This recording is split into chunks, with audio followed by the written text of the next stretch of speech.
The Hero Killer, Volume 2, by Fallen Dogs. Translated by Gadgetized Panda Translation. Audiobook by Masquerade at Masquerade Audiobooks.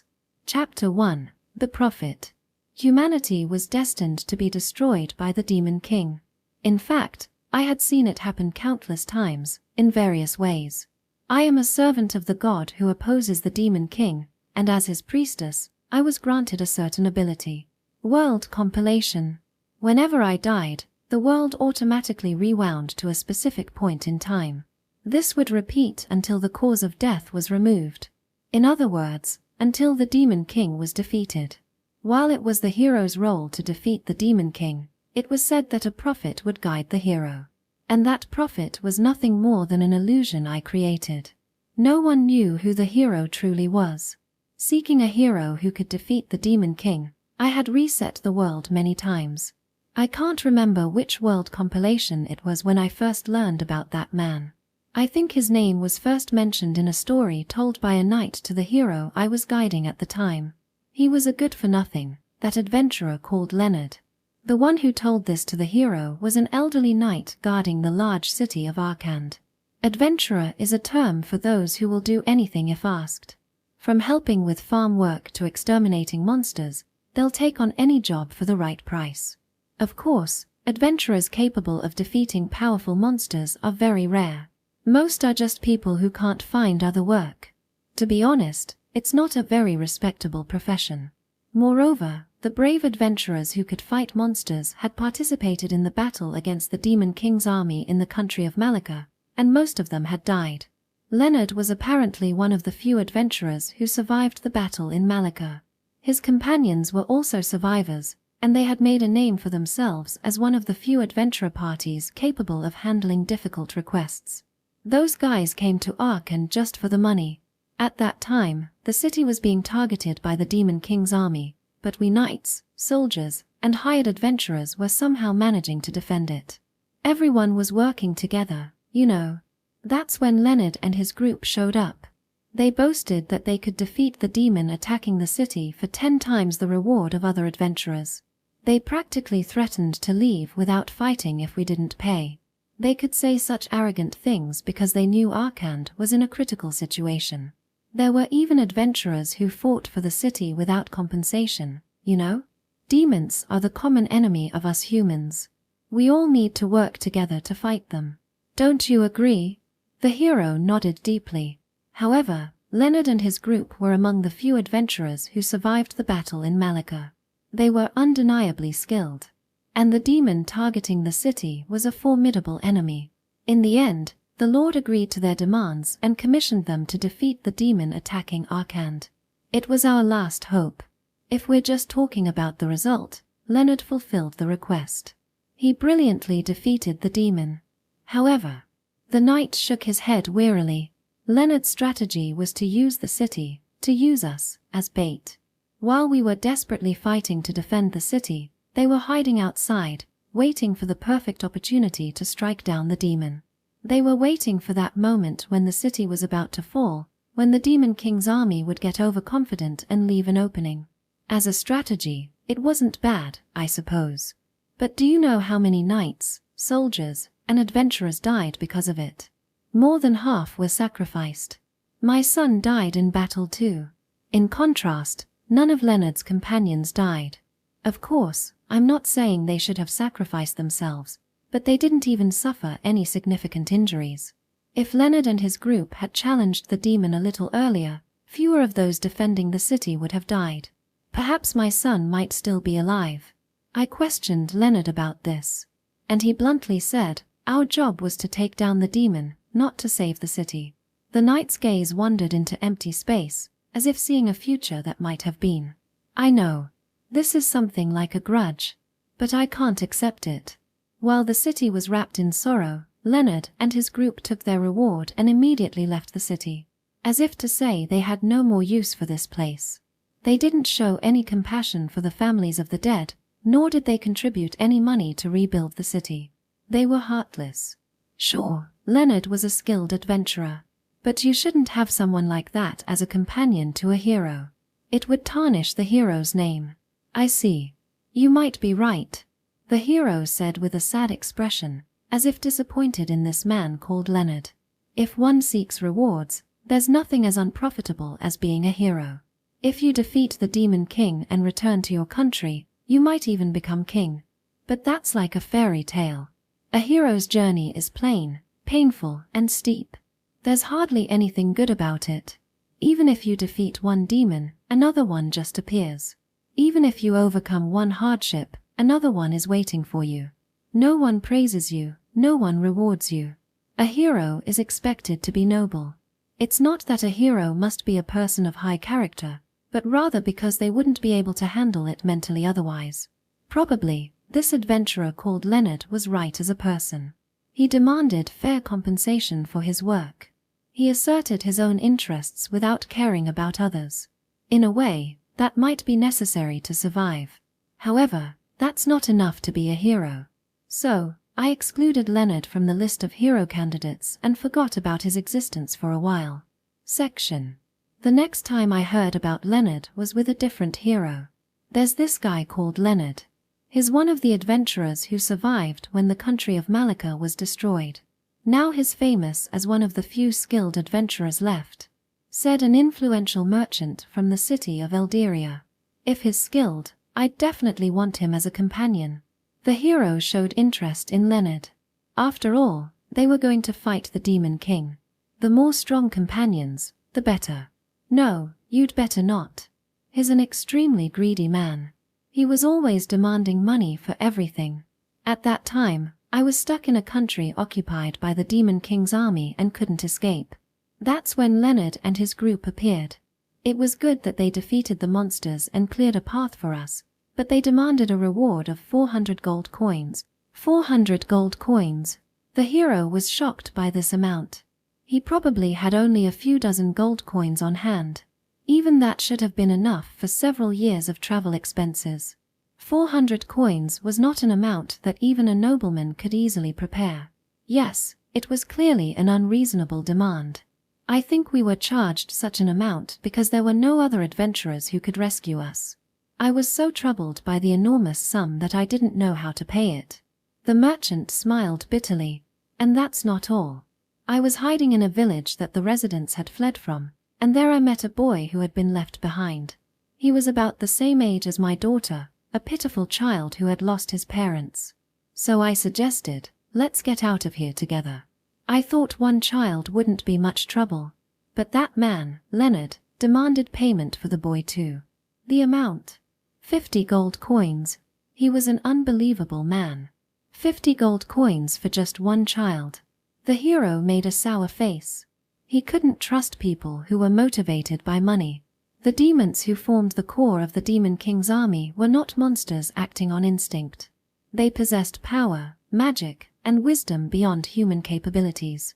If necessary, they would use money to manipulate humans. That's why heroes and their companions were required to have strong will. A strong will to defeat the Demon King no matter what. It wasn't just about being physically strong. That's right, hero. Leonard was certainly a skilled man. But he lacks conviction.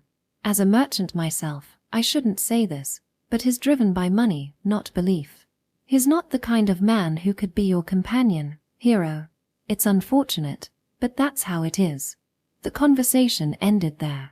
The hero had been looking for companions, but at this point, Leonard was crossed off the list of possibilities. The hero left for other towns in search of companions. As a prophet, I suggested several candidates for his companions, and he recruited from among them. But in the end, this hero too fell halfway through his journey. Section. In the repeatedly rewound time, I often heard bad rumors about Leonard. I heard that an adventurer named Leonard took crops from a village called Gastan as payment for defeating monsters. I heard this story when I was guiding another hero. It was one of the soldiers of that country who told the story, bringing up the topic of Leonard as a comparison to praise the hero. Sometimes there are adventurers who defeat monsters without being asked. And then they demand high rewards, which is really bad. Monsters are enemies of humans. Defeating them should be a matter of course. Demanding payment for it is wrong. Of course, we soldiers would defeat monsters if requested, but there are places we can't cover. That's where people like Leonard take advantage. It's partly our negligence that allows this." The soldier shrugged apologetically. "But you're different from Leonard, hero. You defeat monsters for people in need. And not just any monsters, but powerful ones that we can't handle. That spirit is what's truly admirable." "What do you mean by took crops?" the hero asked. "I don't know the details, but Gastan is a village in the granary region, supplying grain that becomes food for soldiers on the battlefield. However, the wagons transporting the grain were repeatedly attacked by monsters. It was probably the Demon King's army intentionally interfering. Cutting off supply routes is common in war. But because it's common, it's difficult to deal with. The supply route is long, so it's hard to predict when and where attacks will occur. We can't provide enough troops to guard every transport, so both the village and the country were struggling to cope." Leonard took advantage of this difficult situation. The village chief had put out requests to adventurers, but Leonard demanded 10 times the usual reward. 10 times? This hero, who had been an adventurer himself, was surprised by the outrageous demand. The Knight of Arand had also mentioned a 10-fold reward. It seemed Leonard had a tendency to demand excessively high payments. "It's ridiculous, isn't it?" The village chief tried to refuse, saying he couldn't possibly pay that much, but Leonard almost forcibly accepted the request. And he did manage to defeat the demon leading the attacks. He may be a good-for-nothing, but his skills are real. The soldier grimaced. But the problem came after that. Leonard took the grain being transported at that time and disappeared with it. Apparently, he sold it to some merchant at a high price. In these times, grain certainly fetches a high price, but to take food meant for soldiers fighting the Demon King's army and keep it for himself. It's a terrible story. The soldier shook his head and sighed deeply. The hero furrowed his brow, showing his displeasure. He probably couldn't forgive it as a fellow adventurer. I had heard stories about Leonard several times before, but each time I was amazed that such a good-for-nothing man existed. Section. I heard that guy Leonard died. After repeating the world compilation dozens of times, such a rumor was being exchanged in a tavern visited by the hero I was guiding. The hero himself didn't seem interested, but I listened closely. Apparently, he took on a dangerous request for money and ended up entering the Demon King's territory, where he was killed by a demon. It's a fitting end for a moneygrubber. The drunk man laughed at Leonard as he said this. The other patrons present seemed to know the bad rumors about Leonard too, and they all laughed uniformly, using his death as a topic for drinking. Not a single person mourned Leonard. I myself thought it was an appropriate end for him. However, I was surprised that a man said to be so skilled, who had actually defeated several demons, died in such a way. What kind of man was Leonard? I became a little curious, but either way, I didn't think he could have been a suitable hero. Chapter 2. An Encounter.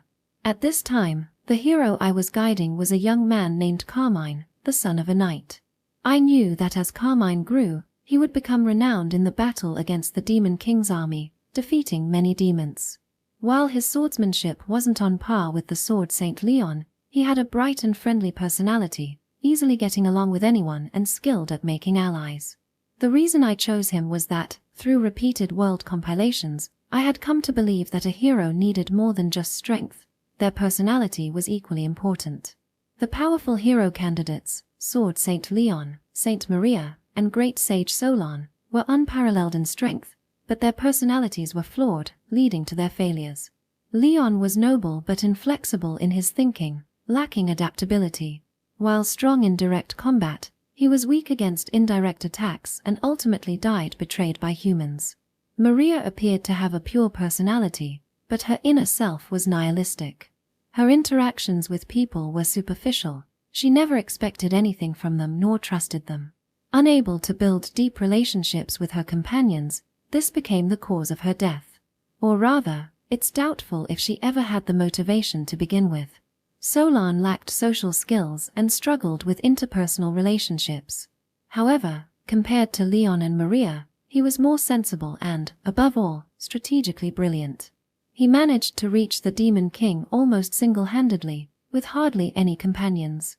But of course, he couldn't defeat the Demon King alone and died, overwhelmed by the vast difference in power. Strength alone isn't enough. A hero also requires the right mindset. That's what I realized. That's why I had high hopes for Carmine. Raised as a knight's son, he had a proud and healthy spirit. Yet he wasn't of such high status as to be unapproachable, and he was a young man with excellent social and cooperative skills. When I designated him as the hero, he accepted his fate with pride, and those around him celebrated it. However, now, Carmine lies fallen before my eyes. He was attacked by a demon while traveling from the royal capital to another town. Originally, Carmine wasn't fated to die in a place like this. In otherworld compilations, he had become a splendid knight fighting against the Demon King's army. Is it my fault? I muttered in a daze before Carmine's corpse. Undoubtedly, this was the result of my designating him as the hero. It's not uncommon. Even demons aren't foolish. As a person becomes known as the hero, they become targeted. While they might be safe within the kingdom, it's quite dangerous in countries near the Demon King's domain. I do warn those who become heroes, but I can't have them live in hiding either. After all, they've become heroes. It's their destiny to expose themselves and fight against monsters. One could simply say that he lacked the power of a hero. But it's not that simple. As always, my heart fills with an unbearable feeling. This world compilation has only been going on for 6 years. I was unsure whether I should immediately start over. I'm tired. Once again, it had all been in vain. I lost the will to start over long ago. I'm only continuing out of inertia, because I have to. I was trapped in a sense of despair, wondering if I would ever escape this eternal cycle. The demon, who had suffered no small injury in the battle with Carmine, was still nearby. Red skin and a massive, muscular body. 2 horns protruding from its head. Wearing just enough armor not to hinder movement, and carrying an enormous sword. The demon seemed to be healing its wounds with the divine miracle of recovery magic. Some demons can use divine miracles too. The great God is an impartial existence to all beings. Whether human or demon, anyone can receive divine protection. Only the God secretly worshipped in our country takes humans as its followers, and this fact is little known and must remain so. After all, the true target of the evil gods worshipped by monsters is that God. The cruel goddess who makes me redo the world over and over again. A strange moment passed as I hesitated to perform world compilation. To take my own life. While the demon used its divine miracle. Of course, the demon couldn't possibly notice the presence of the invisible prophet, but the prophet's illusion can't move from this spot without becoming a human's shadow. Shadow becoming is an ability that can only be used on humans, not on demons. As time passed and the fully recovered demon was about to stand up, the sound of someone approaching could be heard. Am I late? The voice lacked tension, sounding rather frivolous. The man who appeared looked to be about 30. He had casually cut blonde hair and was of average height, but the body visible through gaps in his light armor was well trained and muscular. The sword he held carelessly in his right hand was imbued with magical power, emitting a silver light. Without that sword, he might have looked like a mountain bandit, but the aura he exuded clearly marked him as a seasoned warrior. 3 more people appeared behind the man. A male warrior with a spear, a female mage with a staff, and a female cleric with a rod that could also serve as a weapon. Probably an adventurer party. Who are you? The demon showed its wariness, drawing its large sword from its scabbard. I'm Leonard. Well, no need to remember that, right? After all, your head will soon be parting ways with your body. It'd be a waste to use your brain. Do you humans think you can defeat me? I can try hard for money. Did you know? There's quite a bounty on your head. For killing so many hero candidates. So, who's that lying at your feet? Some poor kid designated as a hero by the prophet. That's right. I killed the hero. Humans no longer stand a chance. The demon's red eyes glinted as it tried to intimidate Leonard and his companions. Don't be stupid. As if a mere hero would be killed by the likes of you. That guy's a fake. You've been tricked. As proof, you're about to experience the second worst thing in your life. By the way, the The worst was being born. Leonard shrugged, as if mocking the demon. No, that's wrong. Carmine was indeed the one I designated as the hero. He's certainly not a fake. But I should thank you. This means your bounty just went up again. Today's my lucky day. Unlike you and that boy there who seem to be out of luck. You two can comfort each other in the afterlife saying these things happen. It's a touching story. I'm sure even God will sympathize. Watch your mouth. The demon, irritated by Leonard's flippant remarks, raised his great sword. However, as if anticipating this move, Leonard quickly stepped in, closing the distance between them in an instant, and swung his sword. Fast. There aren't many warriors who can move this swiftly. He passed by the demon's side in a flash. The demon's flank was deeply slashed.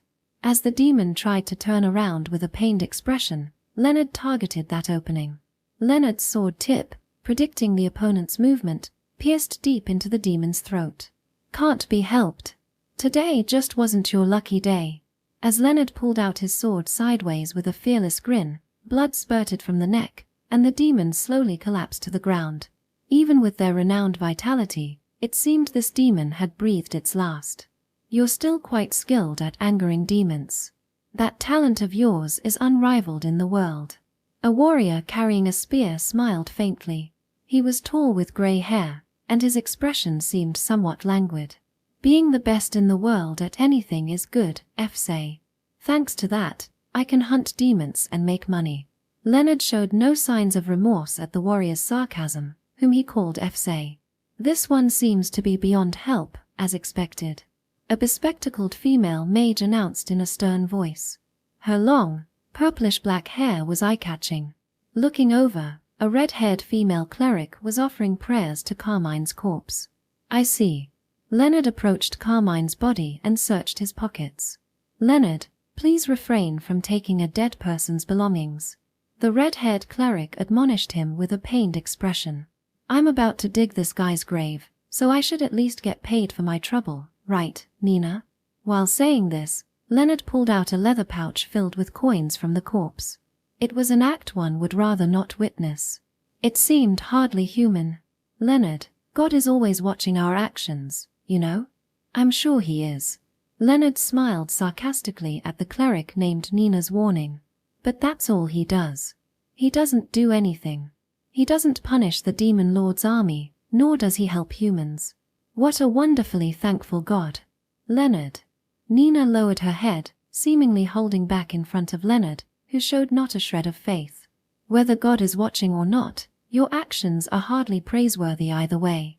The female mage interjected, as if to help Nina. What are you saying, Sophia? If we bury it all together, nobody gains anything. Even bugs don't eat gold coins. Besides, you can't take money to the afterlife. It should be used for the living. It seemed Leonard was indeed as greedy for money as the rumors suggested. Even when admonished by his companions, he showed no signs of changing his behavior. The mage called Sophia let out a long, resigned sigh. Tchem. He's got something good here. Leonard then set his eyes on the dagger Carmine was wearing. It was a family heirloom passed down from Carmine's father. Unusually for a dagger, it even had magical protection. Without any hesitation, Leonard pulled out the dagger, sheath and all. Leonard, please, this must have been a precious item to this warrior. Let's bury it with him. If not, we should return it to his family. Nina pleaded with tears in her emerald eyes. Nina, this guy wanted to defeat demons. He even wanted to become a hero. So, wouldn't it be better for him if I use it to defeat demons? I'll be carrying on his will. Doesn't sound like a bad deal, right? Leonard casually spouted this far-fetched excuse. Are those words true? Of course they are. Leonard shrugged. It was a very unconvincing gesture. I understand. Though her expression clouded, the red-haired cleric seemed to accept Leonard's excuse. She gave up too quickly. Either she was used to it, or her sense of ethics had become numb, as expected of someone who could be this man's companion. Afterward, Leonard and F-say dug a hole to make a simple grave for Carmine, and Nina offered prayers again. Her prayer was magnificent, resonating like a song and touching the hearts of those who heard it. She likely possessed considerable skill as a cleric. And surprisingly, Leonard also closed his eyes and offered a sincere prayer, despite having just said things that suggested he didn't believe in God. Suddenly, I found myself intrigued by this man.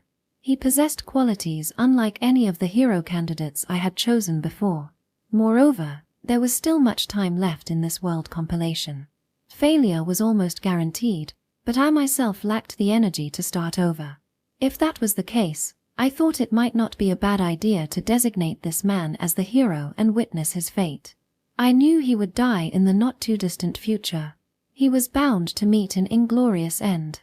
Perhaps it wouldn't be so bad to start over after that. Chapter 3, Arand. I began observing Leonard's actions by using the prophet's magic illusion as his shadow. After burying Carmine, Leonard and his companions headed towards a town called Arand. It was a diverse town. Originally, it wasn't particularly large, but being close to the battleground between the Demon King's army and the allied forces of various countries, it had flourished as a transit point for supplies. I knew this as information, but I had rarely visited in person, and it was my first time staying there even as an illusion. In any case, it was crowded and bustling with people. Knights and soldiers returning from the battlefront, taking rest in this place. Mercenaries and adventurers who came to earn money by participating in the war. Refugees who had fled from countries invaded by the Demon King's army. Due to the sudden increase in population, the Lord's governance wasn't reaching everywhere, and public order was quite disturbed. Chaos, such a word seemed fitting. It's lively, but it's not a very nice town, is it? Leonard said in a loud voice on the main street of the town. Because of the refugees flowing in, there's no public order to speak of. The town is a mess. Don't you think so, F.say? There's no space, I guess. This town has grown suddenly. Everything is in short supply. F.say's voice was mechanical in response to Leonard's cheerful chatter. F.say might not feel anything about the situation in this town. Look, they're sleeping on the roadside. It's a nuisance. Where he pointed, there was a family that had clearly evacuated from another country, all huddled together under a single large piece of cloth, not moving an inch. A small child from that family looked at Leonard and his companions with eyes that seemed to be seeking help, but Leonard snorted and ignored the gaze. Everywhere is in this state now. Almost all countries are spending their power on war, and these people are left behind. It's sad, but... Nina, walking a little behind Leonard, looked at the refugees with pitying eyes. Those without power or money have no choice but to end up like this. It hasn't changed since the Battle of Malika. Don't show unnecessary sympathy, Nina. Half-hearted charity is useless. It's like sprinkling water in the desert. Don't waste money, Leonard said, seemingly cautioning Nina. It's not a waste. By saving the people in front of me, my heart is saved. Nina approached the small child who had been looking at Leonard and gently pressed a silver coin into their hand. Please don't let others notice. She instructed the child, who suddenly showed a bright smile. She probably feared that other refugees would rush over. She seemed used to this kind of thing. Seeing this, Leonard clicked his tongue. What you're doing is just self-satisfaction. It doesn't solve anything, and trying to help only the people in front of you is the height of hypocrisy. Leonard seemed unable to tolerate his companion giving charity. It was as if he was saying that the hard-earned money was being wasted. And to prevent other refugees from approaching, he directed intimidating glances around. What a stingy man. These people's lives are worth less than a single gold coin. It's a bargain, but neither kings, nobles, merchants, nor anyone else will buy them. Because they think there's no value in it. It's easy to buy, but it's just troublesome. If you take your eyes off them for a moment, they'll die easily. The Lord of Arand must be at a loss about what to do. He's probably thinking about how to throw these people out of the town now. At Leonard's extreme words, I stopped praying and returned my consciousness to my own body. Perhaps what Leonard was saying was correct. The refugees were people I should be saving. But I didn't want to hear such things from an adventurer who bore no responsibility.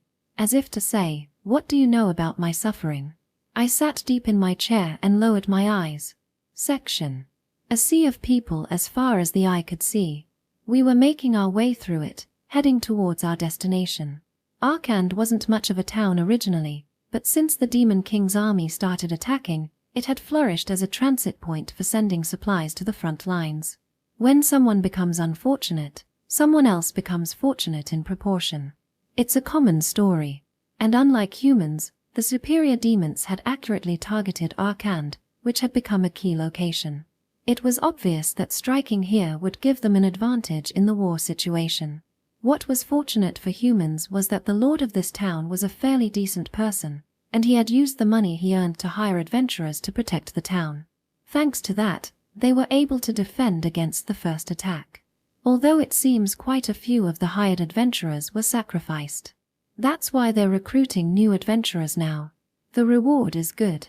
Probably because so many adventurers died in the previous battle, they ended up using less money than planned.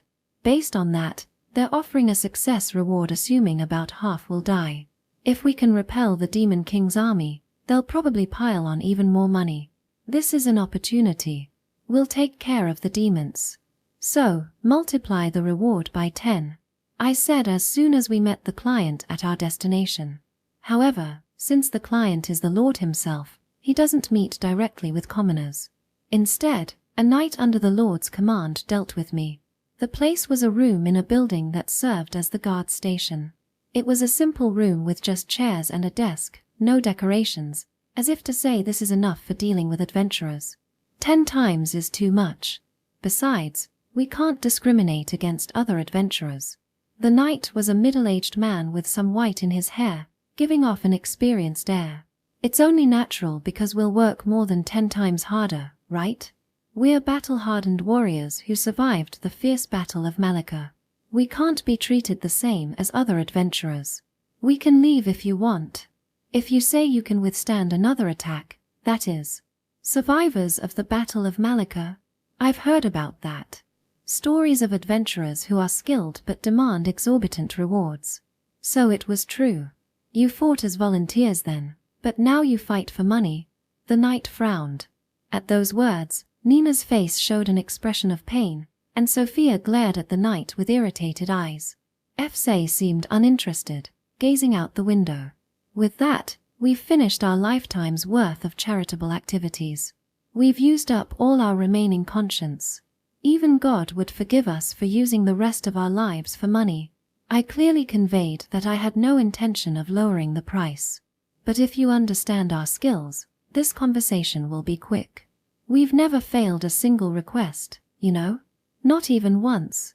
If you leave it to us, you can say goodbye to the demon leading the Demon King's army. You'll be able to sleep peacefully at night. You want that peace of mind, don't you? That peaceful sleep. You might not have understood its value in peaceful times, but it's the most important thing in life, you know? Moreover, it's something you can't often buy even if you pay for it. Indeed, peace of mind is important. Moreover, it's a troublesome thing that you can never fully obtain even if you think you have. Humans are genius creatures when it comes to finding anxiety. If you miss it here, there might not be a next time. I traced my index finger across my throat. The knight showed a restrained expression. He probably doesn't have confidence in defending with just the current forces. I'll seek the Lord's judgment. The knight replied, creating deep wrinkles between his eyebrows. We'll leave this town tomorrow night. If the monsters attack before then, we'll be the first to run away. We don't want to get caught up in a battle for free, I said as I stood up. My companions followed. Nina bowed her head slightly, looking apologetic, while Sophia wore a triumphant expression. Fse was expressionless as usual. The response was sufficient.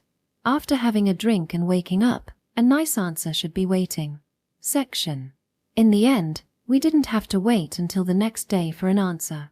That night, we received a message saying they would provide 10 times the reward. The deal is done. We'll defeat the demon leading the Demon King's army. I told my companions as we gathered around our usual table at the tavern. I've got some information too.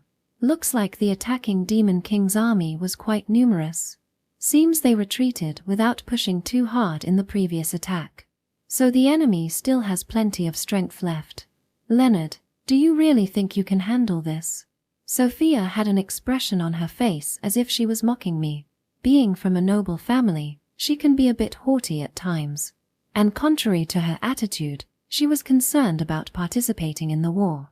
Wars, where collective strength matters, aren't really suited for adventurers. I'll do it. The pay is good enough. The rest is just risking my life. Isn't that what being an adventurer is all about? It's not just about the money. What's important is whether the request is worth taking on.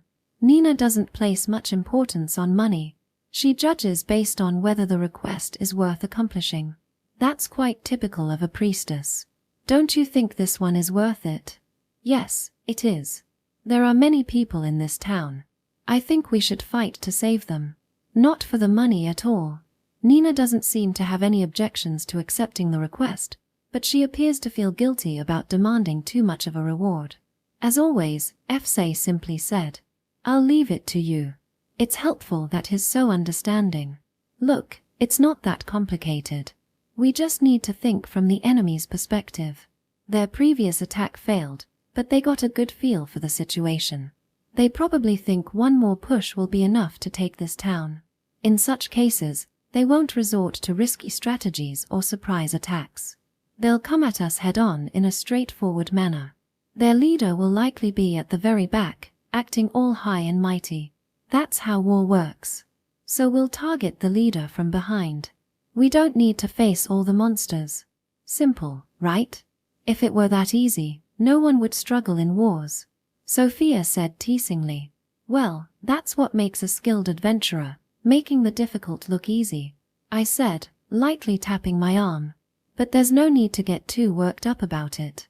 If things get dangerous, we can always run away. Let's take it easy, okay?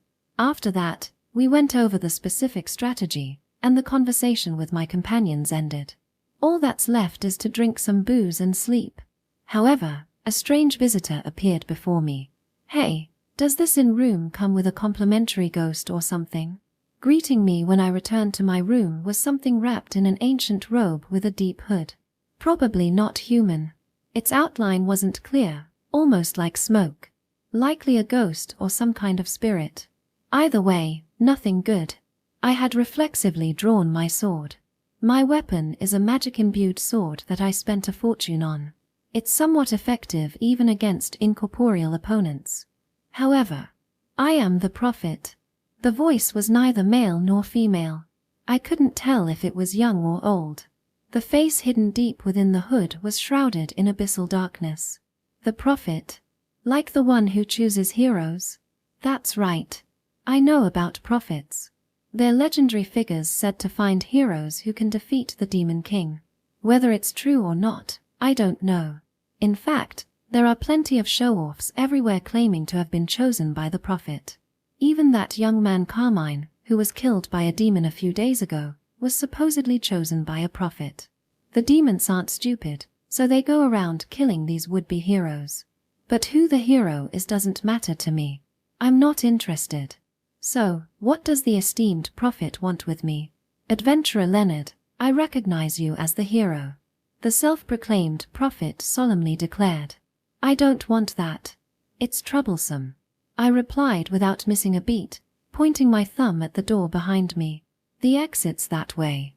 Why don't you look for a hero more seriously? Did living for so long make you want to do something weird? I can't play along with such whimsical games. By the way, I'd recommend the Sword Saint Leon as a hero. I've heard he's a serious son of a noble family with considerable sword skills. I'm sure he'd be happy to accept. Why do you refuse? Because there's no reward. I'm an adventurer, you know. I'm not working for free. I shrugged, still gripping my sword. If you defeat the Demon King, you're guaranteed the position of king. That should be reward enough. There was a hint of hesitation in those words for some reason. Who'd want to be a king? It's my least favorite job in the world. They're all high and mighty but don't do anything themselves. Besides, I don't want to marry some princess I don't even like. She's probably just some spoiled, arrogant woman, right? Who'd willingly choose a woman like that? As I said this, A hostile aura emanated from the prophet. What's the deal? But if you don't defeat the Demon King, the world will end. Are you okay with that? That's none of my business. That's for the king, nobles, and other big shots to worry about. It's not something for a low-level adventurer like me to think about. Leonard, at this rate, the world will end. But you have the power to change the world. I'm not saying do it for others. Defeat the Demon King for your own sake. For my sake. For my own sake, you say? I felt the blood rush to my head. That's the kind of crap spewed by scumbags, prophet. It's the line used by trash who try to manipulate people for their own convenience by claiming it's for their benefit. Get lost. Don't ever show your face to me again. Perhaps sensing my anger, the prophet vanished like smoke. Impressive. Disappearing when things get inconvenient. It's probably one of the most necessary skills in life. Section.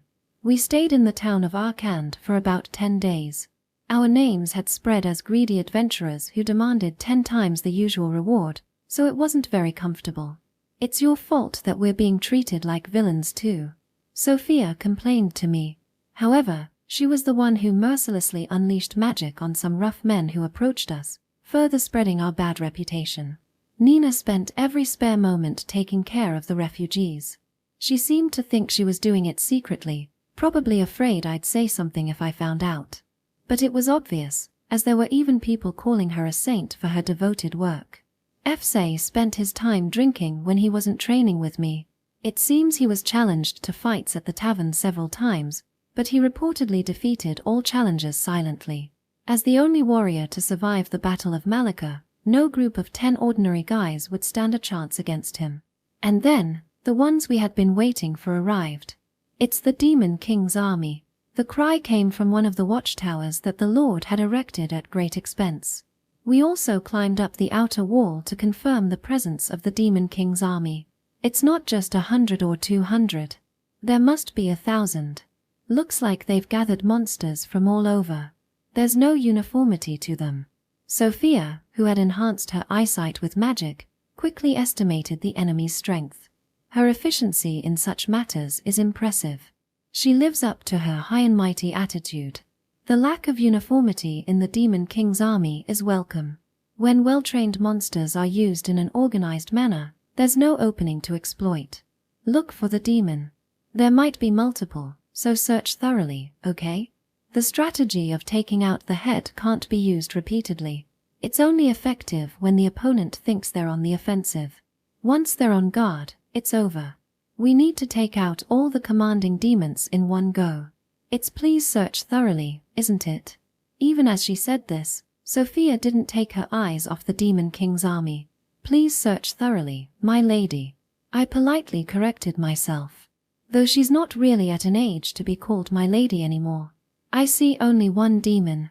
He's smugly positioned at the back, looking all important. He's easy to spot with his green body. I've looked from one end to the other, and there are no others. It's easy to tell where the demon is because that's the only part of the army marching with any tension. I'm certain. We should be grateful for the Demon King's army's lack of personnel. As far as I know, I've rarely seen multiple demons acting simultaneously. The exception was the large-scale Demon King's army I saw in Malika. At that time, there were strong demons everywhere. That battle must have been important enough for them to gather in such numbers. The Battle of Malika resulted in many casualties on the human side, but the demons must have suffered similar losses. As a result, demons have likely become valuable assets for the Demon King's army. They probably can't afford to use many of these precious demons just to capture one town. Let's proceed as planned. The residents should be evacuating from the opposite gate. We'll blend in with them, circle around, and take down the demon. The evacuation of residents before the battle begins is the Lord's decision. It's not uncommon. There's no point in having non-combatants around. Those who don't evacuate their people are the odd ones out, though there are quite a few such strange lords. We casually left the town, going along with the movement of the residents. Some people gave us accusatory looks as we exited through the gate, blending in with the residents, but we couldn't afford to pay attention to them. Any watchful eyes? I asked Sophia. None. I don't sense any monsters or magical presence nearby. We should be able to move without any problems. Sophia replied promptly, having thoroughly searched for enemy surveillance and presence using magic. We quietly separated from the group of residents. Some of them watched us anxiously, probably hoping we might protect them if something happened. I don't like people who try to live by relying on others. I glared slightly at those residents as we began moving to circle around to the rear of the Demon King's army. The area where the Demon King's army was advancing could be called a plain, but there were also tall grass areas, making it easy for us to hide as we moved. Now we just had to wait for the moment they attack. That's when they'll be most vulnerable. Of course, the demon isn't stupid. They'll keep a minimum number of monsters around for protection. We can only hope that number is as small as possible. In the end, it's up to fate. As always, the demon was confident of victory. In the previous attack, they had succeeded in inflicting considerable damage on the humans. They had gathered the same number of monsters this time. Surely the humans had no way to defend against them now. As the human town called Arand came into view, the demon raised its voice. It wasn't in their own language, but a roar that stimulated the fighting spirit of the monsters. In other words, an attack order. The monsters began to run, as if venting the frustration of having to march obediently against their rough nature. The monsters, like the demons, are subordinates of the same god. Though low in intelligence, they instinctively dislike humans, who are subordinates of an opposing god. The monsters led by the demon were mostly goblins. About the size of human children, they're said to be the weakest of monsters. Though weak individually, they're somewhat useful in group battles. They're sufficient for making up numbers. The demon glanced at the 10 monsters around it. Hobgoblins. Although they look similar to goblins, they boast an impressive physique surpassing that of human men. They're also relatively intelligent and skilled with weapons, stronger than most human warriors even individually. The hobgoblins twitched at the demon's voice but quickly restrained themselves and remained in place. Seeing this, the demon was satisfied. Even among humans, the wise ones aim for the demon. To prepare for this, the demon keeps the hobgoblins as personal guards. With this, there's no chance of defeat. Demons are the chosen ones of God. They must not fall behind humans. The demons slowly approached the town with the hobgoblins. The battle had already begun, and although the humans were desperately resisting, we had the numerical advantage. They couldn't possibly hold out. The ogres, known for their strength, were trying to break down the gates while being shot full of arrows. Ogres are humanoid monsters with horns, even larger than hobgoblins. They are particularly hated by humans because they eat people. The end was near. Before the demon realized it, all the monsters except for the hobgoblin guards had entered the town to attack. But that wasn't a problem. The humans surely had no means of counterattack left. At that moment, the demon sensed a surge of magical power. This sensation comes when being targeted by magic. Darkness born from shadows, protect me. The demon chanted a simple spell to create a barrier as a defense. While there are individual differences in humans' ability to use magic, almost all demons can use it without exception. Without a moment's delay, a thunderous roar echoed, and strong magical power crashed into the demon's barrier. It seemed to be an explosion-type spell. Unable to completely block it, 2 hobgoblins were defeated. As expected, a magic user.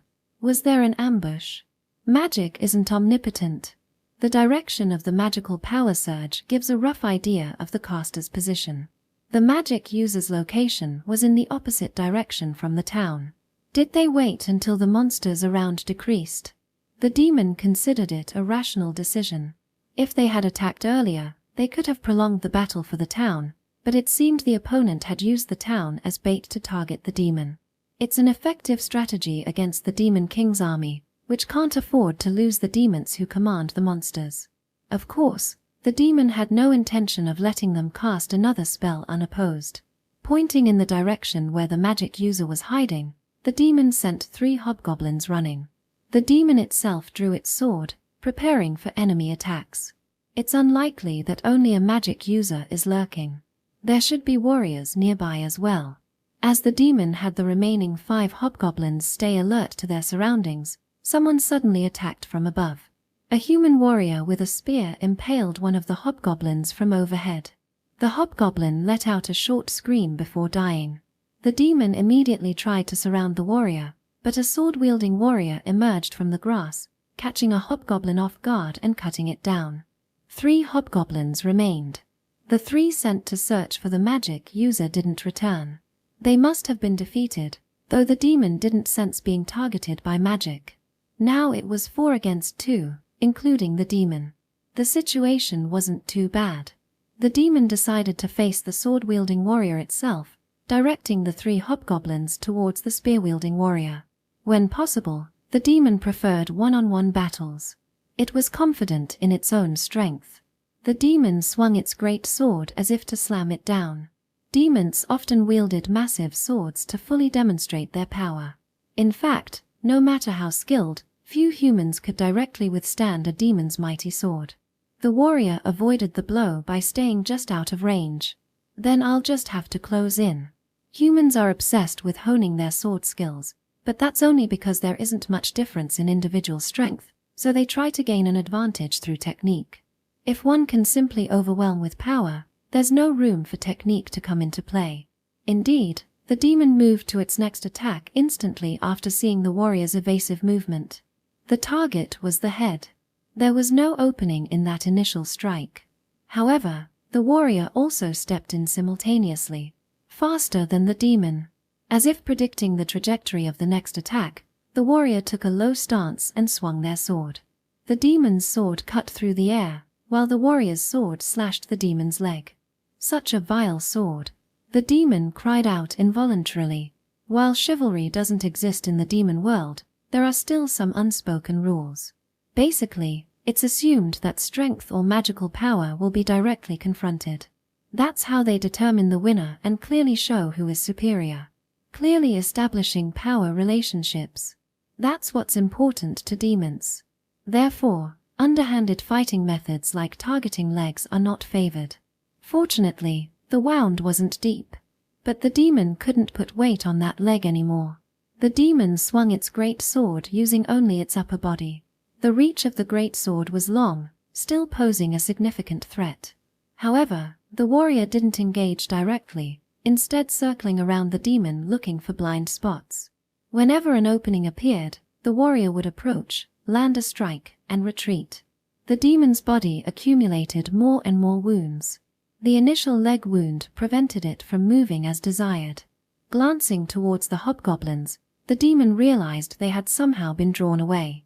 The spear-wielding warrior had lured the hobgoblins into battle, separating them from the demon. The demon was about to call for help but stopped himself.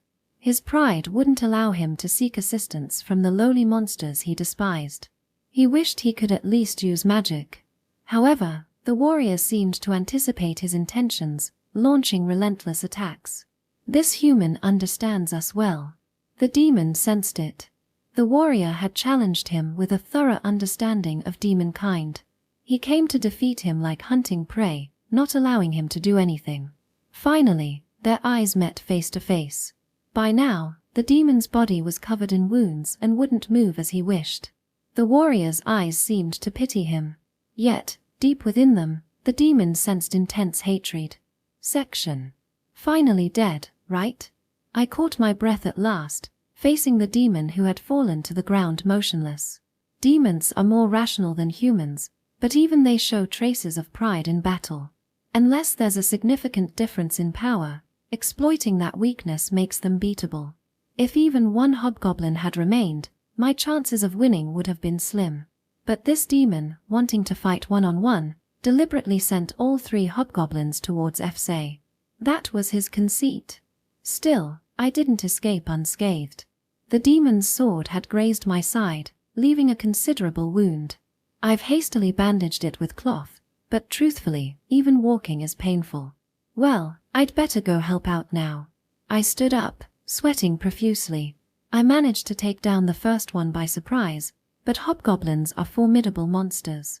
While one might be manageable, facing 3 simultaneously is nearly impossible to win. Fsa's weapon, a spear with good reach, allows him to keep the hobgoblins at bay, but he must be sweating bullets inside. Moreover, Sophia and Nina should be returning soon. Those two are fleeing while luring the hobgoblins. Hobgoblins, burdened by weapons and armor, aren't particularly fast. On the other hand, Sophia the mage and Nina the priestess, wearing no armor, are light and quick on their feet. They should be maintaining a perfect distance while escaping, using this difference to their advantage. After drawing away the guards like that, I would defeat the demon. This was our strategy for this mission. I'm exhausted. Hey, did you know? A mage's job is to move their mouth, not their feet. That's a horse's job. Leonard, aren't you misusing your comrades? Sophia, sitting down exhausted, complained bitterly. Even mages need stamina. It's better to be versatile. Then why don't you try using magic? I'll consider it. I shrugged. I found this strategy tiring as well.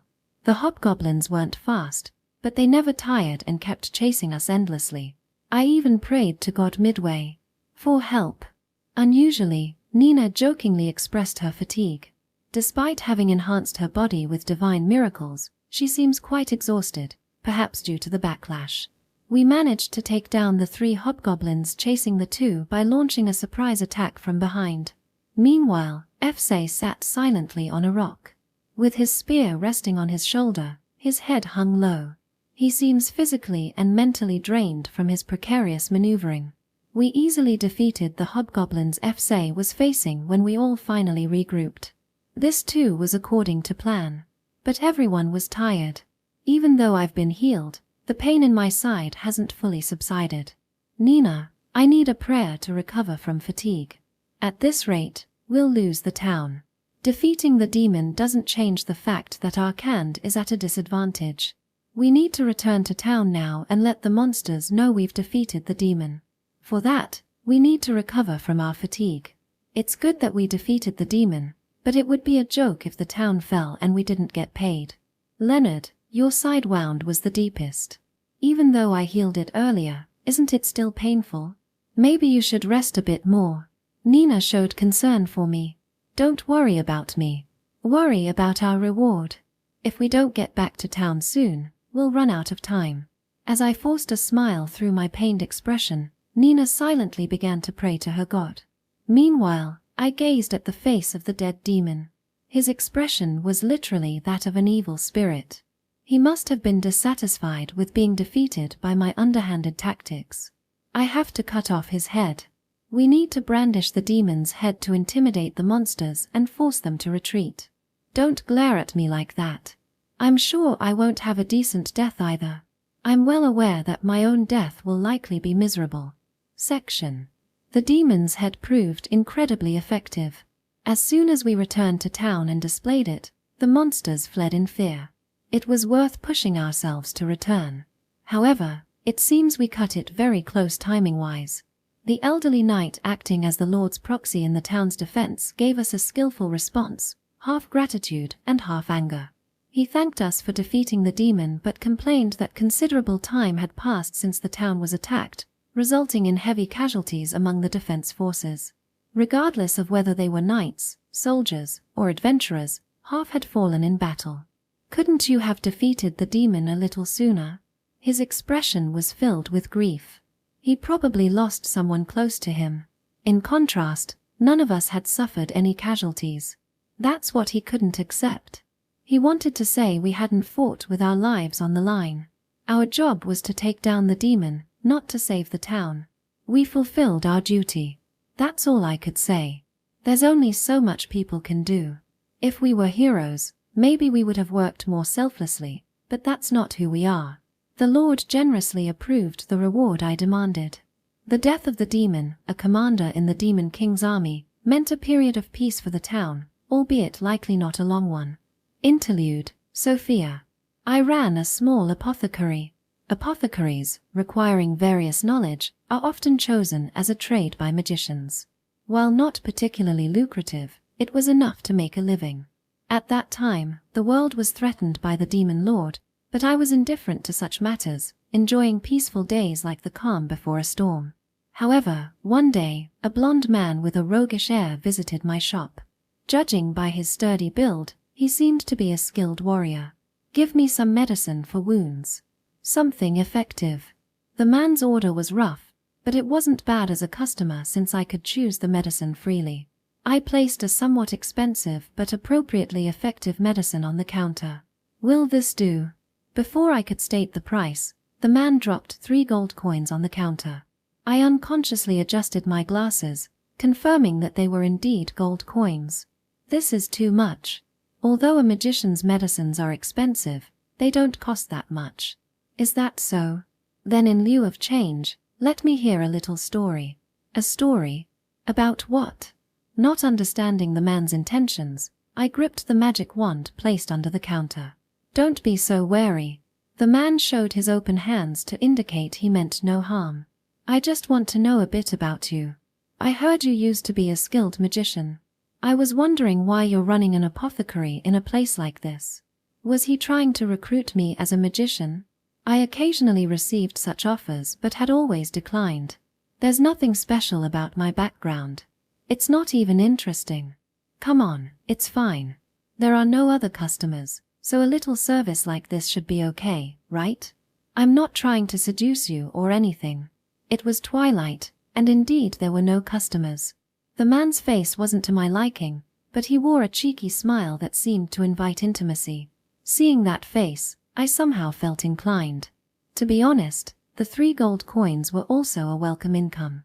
If I could receive that amount just for a story, it wasn't bad. All right. I'll tell you a bit about my past. I picked up the gold coins placed on the counter. You see, believe it or not, I used to be a noble. A young lady, you know? I grew up in a mansion with many servants. I was raised without wanting for anything. Now I'm a magician running an apothecary. But this isn't really an unusual story. It's quite common for magicians to be former nobles. After all, the education required to learn magic is expensive. It's impossible for commoners. So it's a profession only the rich can enter, isn't it? The man twisted the corner of his mouth sarcastically. That's right. I was quite talented, you know? I quickly learned the ancient language necessary for magic, and I succeeded in casting spells by the age of 6. Everyone praised me then. They called me a genius. A smooth life from a young age. The man shrugged. I chuckled along with him. Yes. But for nobles, especially women, such talent wasn't really necessary. As I grew up, I gradually realized this. What was expected of me was to become the wife of a suitable nobleman and bear children. Despite how much my parents had praised me, in the end, my magical talent wasn't that necessary. It was enough if the children I bore had magical talent. That's a shitty story. The man furrowed his brow. Yes, absolutely. It's shit, utter shit. So, I left home. I decided to live by my abilities alone. I thought I'd become an adventurer. A refined young lady made quite a bold move. The man laughed again. He was easy to talk to, changing his expressions to match the story. Indeed. So, using connections from acquaintances, I joined the adventurers. Since there aren't many magicians, I quickly found a party willing to take me in. Plus, I was a genius. I was laughing, remembering my fearless younger self. Then came the days of adventure. Even just living normally was like an adventure. Coming from a noble background, I wasn't used to the commoner lifestyle. But although I had to do everything myself, I felt truly alive. I was blessed with good companions, and it was fulfilling. I would blast away at monsters with my specialty magic. Just between us, I love using attack magic. The exhilaration is unparalleled. Those were really fun days. The shining moment of your life, right? The man was right. That was when I shone the brightest. But then, that battle happened. You know about it, right? That battle 10 years ago. Malika. The man's face turned serious. Yes. The Demon Lord's army inconveniently invaded the country of Malika. Just when people were living happy lives, those insensitive bunch came along. Indeed. His voice was stiff. We joined the volunteer army formed by adventurers. I even persuaded everyone, saying, as adventurers, we should fight for the people. I was getting cocky because life was going too well. And probably, I wanted to prove myself in that battle, to show up the family and nobles I had left behind. I had such ambitions for fame. Deep down, I felt inferior about becoming an adventurer after leaving nobility. Perhaps I wanted to erase that feeling through that battle. The man silently urged me to continue. The result is as you know. Although we managed to repel the Demon Lord's army, the volunteer army was almost completely annihilated. It could hardly be called a victory. I was lucky enough to survive, but all my companions died. So, I've had enough of fighting. I fought enough in that battle to last a lifetime. That's why I'm now running this small apothecary and living modestly. That's my life story. Are you satisfied? I said jokingly. No. Contrary to my expectations, the man shook his head. I'd like you to talk more specifically, especially about the Battle of Malika, about why you were able to survive.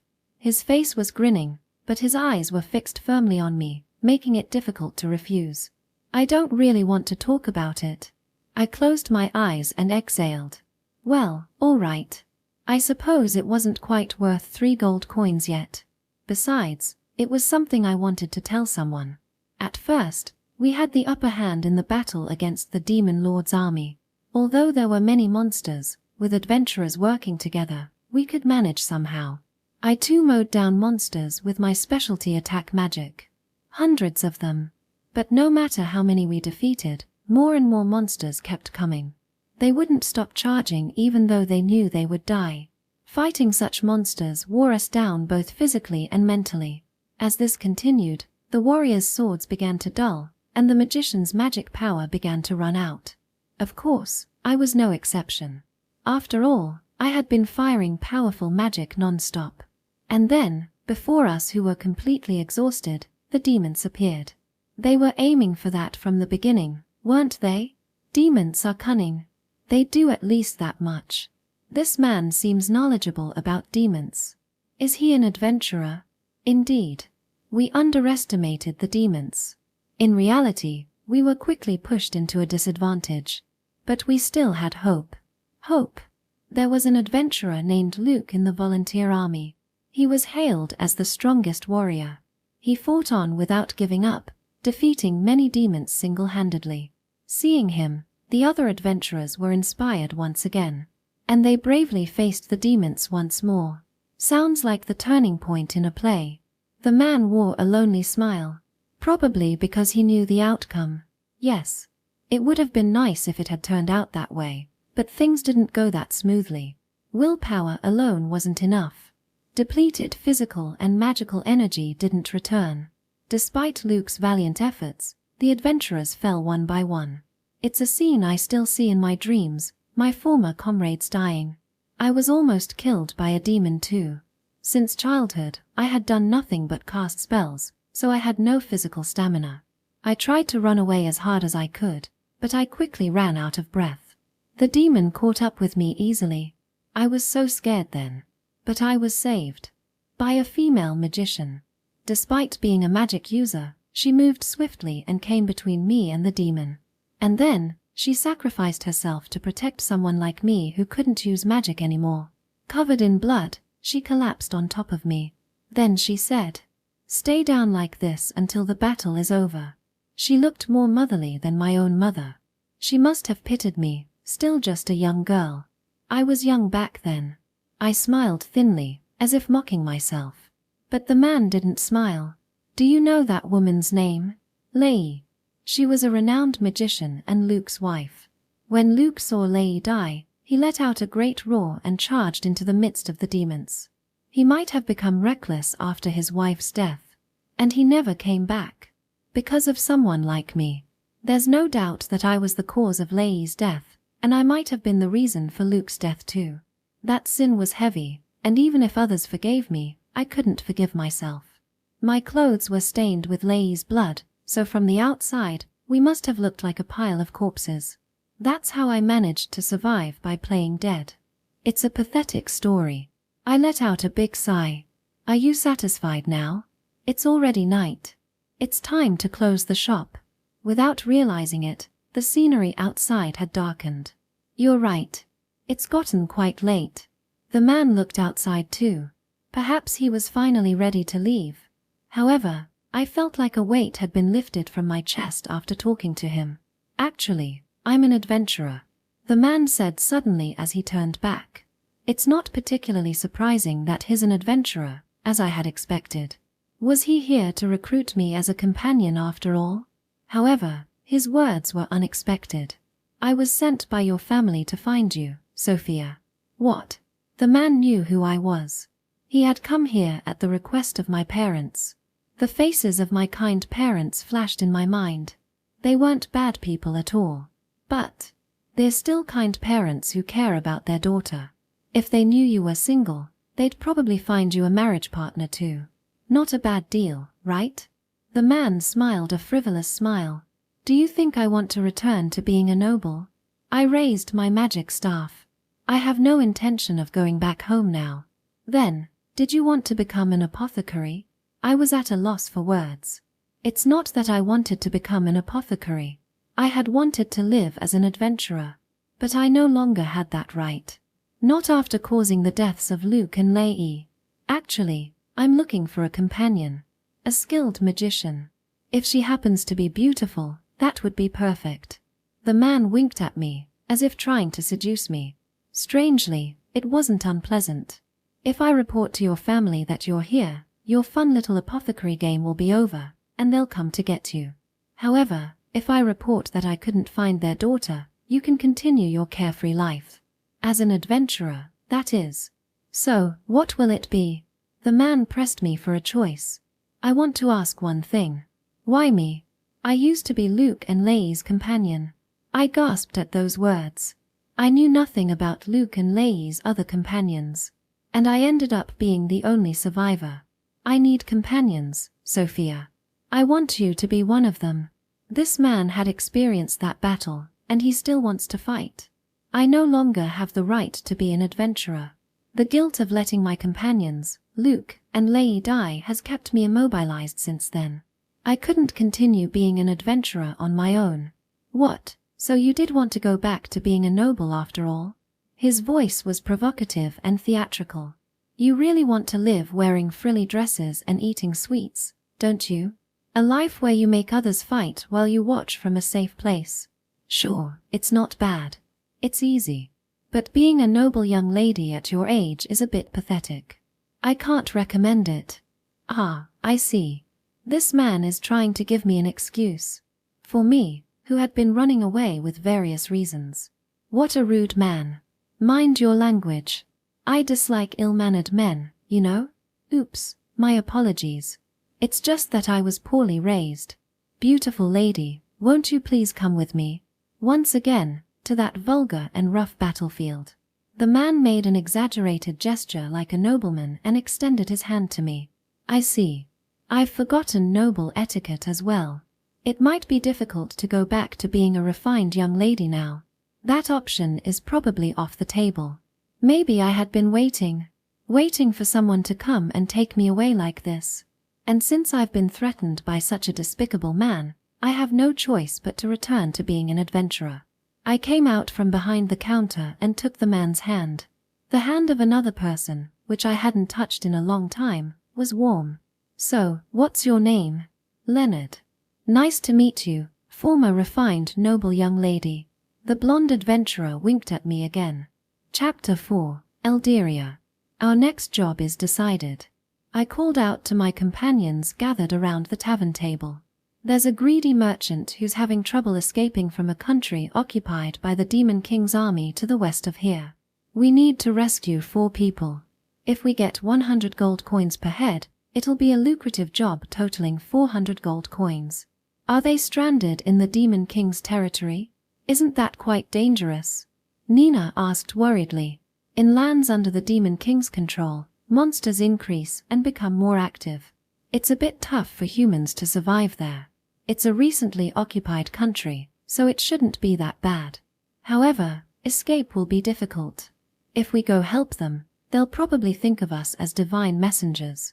Do divine messengers need gold coins these days? Sophia smirked sarcastically. Of course. If the desire for salvation is the same, even gods would prioritize those with money. I shrugged. If faith alone could make God save people, the world would be peaceful. But with 4 people, we'll need a carriage to get them out. Are we providing it? Or are they? Sophia pushed up her glasses, checking. Perhaps due to her background as an apothecary, she's more meticulous about money matters than I am. We'll prepare one. We'll charge it as necessary expenses. I see. If the client's paying, let's prepare a nice carriage. One fit for a castle ball. Sophia made a wicked face like a witch. She probably intends to prepare an expensive carriage since it won't hurt our pockets. We're not going to a ball. We need something sturdy rather than flashy. You don't get it, Leonard. Carriages made for nobles are both good-looking and durable. Those guys prioritize appearance and safety. Sophia, despite her noble background, seems to dislike her former peers. Is that so? However, standing out isn't good. We might end up inviting monsters to the ball. We need something as plain and sturdy as possible. All right. A plain carriage with a lovely ride that transports people like cargo. In this case, safety is more important than comfort. It would be easier to treat the merchant's family as cargo rather than escorting them. The job is to safely evacuate the merchant's family. Customer service is secondary. If we've decided to go, we should hurry. The merchant's family must be eagerly awaiting rescue. Nina spoke up with a dignified voice. She must be genuinely concerned about the merchants. You're right. This job isn't about slaying monsters. Bringing back corpses won't earn us any money. The sooner we go, the better. Nina frowned at my tasteless joke but stood up, prompting the other companions to act. Seeing this, FC drained his drink and reluctantly got to his feet. We'll depart tomorrow then. Prepare for a comfortable journey. At my words, my 3 companions dispersed. Section. That night, when I returned to my room at the inn with the supplies I had bought, it was waiting for me. The prophet. The one who chooses and guides the hero from among the people when the demon lord appears. You again. I'm not at an age where I need someone to sleep with me anymore. Sorry, but try someone else. The prophet showed no reaction to my quip and simply uttered one sentence. Do not go west. As expected of the great prophet. You've got good ears. May I suggest a career change to an informant? I don't know where it gets its information, but this thing seems to know our destination in advance. It's a creepy bastard. Go east. There you will fulfill your duty as a hero. Compared to the west, which is being invaded by the demon lord's army, the situation in the east isn't as bad. I guess it means it's better to head east where there's still hope, rather than going to the west where defeat seems imminent. It's not a bad choice, indeed. However, east or west, it's none of my business. I only move for money. No, even if I were paid a fortune, I have no intention of working for a country or the world. Anyone who works for such things must be out of their mind. I put my finger to my temple. Self-sacrifice might be noble, sure, but only for those who aren't the ones sacrificing themselves. The hero is the prime example of this. If you flatter them with "Oh great hero," they'll go fight the demon lord. It's enough to bring tears to your eyes. Do they think erecting a bronze statue after the hero's death is enough? How ridiculous. If you want to save the world, fight for it yourself. I pointed the finger that was on my temple at the prophet. You're the same, prophet. Before making others play hero, fight yourself. Don't just give orders from behind like you're so important.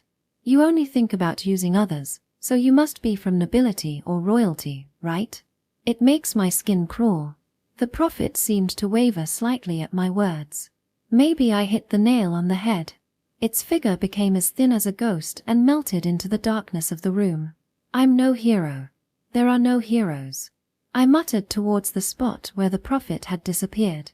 Section. Efse and I were riding our horses. Sophia and Nina were taking turns holding the reins of the carriage. We couldn't find any peculiar coachman willing to come with us into the demon lord's occupied territory.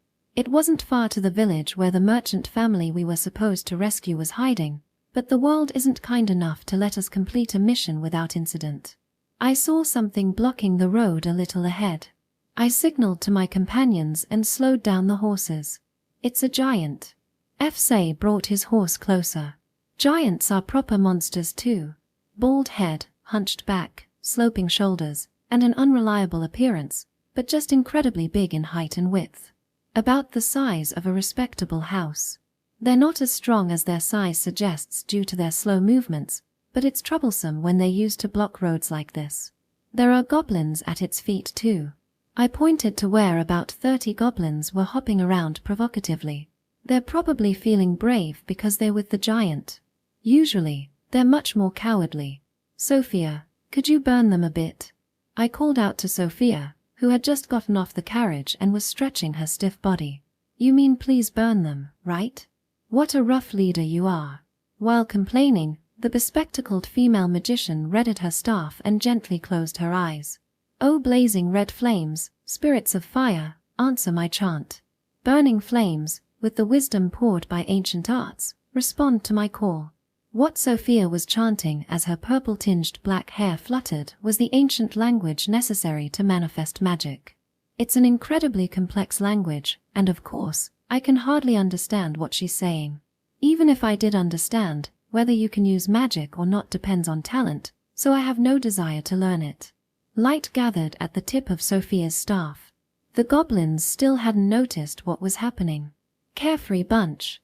They had no idea they were about to be nicely roasted.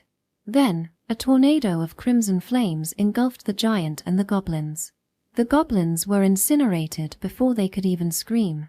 The giant, being tougher, didn't die from this one hit, but it was suffering from burns all over its body. Well then, shall we go finish it off, Fsay? Fsay nodded silently and spurred his horse on at the same time as me. The giant noticed us approaching and started swinging its club. It's not a fast movement, but if we carelessly get hit, it's goodbye to this world. I got off my horse and approached, inflicting small wounds with my sword while dodging the club. Fsay was watching from a distance, but once he confirmed that the giant's attention was completely on me, he leaped with all his might. Jumping high into the air is one of Fsay's specialties. However, he's defenseless while in the air, so I needed to act as a decoy. The height of Fsay's jump easily surpassed the giant's back. Leaping from behind the giant, Fsay deeply pierced its neck with his spear. Be it a giant or a demon, if it's humanoid, the vital points are the same. Get hit here and it's all over. The giant stopped moving entirely. It must have died instantly. Are you injured? Nina, concerned for our safety, rushed over immediately. Nope. It was easy.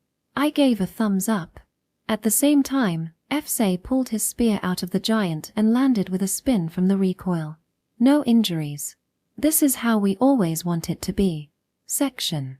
After defeating the giant, we managed to reach our destination village without much trouble. The villagers had evacuated somewhere when the demon lord's army invaded, so it was now practically abandoned. We successfully met with the merchant family hiding there. Everything was going smoothly. However, one problem arose. The merchant asked us to help a child from the village escape along with them. One child shouldn't be a problem, right? That was his argument. Aren't you taking the value of life a bit too lightly? I shrugged my shoulders. We're risking our lives to save you. Imagine this. You're about to fall into a ravine, and we're trying to pull you up. If you pull too hard, we might fall in ourselves. It's a dangerous situation. But we're getting paid for it, so we'll manage somehow. However, now you want to add a child to the mix. Don't you think that might be too much for our arms to handle? But it's a child. I heard you were skilled adventurers. The merchant who hired us approached. He seemed like a kind person for a merchant. Nina also had a hopeful expression, wanting to help. Fsay and Sophia signaled with their eyes, it's up to you. 50 more gold coins. I'll give you half off. This seemed like a reasonable compromise. You're already taking 400 gold coins, and now you want more? Despite our concession, the client seemed unsatisfied. Do as you like. We're leaving this village. We don't know when the demon folk will arrive. If you don't want to come with us, that's fine. The mission will fail, we won't get paid and our reputation will suffer, but you'll lose your lives. It's a lose-lose situation. Or we can stick to the original request and only escort you and your family. Or you can pay the extra gold coins, and we'll take the child too. What's it going to be? Time was truly running out. With such a conspicuous giant gone, the Demon King's army would notice soon. If the demon folk came in large numbers, it would be over. Unfortunately, demon folk aren't as foolish as humans. If the royalty and nobility were as diligent as demon folk, the war situation might have been a bit better. I'll pay the 50 gold coins. The merchant promised the additional reward, albeit reluctantly. Excellent. You understand the value of life. It's a deal. We'll protect the child as if they're worth 50 gold coins. Get in the carriage immediately. It'll be cramped with one more person, but if you give up some luggage, it should be fine. After all, what's that compared to a human life? I urged them to depart immediately. We squeezed the merchant's family and the additional child into the carriage and set off. Instead of taking the road we came from, we headed further west. We were aiming for the town of Elderia, where the merchant was based. Of course, the road we came from would be safer, but that's not what we were hired for. Adventurers are drifters. It's not unusual for us to wander from country to country. If we want to return to Arand, we can just accept a job in that direction. That is, if we manage to reach Elderia safely. Less than an hour after departure, we saw a group filling the highway. It was the Demon King's army. They thoroughly block the main roads in occupied territories to prevent humans from moving freely. It's only natural in wartime. They are thorough. It's no wonder humans are at a disadvantage against the Demon King's army. What should we do? Take a detour? Fsay rode his horse closer. No, the enemy numbers are few. There's only one demon folk. If we take an unfamiliar road, we might encounter monsters. Let's break through head-on. Besides, we might encounter someone reasonable. Demon folk can understand human language. Some of them are surprisingly rational, not as dangerous as they look. In fact, we've resolved situations through negotiation before, though rarely. The Demon King's army blocking the road seemed to be a mixed unit composed of various monsters led by a demon folk. Goblins, ogres, and other familiar faces. I signaled to stop the carriage and called out to Sophia, who was sitting on the driver's seat. Get ready. Understood. As soon as I heard Sophia's reply, I rode my horse forward alone. I approached the Demon King's army, stopping just close enough to escape if needed, and raised my voice. Let's avoid unnecessary fighting, Mr. Demon. We're skilled adventurers. If we fight, we'll definitely win. But that would be troublesome for both of us. You probably don't have orders to exterminate all passing humans, right? Just close your eyes for a bit. Not for long, just long enough to take a piss. That way, none of us get hurt or die. It's probably the 5th best deal you'll get in your life. What do you say? The purple-skinned demon folk, towering over me by 2 heads, glared with sharp eyes, then slowly pointed at me. At that signal, all the monsters he commanded rushed towards me at once. Negotiation failed. There are inflexible people everywhere, I suppose. I quickly turned my horse around and headed back to my companions. I could see Sophia in the middle of the road, chanting a spell. The moment I passed by Sophia, her magic was completed. Lightning shot from Sophia's staff, striking the group of enemies chasing me. The monsters fell, turned to charcoal. While the negotiation failed, my role as a decoy was successful. That spell probably took out half of the enemies. Well, shall we go then? I turned my horse around again and drew my sword. Fsay was also readying his spear. Now it's time for the warriors to shine. I cut down the monsters who were still standing in shock from the earlier magic, charging on horseback. Fsay was also wreaking havoc with his spear. Momentum is crucial in situations like this. Even just the 2 of us, with enough momentum, we can fight advantageously against numerically superior enemies. The number of monsters quickly decreased, but the demon folk in the rear let out a roar. It wasn't in human language, but more like a beast's cry. At that, The monsters who had been fighting fearfully suddenly fled en masse. That must have been some kind of retreat order. To prevent them from regrouping, which would be troublesome, we mercilessly cut down the fleeing monsters' backs. We wanted to reduce their numbers as much as possible now, but it's quite difficult to deliver fatal blows to opponents running away with their backs turned. In the end, more than half of the remaining enemies managed to escape. In their place, the demon folk stepped forward. His huge body was clad in what must be custom-made armor, and he held a greatsword in each hand. Whether prioritizing mobility or due to difficulties in crafting, the joints of the armor were exposed, revealing skin. Dual wielding, It's difficult for humans to wield a greatsword with one hand, but with a demonfolk's strength, it's probably no big deal. He's bigger than the demonfolk in Arand. Likely a formidable enemy, but we could probably defeat him if Fsay and I work together. However, the demonfolk is aware of this too. Many of his monster subordinates still remained. He'll probably try to outflank us and attack our blind spots. Or they might target the carriage. Sophia and Nina aren't suited for close combat, so the carriage defense is weak. Either I or Fsay need to cover it. In other words, one of us has to face the demonfolk alone. This huge, muscular purple monster. I glanced to the side and met Fsay's eyes. This is the leader's job, right? Damn, he's totally trying to push it on me. No, I just realized I'm not cut out to be a leader. I've been thinking for a while that you'd be more suitable as the leader of this party, Fsay. Unfortunately, my late father told me never become a leader. I'll leave the rest to you. Fsay, whose father should still be alive, retreated to the rear to keep the monsters in check without waiting for my response. Well, it can't be helped. It's my role to deal with the demonfolk. Seeing that his opponents had reduced from 2 to 1, the demonfolk grinned confidently. He probably thinks he won't lose to a single human. I readied my long sword. The blade emitted a pale blue glow, indicating its magical power. It's a masterpiece worth enough to buy a mansion. After retiring as an adventurer, I plan to sell it and live a life of leisure. That is, if I can defeat the demonfolk in front of me. Finally showing yourself, Mr. Demon. You look a bit under the weather. Maybe you should go home and rest until that purple face of yours gets better. It was a cheap provocation, but it seemed to work. The demonfolk's eyes turned bloodshot as he swung his right-hand greatsword diagonally with all his might.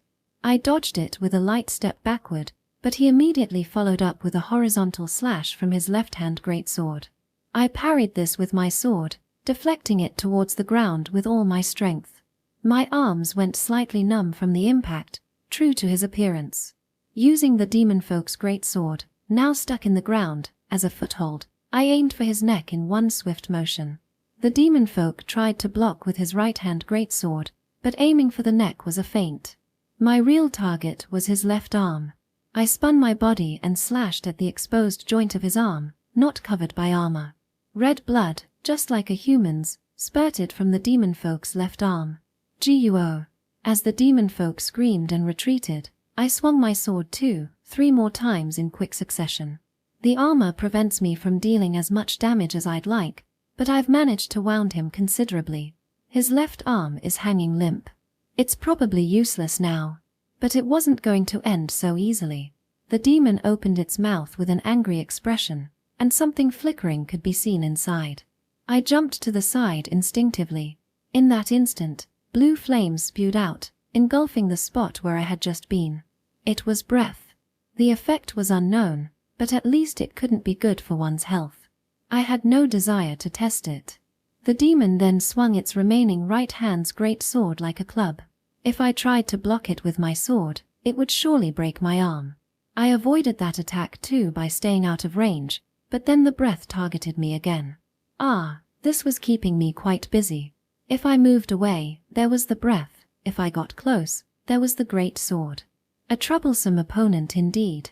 If we had all faced it together, we could have managed somehow, but dealing with it alone was a tough job. It was the right decision to crush its left arm with the first strike. Glancing back, I saw that while I was fighting, the remaining monsters had headed towards the carriage. Fsay also seemed to be having a hard time fighting while protecting the carriage. Sophia and Nina were keeping the monsters at bay with magic, but the carriage was almost surrounded. The merchants inside must be quite pale with fear by now. It would be bad if I didn't go help them. I needed to defeat this purple demon in front of me quickly. As I was thinking this, there was a moment's pause in the demon's movement. It was the prelude to its breath attack. After drawing it in sufficiently, I dodged to the side. Good. I was starting to understand it. At that moment, its right-hand movement also becomes vulnerable. That's when to aim. I close in, the great sword comes flying, I dodge backwards, then comes the breath. This was basically the pattern. Which means, I charged at the demon. The great sword, wielding pure violence rather than any swordsmanship, came at me. I avoided it by the skin of my teeth. Then, just as it was about to use its breath attack, I stepped forward. If I misjudged the timing even slightly, I'd be fodder for those blue flames. The demon, about to open its mouth, showed a dumbfounded expression. If it had ignored my movement and just breathed out its flames, it might have led to a mutual defeat, but that split second decided the outcome. I slashed the demon's throat with the tip of my sword. Red blood and blue flames leaked out from there. Its head burned by its own blue flames. The demon's unvoiced scream was visible in the shape of its mouth. Not yet. These creatures' vitality is incomparable to humans. As expected, the great sword was swung horizontally. It was a desperate attack, but if it hit, it would mean instant death. They really don't make it easy to win. While jumping to avoid that crude, forceful attack, I closed in on the demon again. It was a short acquaintance. With all my might, I struck off its head. Although the carriage had a sturdy cargo bed, the upper part was only covered with a canvas, so it was easy to peek at the surroundings. Nevertheless, the merchant family riding in the cargo area kept their eyes closed.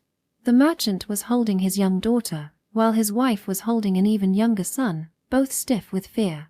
The constant roars of the monsters eloquently told of the dire situation.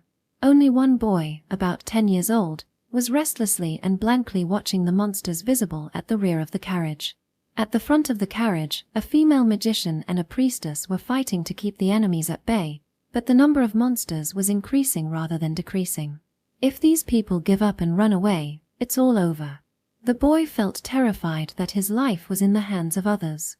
Eventually, his eyes met with those of a goblin. Skin like it was made of dirt, with barely any hair. Its yellow eyes were bloodshot, looking decidedly evil and cunning. In its hand, it gripped a short, rusty sword. The goblin, noticing the boy's presence, called out to its companions and then pointed. As if to say, "We're coming now." Indeed, about 5 goblins grouped together and, careful not to become targets of the women's magic, slowly approached. Their faces wore evil grins. The boy held his breath and looked around, but there was nowhere to escape. He only reconfirmed the sight of the merchant couple trying to protect their children, which made him sad. The goblins were coming. Peeking out from the front of the carriage, he could see the magicians and the spearmen desperately fending off other monsters, making it impossible to ask for help or to escape. Finally, the goblins laid their hands on the cargo bed. Their faces were twisted with sadistic pleasure. The cargo bed creaked. Even the merchants finally opened their eyes, trembling with fear. The boy's eyes met with the merchant's. He felt something like reproach in that gaze. As if to say, "You should be the sacrifice." He realized a goblin had raised its sword. It seemed like unavoidable death. But in the next moment, a sword sprouted from the goblin's belly, and the vicious little man slowly fell. Hey, was that 50 gold coins worth of thrill? The swordsman who appeared from behind the goblin was smiling with just his mouth. His whole body was covered in blood and he was breathing heavily. It was clear he wasn't as composed as his expression suggested. "You're injured." There might have been some blood splatter, but it was obvious the swordsman himself was also wounded. Since he hadn't been visible until just now, he must have forced his way through to get here. "What? We've got to give our priestess some chance to shine too. It doesn't sit well with me to give her pay for doing nothing. So, injuries like these will heal quickly. No problem." The boy could only nod repeatedly. Section. After encountering the Demon King's army, we arrived at the town of Eldiria without any notable trouble. Another request successfully completed. Perhaps because we let monsters get into the carriage, the merchant client seemed very dissatisfied, but the bonus child was grateful. Well, in this world, money matters more than gratitude. Even the child was saved only because he was worth 50 gold coins. Despite the neighboring country being invaded by the Demon King's army, the town of Eldiria was bustling. Or rather, it might be thriving because of the invasion. War makes money, whether it's against humans or monsters. It's a scene I've seen many times, and I'm a bit uncomfortable with it. For now, we ate the most delicious meal in this town, drank some alcohol, and slept at the inn with the most luxurious beds. After a series of nights sleeping outdoors, this contrast gives a modest sense of happiness. Then, after resting for a few days to recover from fatigue, we looked for the next request on the bulletin board at the Adventurous Tavern. Something that pays well, heads in the direction we're aiming for, and aligns with our purpose. Such convenient requests are hard to find. As I carefully examined the bulletin board from end to end, I found that request in a corner. It's what you'd call divine guidance. Although the conditions didn't quite match, it was undoubtedly a job tailored for us. I tore that paper off the bulletin board and headed towards the tavern keeper. That night, the prophet appeared again. Why did you choose a request that doesn't pay well? The next request I had decided on was to subjugate monsters that had appeared in Gastan, a land further west from here. Apparently, transport wagons from Gastan were being attacked by monsters. Due to the war's impact, they were transporting scarce grain, so soldiers had been assigned as escorts, but they were completely wiped out.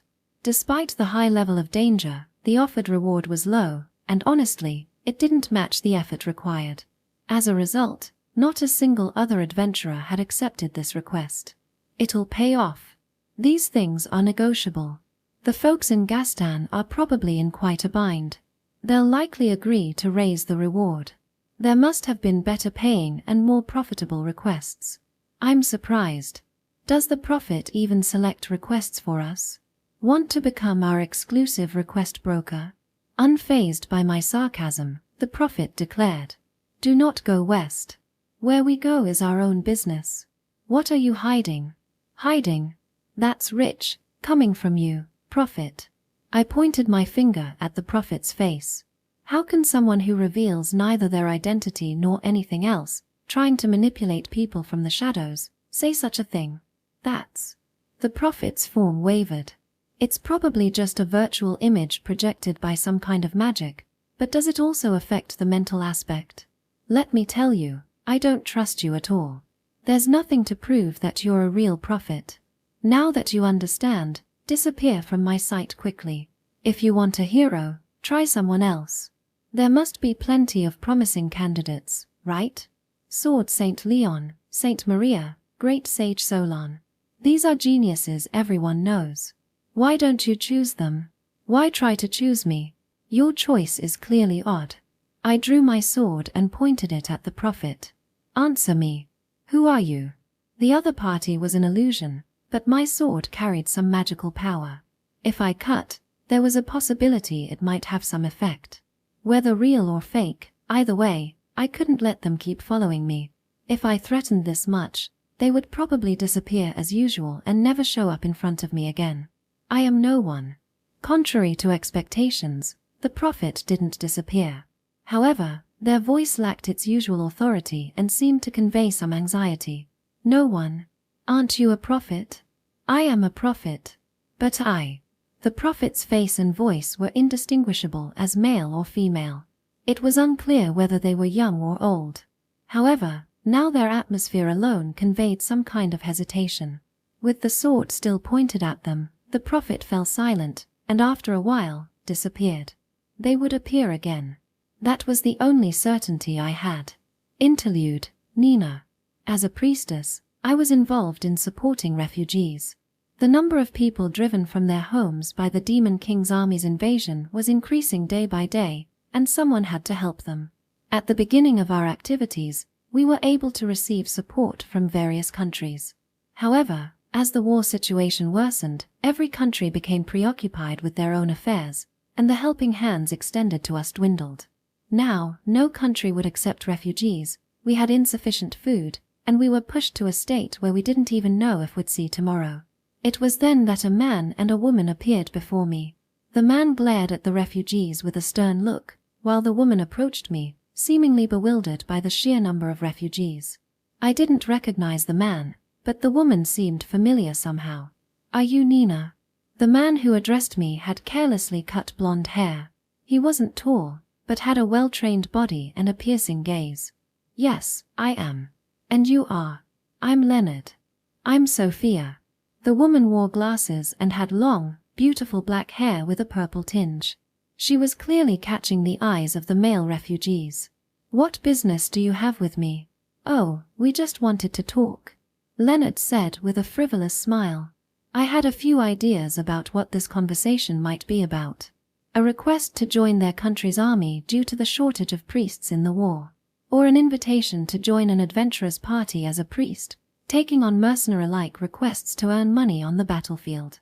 They looked like typical examples of the latter. If this is an invitation to become an adventurer, I must decline. I'm fully occupied with helping these people here, and I can't spare time for anything else. I glanced at the people sitting nearby. They're called refugees by society and are looked down upon. They have no place to live, barely anything to eat, and have been abandoned by everything. Are you stupid? Leonard furrowed his brow deeply. Whether you're with them or not, these people are at a dead end. There's nothing that can be done. If this continues, you'll all go down together. What's the point of that? This is what I want to do. I'm not seeking any meaning in it. Self-satisfaction, huh? Leonard shrugged his shoulders.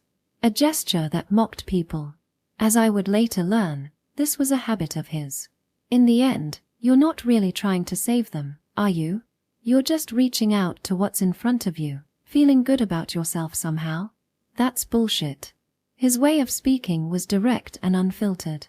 It was the truth, and it hit a sore spot for me. I had never met anyone who said such terrible things right off the bat. Would you please leave? This is unpleasant. Saying that, I turned my back on Leonard. Wait a moment. Please listen to me for a bit. Sophia, the woman, hurriedly addressed me. Don't you remember me? We haven't spoken directly, but we fought together in Malika 10 years ago. As she said this, my memory gradually returned. I remembered that there was a young female magician about my age in the volunteer army I had joined in the Battle of Malika. Indeed, that girl had also worn glasses and had long, beautiful black hair. Although, since our positions were different, I didn't know what had happened to her during that battle. I remember. So you survived. Tears involuntarily flowed down my cheeks. This was the first time I had met someone who had survived that battle. The volunteer army was said to have been completely wiped out, and I thought I was the only survivor. There's no need to cry. I just survived shamefully by pretending to be dead. Sophia spoke as if it was a joke, but her eyes were also moist. I'll apologize for what this idiot said, she said, hitting Leonard on the back of his head. Leonard rubbed his head with a disgruntled expression. The scene was a bit funny, and I thought that perhaps he wasn't as bad as he seemed. Why don't we talk about old times? Preferably somewhere private, Sophia suggested, conscious of the eyes around us. Indeed, we were now the center of attention among the refugees. All right. Please, this way. I invited them into my worn-out tent. To put it simply, we've come to recruit you, Sophia said as soon as we entered the tent. As I said before, it's impossible. I've been with these people all this time. I can't just go somewhere on my own now. You're going to stay with them even though you know there's nothing that can be done. Isn't that running away? Leonard's attitude was as harsh as ever, not at all like someone trying to recruit me. You, be quiet. Sophia tried to hit his head again, but this time Leonard dodged. It was like watching a long-married couple, somewhat heartwarming. After missing her swing, Sophia clicked her tongue and addressed me again. Well, I understand your position. But let's talk anyway. About each other. Saying that, Sophia began her story. She told me about how she was originally a noble, how she hated it and became an adventurer, how she was saved by a magician named Lei in the Battle of Malika, and how she was running an apothecary when Leonard came and took her away. I think I had been frozen in time since the Battle of Malacca, unable to move forward. This guy may be unpleasant, but he gave me the push I needed to take a step forward again. He's not as bad as he looks, probably. Sophia smiled mischievously. I see. Then, let me tell you my story. I can also tell you a bit about what happened to Luke afterwards. At the mention of Luke's name, Leonard's expression turned serious. I was born as a merchant's daughter. We were a fairly well-off family, and my parents were devout and kind people. Influenced by them, I too believed in God from a young age and spent my days offering prayers. When I reached a certain age and began to learn the formal methods of prayer, I discovered that light dwelled in my hands when I clasped them in prayer.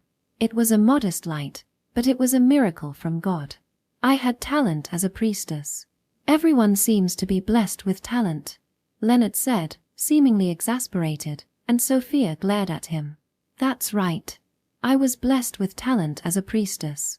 I was even nominated as a candidate for sainthood at one point. It's my little pride. The current saint is said to be a girl named Maria.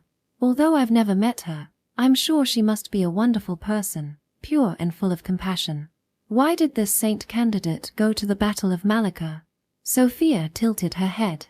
She went to the Battle of Malacca because she was an adventurer, but I wasn't. Because I thought it was the right thing to do. I believed that fighting the Demon King's army and saving people was God's will. God's will, her. Leonard wore a vacant expression. So how did Nina survive the Battle of Malacca? I took a breath before answering Sophia's question. Well, as Sophia said earlier, it was a terrible battle. Even I, who was in charge of recovery, had to wield my rod and fight as monsters closed in. In the midst of that, I saw Luke. His figure, slicing through enemies like lightning, was overwhelming. Whenever he swung his sword, monsters would surely fall. Even demon folk seemed to cower before Luke. However, I glanced at Sophia cautiously. Leigh, who should have been close by, was already gone, and he was fighting all alone. I heard Sophia gulp. This was probably the story about Luke that she wanted to hear. With most of the other adventurers fallen, Luke fighting alone was truly heroic. But it was impossible to remain unscathed without any help. He was dyed dark red with both enemy blood and his own, looking battered and bruised. I thought, this is when my power is needed. I must deliver God's miracle to him. Then what did you do? Sophia urged me to continue as I paused. I did nothing. Ha! Sophia was surprised, and Leonard's face contorted. My legs froze, and I couldn't move. Before I knew it, I was gripped by the terror of the battlefield, frightened by the fearsome demon folk. So I couldn't move forward anymore. As a result, I left Luke to die. That's why I never go to battlefields anymore. The real me is a coward who couldn't do anything when it really mattered. It can't be helped. We were both young back then. Sophia's words of comfort seeped into my heart. She probably understands because she's felt something similar. So, what happened to Luke? Leonard asked in a hard voice. As Luke's comrade, he must be curious about what happened next. It's understandable that Leonard lost sight of Luke in that chaotic battle. He charged into the enemy lines all alone. Luke probably aimed for the demon folk commanding the monsters. In that clearly disadvantageous situation, it was the only way to win. I just watched him go. I see. Surprisingly, Leonard didn't blame me. Instead, he hung his head, as if blaming himself for not being able to act alongside Luke. What happened to Nina? Sophia asked, seemingly concerned. I was mercilessly cut down by a demon folk. From my shoulder to my chest. I traced the wound, running my hand from my shoulder to my chest. How did you survive that? Sophia's eyes widened. I had talent as a cleric, at least. After being cut down and left for dead, I unconsciously performed God's miracle and healed my own wounds. When I was rescued by the royal army that arrived later, my wounds were already healed. The priest accompanying the royal army praised me, saying, as expected of someone who went to Malacca of their own will. I shook my head. It was a terrible misunderstanding. I'm just a filthy woman who abandoned Luke and saved only my own life. That's why I now try to live for others, helping refugees.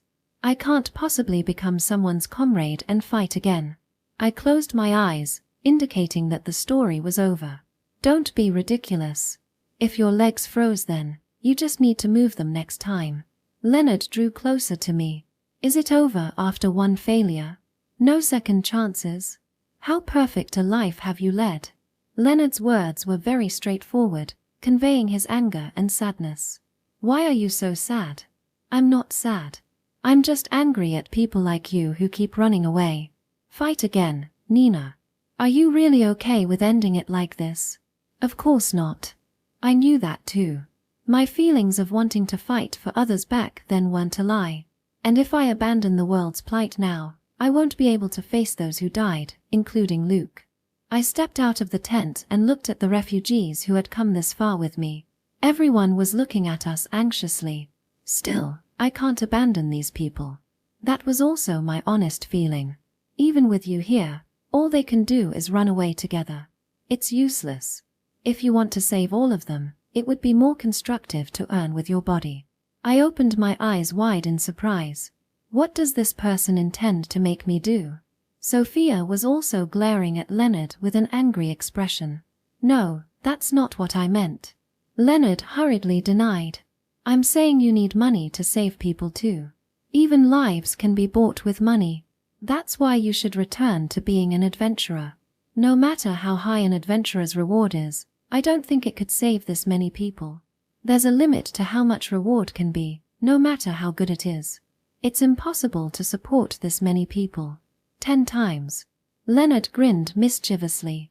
"I'll show you how to earn 10 times what ordinary adventurers make. And that's not all. With that reward, I'll save all of these people." It sounded like a devil's temptation. Chapter 5, Gastan. Gastan was a land famous for its granaries. The harvested grains were exported to other regions, making it a major supplier to neighboring countries. It was these grains from Gastan that were being targeted by the Demon King's army. As soon as I arrived, I went to negotiate with the village chief, who had requested our help. The chief's house was only slightly more impressive than those of the other villagers, with a modest thatched roof. The chair and table I sat on showed considerable age. This indicated that life here was not easy. Knights or adventurers, none can stand against them. With that reward amount, no one will take on the request, right? If you increase it tenfold, we'll defeat the monsters for you. What do you say? The Demon King's invasion hadn't yet reached Gastan, but seeing it as an important food source, they were likely attacking the transport routes from Gastan. As expected of the demons, they do exactly what humans hate. However, this village doesn't have that much money now. The harvested grains are bought cheaply and used as food for the battlefields. We have no leeway. The village chief looked no different from any other old man. His hands and face bore the deep wrinkles characteristic of someone who had worked hard for many years. His words likely held no lies. If told we're fighting for humanity, this village would have no choice but to sell their grains at a low price. It's a common story. With a grand cause, such things are allowed to happen. But in reality, if the human side loses the war and the Demon King's army pushes this far, the fields of this village would likely be burned to the ground. I'll take the reward in grains, so there's no problem. I have connections with merchants. They'll buy it at a much higher price than the country would. But then we might not be able to secure enough to supply the country. He's an honest old man. Probably an ideal farmer in the eyes of the nobles. It's simple. Just say the monsters got to it during transport. I'll take that portion. Is that not okay? You're telling us to divert the goods. The simple village chief looked up to the sky with an expression of disbelief. Either way, if I don't escort it, it'll just fall to the monsters. Choose whether you want to keep getting attacked or turn a blind eye to some diversion. The village chief held his head in his hands. This makes it seem like I'm the one doing something wrong. It hurts my heart. Listen, village chief. Think about it. If you refuse my offer, the grains here will keep getting attacked during transport. No one will be happy. except for the monsters eating the stolen grains. Moreover, the monsters might eventually get tired of waiting for carts that come at unpredictable times. What do you mean? The village chief's eyes darkened. I'm saying the monsters might start attacking Gastan directly. The soldiers fighting the monsters will get hungry and sluggish if their supplies are disrupted. If that happens, the Demon King's army will have free rein. Instead of targeting carts one by one, they might decide to burn the fields. That's what I'd do. You would too, right? That's... The village chief had no words to deny my grim prediction. After a moment of silence, the exhausted old man accepted my proposal. Section. That night, the prophet appeared again in the room where I was staying. No matter how many times I drive the prophet away, that thing keeps coming back. Such persistence. Why do you demand unfair compensation? The prophet doesn't usually put much emotion into words, but the tone seemed angry. It's not unfair. It's fair compensation. If you have a problem with it, why don't you do it yourself? For free. The village chief would be happy. The people of this country would be happy too. The only ones who'd be unhappy are you and the monsters. Humans would benefit from non-humans fighting each other. I don't have such power. What? You're telling us to do something you can't do yourself, and for cheap pay? Is your main job being a priest who gives gratitude-inducing, cheap sermons or something? I can't become a priest. I don't have the qualifications. Those words had a slight tremor. You're all excuses. It's not about whether you can or can't do it. Just try doing it yourself first. Say your high and mighty things after that. Who would trust someone who's all talk? A prophet's role is to guide the hero. They can't do anything else. The prophet's voice gradually became quieter. Don't be so quick to decide. Don't deny your own possibilities. You look like a ghost, but if you try hard enough, you might even become human, you know? I shrugged. I wanted to end this fruitless conversation quickly and go to sleep. After that, if you become an adventurer and gather companions, you might even be able to go defeat the Demon King. It's a short-lived life that I can't recommend, but isn't that your ideal? I'm not a ghost. I'm human, just like you. It's too late for me to become an adventurer now. I can't do anything. The prophet seemed to be taking my jokes seriously and getting worked up. Human? The prophet was human? I became a bit interested. What are you talking about? If you can project illusions to places like this, aren't you some amazing magician or something? Surely there are other things you can do? I can't do anything else. This is all I can do. Are you serious? Is a prophet's job just to show illusions to people and make them into heroes? Let me tell you, I'm not going to become a hero. You've completely chosen the wrong person. Does that mean humanity is doomed? You should take your job more seriously. You're human too, right? It seems this prophet is the real deal. If this was someone I should be wary of, this person wouldn't say things like this. However, either way, I don't have the power to defeat the Demon King. I'm over 30, and I know my strength won't grow any further. I never had the qualifications to be a hero in the first place. I am taking it seriously. I've been repeating this over and over. Shouting that, the prophet disappeared.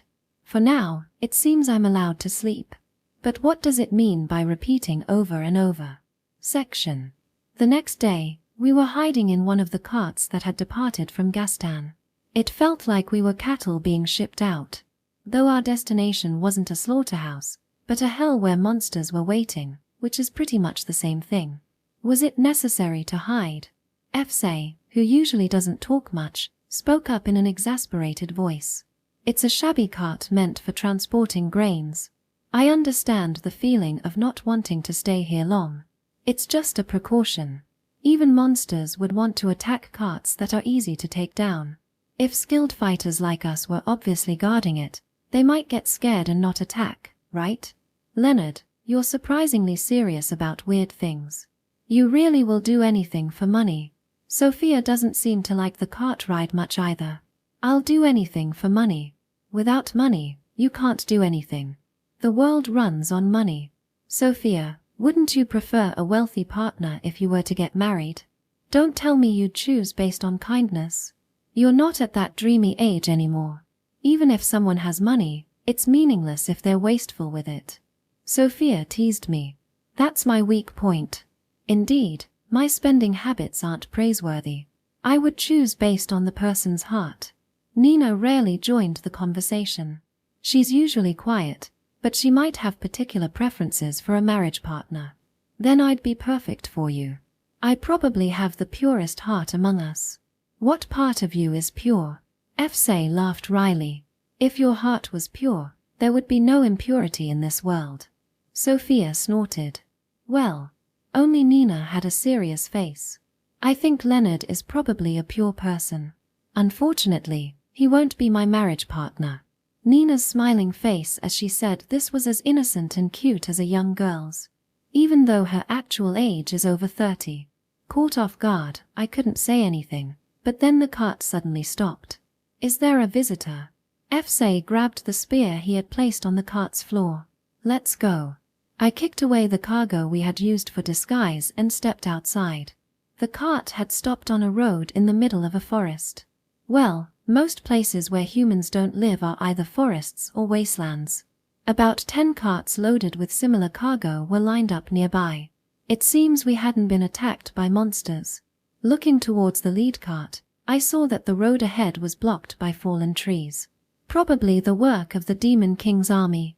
It's a common tactic, but effective. The cart drivers were panicking. Scary monsters are coming. They're after the cargo in the carts. You'd better run away quick.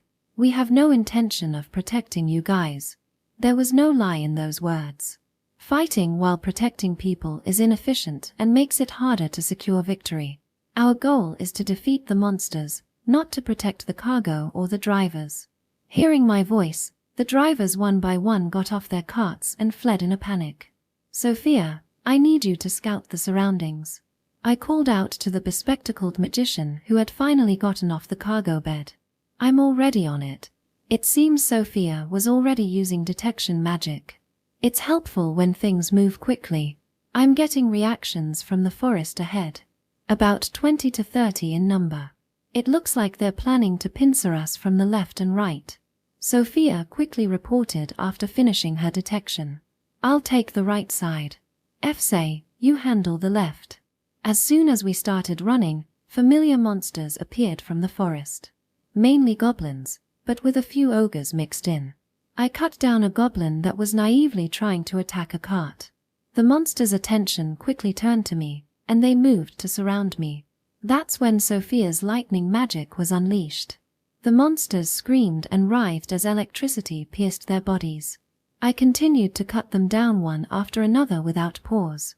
Fsay should be doing the same thing on the left side. After fighting for a while, we had dealt with most of the attacking enemies, but of course, this wasn't the end. The number of foes we'd faced so far could have been handled by the escort soldiers and adventurers who had been with us. We heard the neigh of horses from behind. It seemed the main force was coming from that direction. Recover, please. Nina nodded silently and cast healing spells on me and Fsay. We hadn't sustained many injuries, but fatigue had accumulated. Having healing magic made a world of difference for the upcoming battle. As we moved to the rear of the carriage convoy, we saw a horde of monsters approaching. Section. The battle has begun. The prophet, connected to the shadow, saw Leonard and his companions fighting against the monsters. Having guided dozens of heroes before, the prophet knew Leonard didn't possess extraordinary strength. In terms of swordsmanship, he was no match for Leon, the sword saint. However, their party's strength as a whole was quite impressive. Their coordination was excellent. From their usual conversations, they didn't seem particularly close, but in battle, they displayed beautiful teamwork. Even so, the prophet doubted Leonard's party could defeat the Demon King. I no longer understand. The prophet was tired. When guiding Leon, the first time, the prophet had connected their consciousness to the illusion as much as possible, seeking ways to help. But there was little they could do. The prophet had only been able to relay future events to gain the hero's trust. Moreover, as situations changed, the future also shifted, making predictions imperfect. Each time, the prophet felt their powerlessness acutely, realizing they were merely a shadow. Many of the guided heroes had come to resent the prophet. Because I believed your words. Some had cursed before dying. There was no excuse. They had believed they were the heroes guided by the prophet, destined to defeat the Demon King. Given the history, it was understandable for them to think so. But the reality was different. After numerous trials and errors, the prophet learned that only those who actually defeated the Demon King could be called heroes. Even the prophet didn't know who the true hero would be. Rewinding time and restarting the world compilation. Around the 10th iteration, the prophet began spending less time connecting their consciousness to the illusion. Just 10 times. However, each world compilation took up to 10 years. Repeating it 10 times meant over a century had passed. The prophet's mental fortitude was truly admirable. But there was no one to praise them. Everyone forgot everything, leaving only the prophet to remember. While their physical body didn't deteriorate due to the resets, their mind wore down. It was natural that the time the prophet spent guiding heroes through illusions gradually decreased. Leonard was swinging his sword, fighting against a demon. It seemed to be their party's basic strategy for Leonard to engage demons in one-on-one combat. Let me guess your parents' colors. Your dad's red and your mom's blue. That's why you're purple, right? Or maybe your dad's blue and your mom's red. Am I wrong? The demon, understanding human speech, flew into a rage. Don't get so angry. Could it be your dad was yellow or something? Sorry for exposing your mom's infidelity. Leonard fought while hurling terrible provocations at the demon, seeming to enjoy himself. He was far from heroic, a vulgar and coarse man. That's precisely why the prophet had chosen to test him. There had been many noble and powerful individuals. However, spending time with such people revealed their flaws. How would Leonard fare in comparison? His personality seemed terrible. Yet, there was a glimpse of a unique strength. He would use any means to win. He didn't shy away from sacrifices and even used his allies. It was a strength born from not seeing himself as inherently good. His swordsmanship was dirty. When facing strong enemies, instead of aiming for vital points like the neck or torso, he would start by attacking relatively unguarded areas like fingers and feet. He would gradually weaken his opponents, slowly cornering them. In fact, the demon Leonard was currently fighting had lost several fingers and his shins were covered in wounds. It was honestly hard to watch. Leonard's companions were holding back the other monsters. The warrior Fsay's spear work was impressive. While spears are good for attacking enemies from a distance, they're weak in close combat. However, Fsay could thrust his spear so quickly it seemed like he had multiple spears. Thanks to his exceptional skill, he was defeating monsters without letting them close in. This technique was effective against weaker opponents, and with Leonard handling the stronger demon, it worked well. The mage Sophia was casting spells efficiently. She seemed to consider carefully when and where to use which magic for the best effect.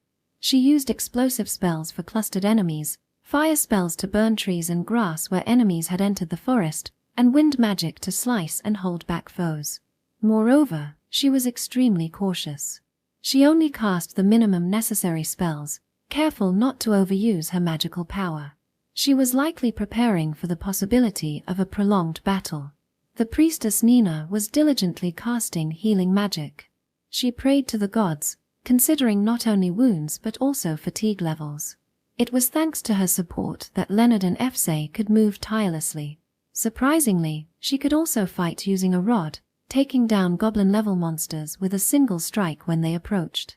Perhaps because of this, she fearlessly moved forward. While priests usually stay in the back, Nina always tried to be close to Leonard and the others. Their fighting style was stable and flawless. Among the hero parties I've seen, they would rank among the top. However, being around 30 years old, they might not have much room for growth. That probably won't be enough to reach the Demon King.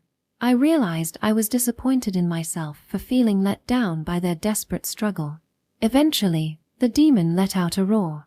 It seemed unable to bear the unreasonable death approaching it. Leonard, undaunted, pressed his attack. Even the enemy's anger was an opportunity for him. Leonard's sword pierced the demon's armor, stabbing through its chest and heart. A demon's life force is far stronger than a human's. Even so, there aren't many warriors who can attack so mercilessly. For just a moment, Leonard's face transformed into a distorted mask of hatred. Among the heroes I've guided, he probably hates demons the most. I don't know the origin of that hatred. Leonard quickly returned to his usual carefree expression and headed towards his companions to help defeat the remaining monsters. After they had finished off all the monsters, an unexpected figure appeared before Leonard and his party. It was the Eldarian merchant they had rescued from the Demon King's territory. As planned, Leonard said to the merchant, "You certainly made quite a scene." The merchant replied, looking disgusted at the monster corpses. "This is the cargo you'll be taking to Arand. The carriages are included. Should be enough, right? Do you have enough drivers? I've brought the number you requested." Men began to descend from the merchant's carriage and took their seats at the driver's platforms of Leonard's carriages. "Everything's been arranged. The village chief of Gastan has approved the diversion of the cargo.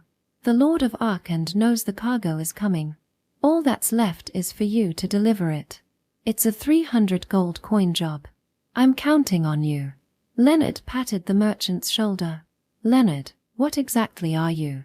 Complex emotions flashed across the merchant's face. "Don't ask unnecessary questions. I'm a man who'll do anything for money. Let's leave it at that. It's the truth anyway. Money rules the world. That's why you're taking this cargo to Arand, right?" Leonard smiled sarcastically. The merchant's round face also broke into a smile. "Yes, I am a merchant after all. I'll certainly work for what I'm paid.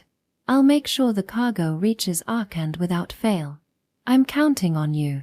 The merchants reorganized the carriage convoy and set off towards Arand. Section. What was that all about? Leonard and his companions had received the carriage the merchants had arrived in and started moving towards a nearby town. However, they couldn't reach it that night and were now camping out. The prophet appeared before Leonard, who was taking his turn at watch duty. The exhausted Fsa and the others seemed to be sleeping soundly in the carriage. "What do you mean?" Leonard said quietly, his eyes fixed on the campfire. Perhaps he was being considerate, trying not to wake his companions. Why did that merchant show up? And why did he take the cargo to Arand? It's not important. It has nothing to do with the fate of the world you're concerned about. Leonard's face, illuminated by the campfire, looked strangely peaceful. "It is important. Tell me." "I don't see any benefit in telling you that, but..." Leonard threw a small twig into the campfire.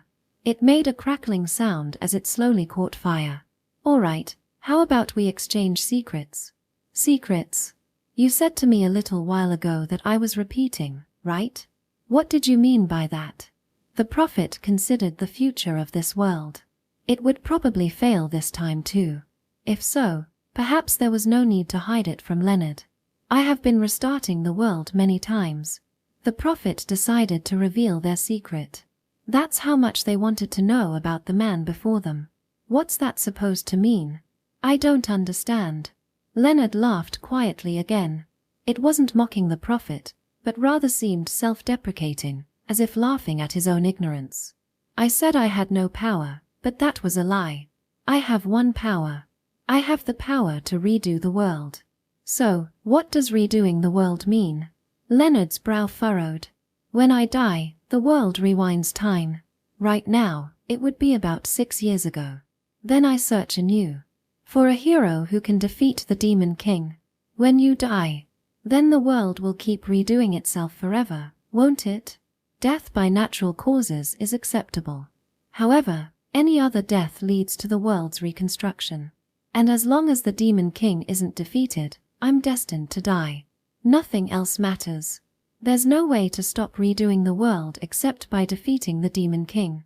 "So, you don't actually know a hero who can defeat the Demon King?" "I don't know the hero.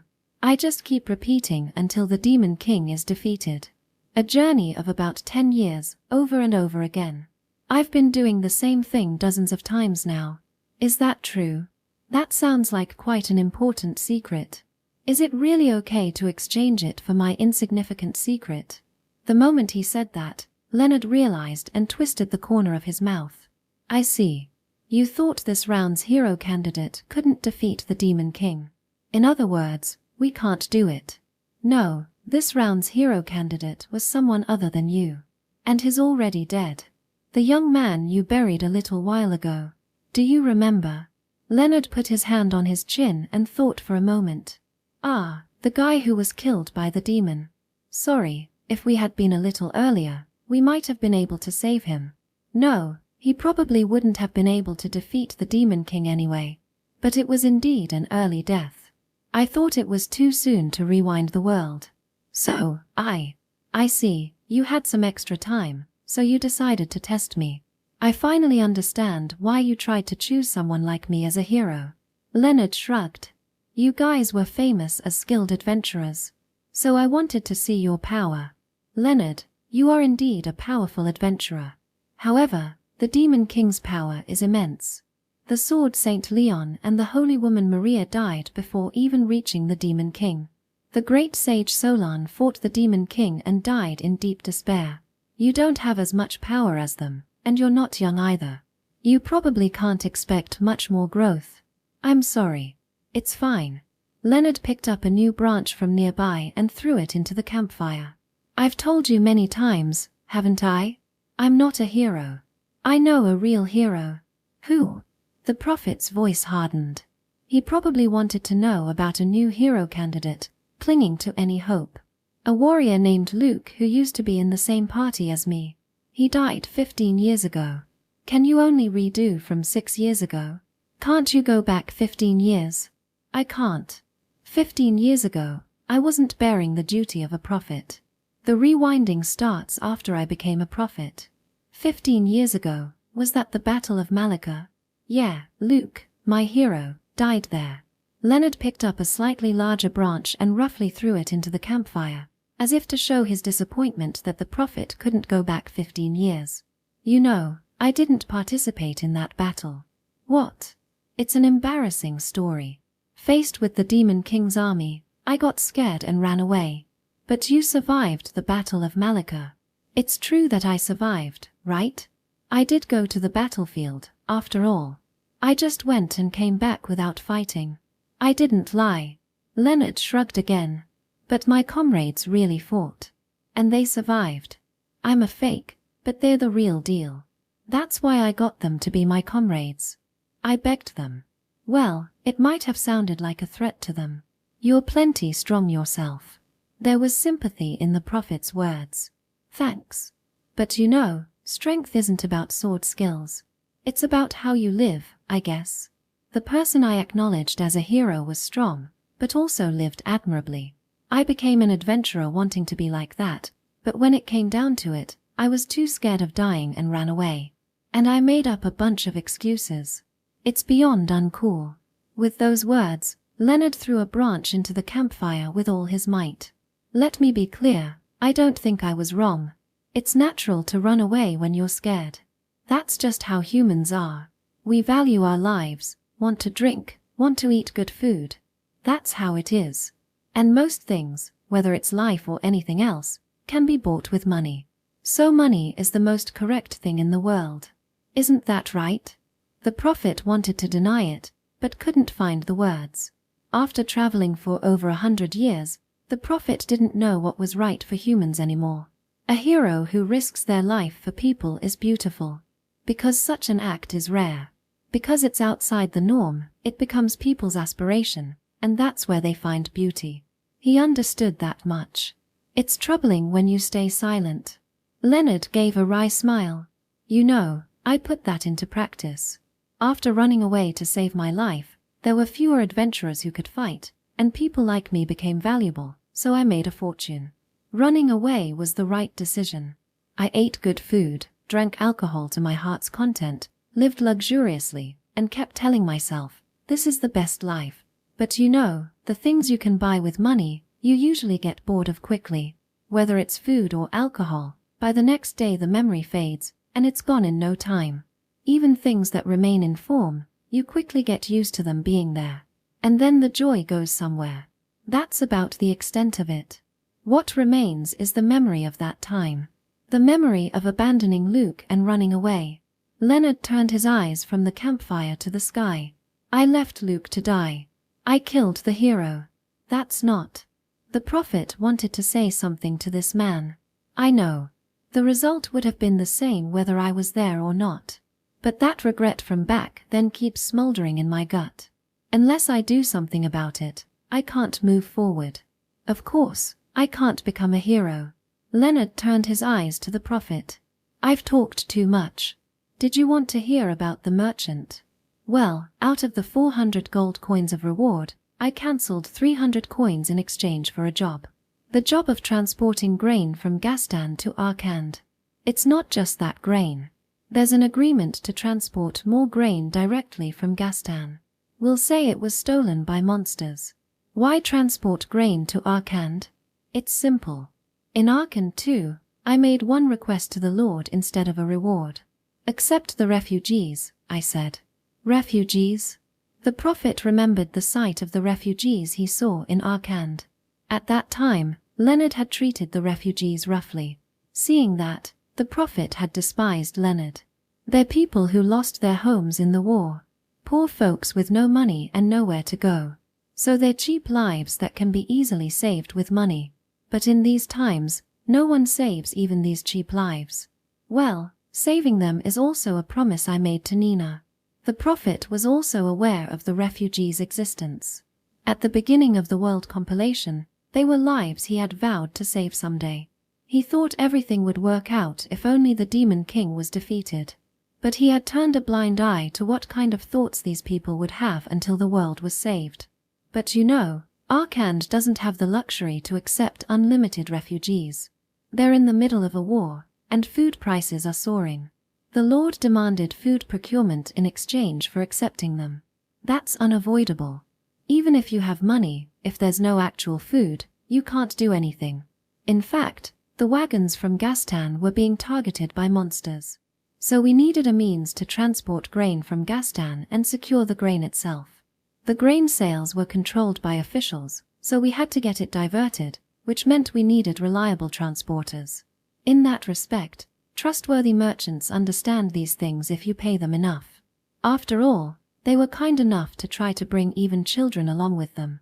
You went all the way to Gastan to save the refugees. You were demanding high rewards for them? No, not at all. Leonard snorted. I just used the money as I pleased. Money is precious. It can even save lives. Lives that pompous kings and nobles couldn't save.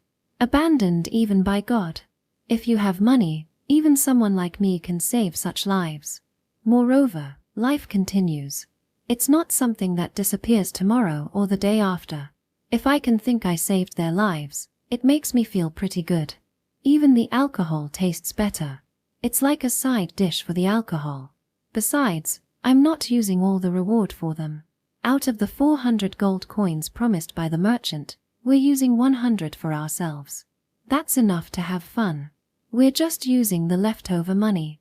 With 100 gold coins, one could enjoy life for several years. There's no lie in Leonard's words. Also, there was a separate reason for going all the way to Gastan. Procuring food was just a side task. We have our own purpose. What is it? You'll know soon. Very soon. Leonard refused to say any more and soon traded places with Efse to sleep in the wagon. Interlude, Efse. After the Battle of Malika, I had no desire to continue being an adventurer. I couldn't stand the thought of teaming up with others. Anyone who didn't participate in that battle seemed like a fake to me. Still, I needed to earn money to survive. So I looked for jobs I could do alone, making a daily wage by completing those tasks. Thanks to the human side's victory in Malika, things were peaceful for a while. But after 5 years, the Demon King's army began to move again. Despite all those sacrifices, peace only lasted 5 years. But that had nothing to do with me. I thought I had fought enough back then. It was around that time that I heard rumors about Leonard, an adventurer who boasted about surviving Malika and only took high-paying jobs. Moreover, he'd do anything for the right price. I couldn't believe there was someone who survived that battle and was now profiting as an adventurer. I caught a glimpse of him once in a tavern where adventurers gathered. He was about my age, with a shallow smile plastered on his face. What an unpleasant guy. That was my first impression of Leonard. He didn't look like someone who had gone through the same experience as me. How dare he live so shamelessly? How can he smile? Have you forgotten what happened back then?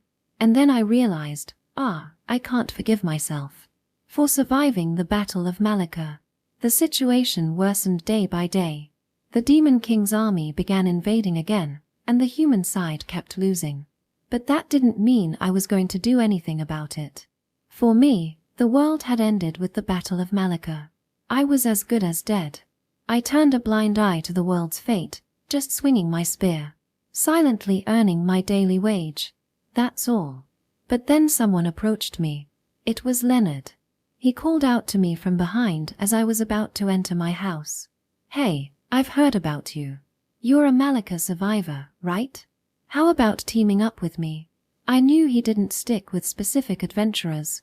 He was famous for changing partners depending on the job and taking most of the reward for himself. Try someone else. I don't like you. Of course, I had no reason to be nice to Leonard. That's too bad, because I like you. Come on, won't you team up with me? I thought he'd curse and leave if I rejected him harshly, but Leonard's response was unexpected. His usual shallow expression remained, but his eyes were serious. "I've heard about you. You change partners depending on the job, right? There are plenty of other spear users out there. Why does it have to be me? Say, I'm not inviting you for a cheap one-night stand. I want to be your comrade. If that happens, no cheating. I swear to God." Leonard approached me as if he were trying to seduce a woman. I backed away, trying to remember if he had such preferences. It's not a bad deal, you know? My other two companions are women, and they're both knockout beauties. This kind of chance only comes once in a lifetime. What do you say? He sounded like a sleazy tout from the red light district. It didn't seem like he was inviting me to be his comrade at all. His forceful invitation backed me up against my door. I had never been in such a pinch before. Just then, a staff came swinging down towards Leonard's head from behind him. Ouch! As Leonard clutched his head in pain, I saw two women standing behind him. "I was a fool to leave this to you." The one who spoke with exasperation was the woman with glasses who had hit Leonard with her staff. Probably a mage, she was a beauty with long black hair tinged with purple. Using us as bait for recruitment isn't very admirable. The other was a red-haired woman with her hair cut evenly at the shoulders. Dressed in priest's robes, she seemed plain at first glance, but upon closer inspection, her features were refined, giving off a modest impression. These two must be the companions Leonard was talking about. If so, what he said wasn't entirely a lie. "Would you like to talk for a bit?" The black-haired woman said. "We're all survivors of the Battle of Malika. It wouldn't be so bad to reminisce about old times, would it?" There was no way I could refuse such an invitation from a beautiful woman. I let the three of them into my house. Leonard was unnecessary, but I couldn't help it. "So what kind of old stories are we going to talk about?" I asked the black-haired woman, who introduced herself as Sophia, ignoring Leonard. The red-haired woman was apparently called Nina. Now that I think about it, I remember seeing young women about their age, a mage and a priestess, among the volunteer army during the Battle of Malika. I offered chairs to Sophia and Nina, intending to leave Leonard standing, but he had already seated himself. "Just our life stories. It's like a small ritual. Everyone who experienced that battle carries something with them. By sharing it with others, we lighten our hearts. We can decide whether to become comrades or not after that." Sophia seemed to have a straightforward personality, though she did speak with a bit of an air of superiority. "You want me to talk about my past to people I've just met?" I felt a bit reluctant, even if they were beautiful women. "I see. Then how about we start?" Saying that, Sophia began talking about her upbringing. She was surprisingly good at storytelling, as if she was used to it. Nina spoke next, her tone solemn, befitting a priestess. Despite their different backgrounds, it seemed that after surviving the Battle of Malika, they had lived similar lives. They had turned away from reality due to the guilt of surviving, just like me. After the two finished speaking, I looked at Leonard, but he shrugged and gestured for me to go first. I was a bit annoyed, but it wouldn't look good if I didn't speak after the two women had shared their stories. Reluctantly, I began to tell my own life story.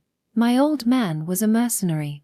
He was skilled with a spear, and I used to play around swinging spears since I was a kid. So my choices came down to either becoming a mercenary or an adventurer, and I chose to be an adventurer. My father told me, being an adventurer is better than being a mercenary. I hate to say it myself, but I was pretty skilled for my age. I had more experience than the others. So I joined a party with good treatment, and I was living a fairly successful life. Just like you too. I turned my gaze to Sophia and Nina, and they both nodded slightly. So, just like you guys, I had a rough time in the Battle of Malika. All my familiar comrades died there. It can't be helped. Those without skill die. That's how it is for adventurers. But I couldn't stand losing constantly. So I decided to target the leader of the Demon King's army. Sophia and the others gasped. A good reaction. Worth telling the story. I found him quickly. Among the clustered demons, there was an exceptionally large black one. His aura was different. He reeked of danger. I moved low, trying to avoid fights as much as possible, somehow managing to get behind him. To thrust my spear into that black demon's neck. I succeeded in getting behind him. It wasn't because I was skilled. It was because one warrior was fighting the demons flashily. Luke, the strongest human warrior you mentioned in your story.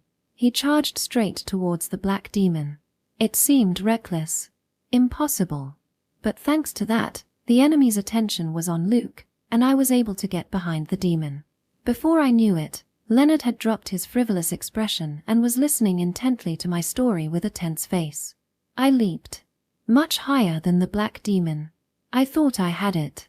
My spear was aimed at his neck. But the spear was easily deflected by the demon's arm, as if swatting away an insect, with a light touch. As I rolled on the ground, he said to me, "You who targeted me were correct. You just lacked the power." It was a difference in class. As expected of the Demon King's army leader. Even now, thinking back on it makes me shudder. Facing him head-on, he didn't seem like an opponent humans could defeat. And then, Sophia urged me to continue. She seemed eager to hear the rest. I spouted the best bravado I could. "At least tell me your name," I said. He kindly told me, "It's Belzera." He might be a pretty good guy. I said it jokingly, but no one laughed. That nice Mr. Demon, with black aura clinging to his great sword, swung it down at me. Honestly, I thought I was dead. I couldn't even keep my eyes open. But in front of me, who had given up, stood a warrior. It was Luke. He had made it through those enemies to Belzera. I couldn't believe it. That back view is something I'll never forget. For me, there can be no hero other than him. No matter what anyone says. Luke caught that demon's great sword with his own and said to me, "Leave the rest to me. You just run straight back." Indeed, there were fewer monsters behind. But I have my pride too. I thought I'd help Luke. At first, anyway. I shook my head. But it was impossible. The battle between Luke and Belzera was so fierce that I didn't have the power to intervene. It wasn't just me. Even the other demons couldn't get close. Their fight was evenly matched at first, but gradually Luke started to be pushed back. Of course. Luke had repeatedly fought intense battles to finally reach Belzera. He had almost no strength left.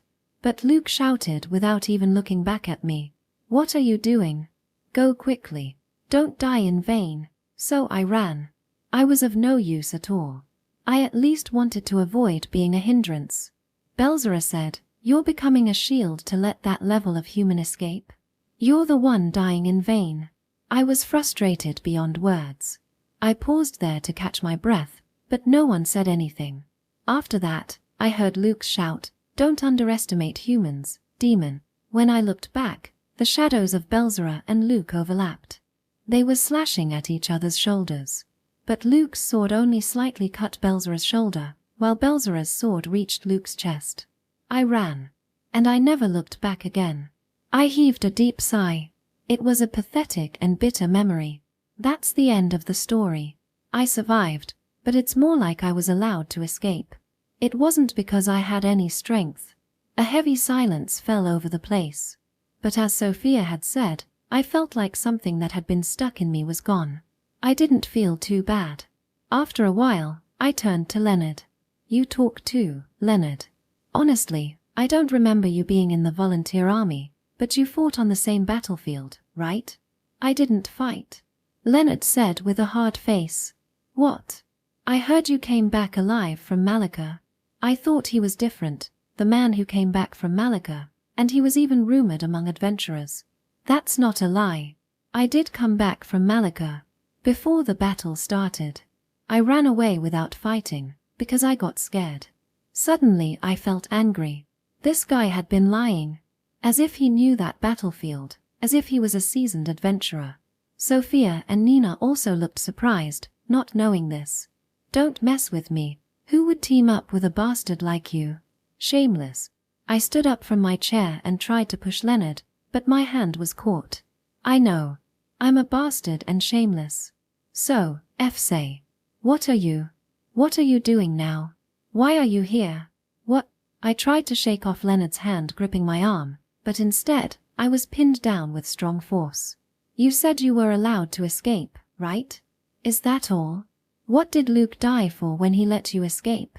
To push back the Demon King's army for about 5 years, and that's it. What do you know? You who ran away from there. Who knows? Maybe I understand, maybe I don't. But that doesn't matter. I ran away. It irritates me constantly like a pebble in my shoe. Until I do something about it, I can't move forward. You understand that, don't you, say? Leonard's words dug deep into my heart. What are you planning to do, Leonard? I'm going to kill Belzera. Help me, say. I want to make it as if I never ran away that day. Chapter 6. Ghana has R1. Leonard was looking for his next job at a tavern in a town further west of Gastan. This area was close to the fierce battlegrounds with the Demon King's army, attracting not only adventurers but also mercenaries, creating a dangerous hustle and bustle. Amidst this atmosphere, a man approached Leonard. Are you Leonard? The one rumored to have defeated demons in various places? The man was chubby with a round face, seeming to smile even without making an expression. Yeah, that's me. Who are you? I'm Ralph. I'm looking for someone to take on a job. But not just anyone will do. I want someone skilled to accept it. Ralph wore a friendly smile. Job requests through taverns couldn't specify particular adventurers. That's why people like Ralph directly approached their target adventurers. However, this method was time-consuming, so it wasn't common. That's fine, but our fees are high. We do our jobs properly, but because of that, our reputation among clients is terrible. Wouldn't you be better off looking elsewhere? Leonard raised the corner of his mouth self-mockingly. Well, lately the number of adventurers who can fight properly has decreased dramatically. I was looking for adventurers who can do the job right, even if it costs a bit more. Is that so? But can you afford our fees? Leonard looked Ralph up and down. While his clothes weren't shabby, he didn't look wealthy either. Ralph himself looked like an ordinary citizen you could find anywhere. I'm just an intermediary. There's a separate client. So, I need to introduce capable adventurers, you understand? Having an intermediary for requests wasn't uncommon. People who could move around discreetly were necessary for high-status individuals or wealthy merchants. I see. So what's the request? We can't start anything without hearing about it, right? It's a bit complicated. Shall we change locations? This place isn't bad, but it's not suitable for our talk. I know a good place where we can rent a room and talk. Whether you accept the job or not, I'll cover the expenses. You'll earn a night's worth of drinks and meals without doing anything. Not a bad deal, right? Ralph was skilled at talking. His cheerful expression, combined with his way of speaking, lowered people's guard and drew them in. Sounds good indeed. But are you sure? I'm the type who won't hesitate to take a free meal. That's exactly the type of person we want. It's a difficult request that requires guts. Saying this, Ralph led Leonard out of the tavern. The place Leonard was taken to was a tavern frequented by well-to-do merchants. The establishment's appearance was neat and tidy, requiring a certain amount of courage and money to enter as a first-timer. Ralph opened the door without hesitation. Inside, the decor was cohesive with high-quality furnishings. There weren't many patrons, but those present were well-dressed. Perhaps because of this, the customers sensed something rough about Leonard as he entered and gave him suspicious looks. However, when Ralph greeted them skillfully, they returned the greeting with a smile and quickly lost interest. Ralph spoke to the staff with familiarity, secured a room, and guided Leonard there. The small private room had a table and 2 chairs. Soon, a server brought in drinks and food, skillfully arranging them on the table before quietly closing the sturdy door as they left, as if to say, "Feel free to have your private conversation now." "So, what's this job about?"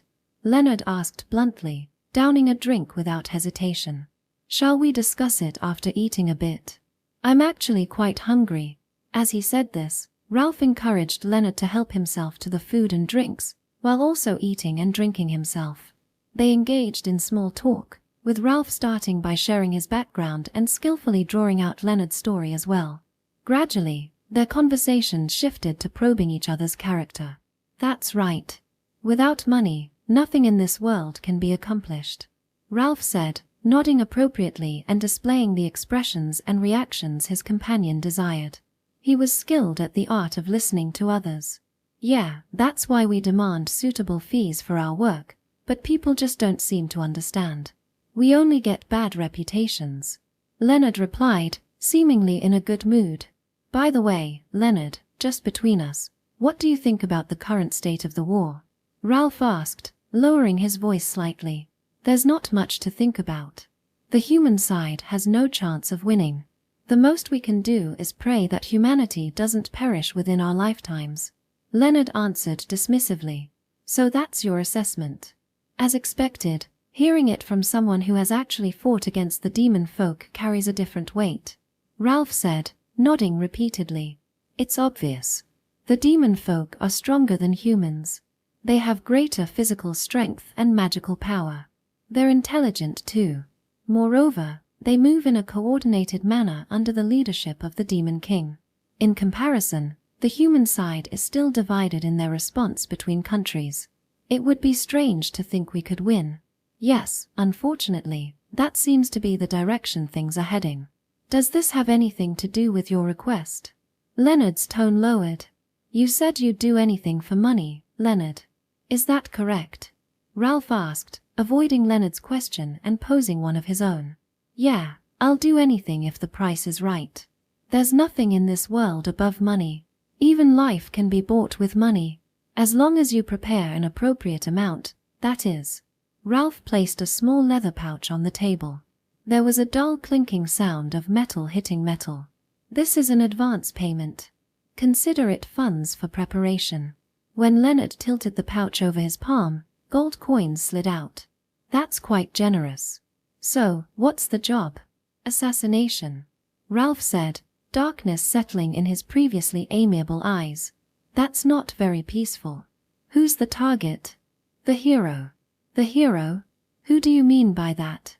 Leonard's face showed confusion. "We don't know yet." "I don't understand." Leonard's expression became stern. "Think of this as a contingency plan. As you said, Leonard, the human side is likely to lose. The demon army's victory is almost certain. However, if there's one unpredictable factor, it's the existence of a hero. My client is operating under the assumption that the demon army will win, and it would be troublesome if that were to change." "You want me to betray humanity and kill the hero?" Leonard's eyes gleamed coldly. However, Ralph remained unfazed. "You're a smart man, Leonard. You can see where this is heading. Isn't it time to decide which side to commit to? There are more people on our side than you might think. Some are even nobles and wealthy merchants. They're thinking about what comes after humanity's defeat. All the wise ones are doing this."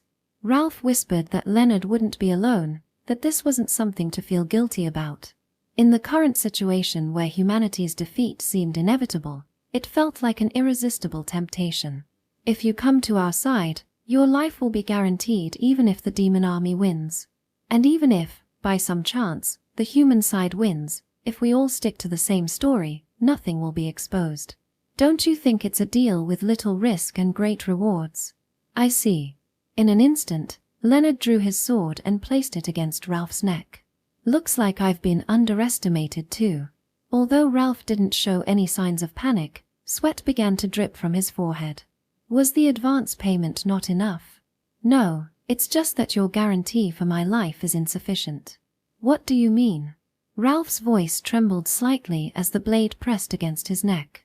Have a demon folk guarantee our lives. That's my condition.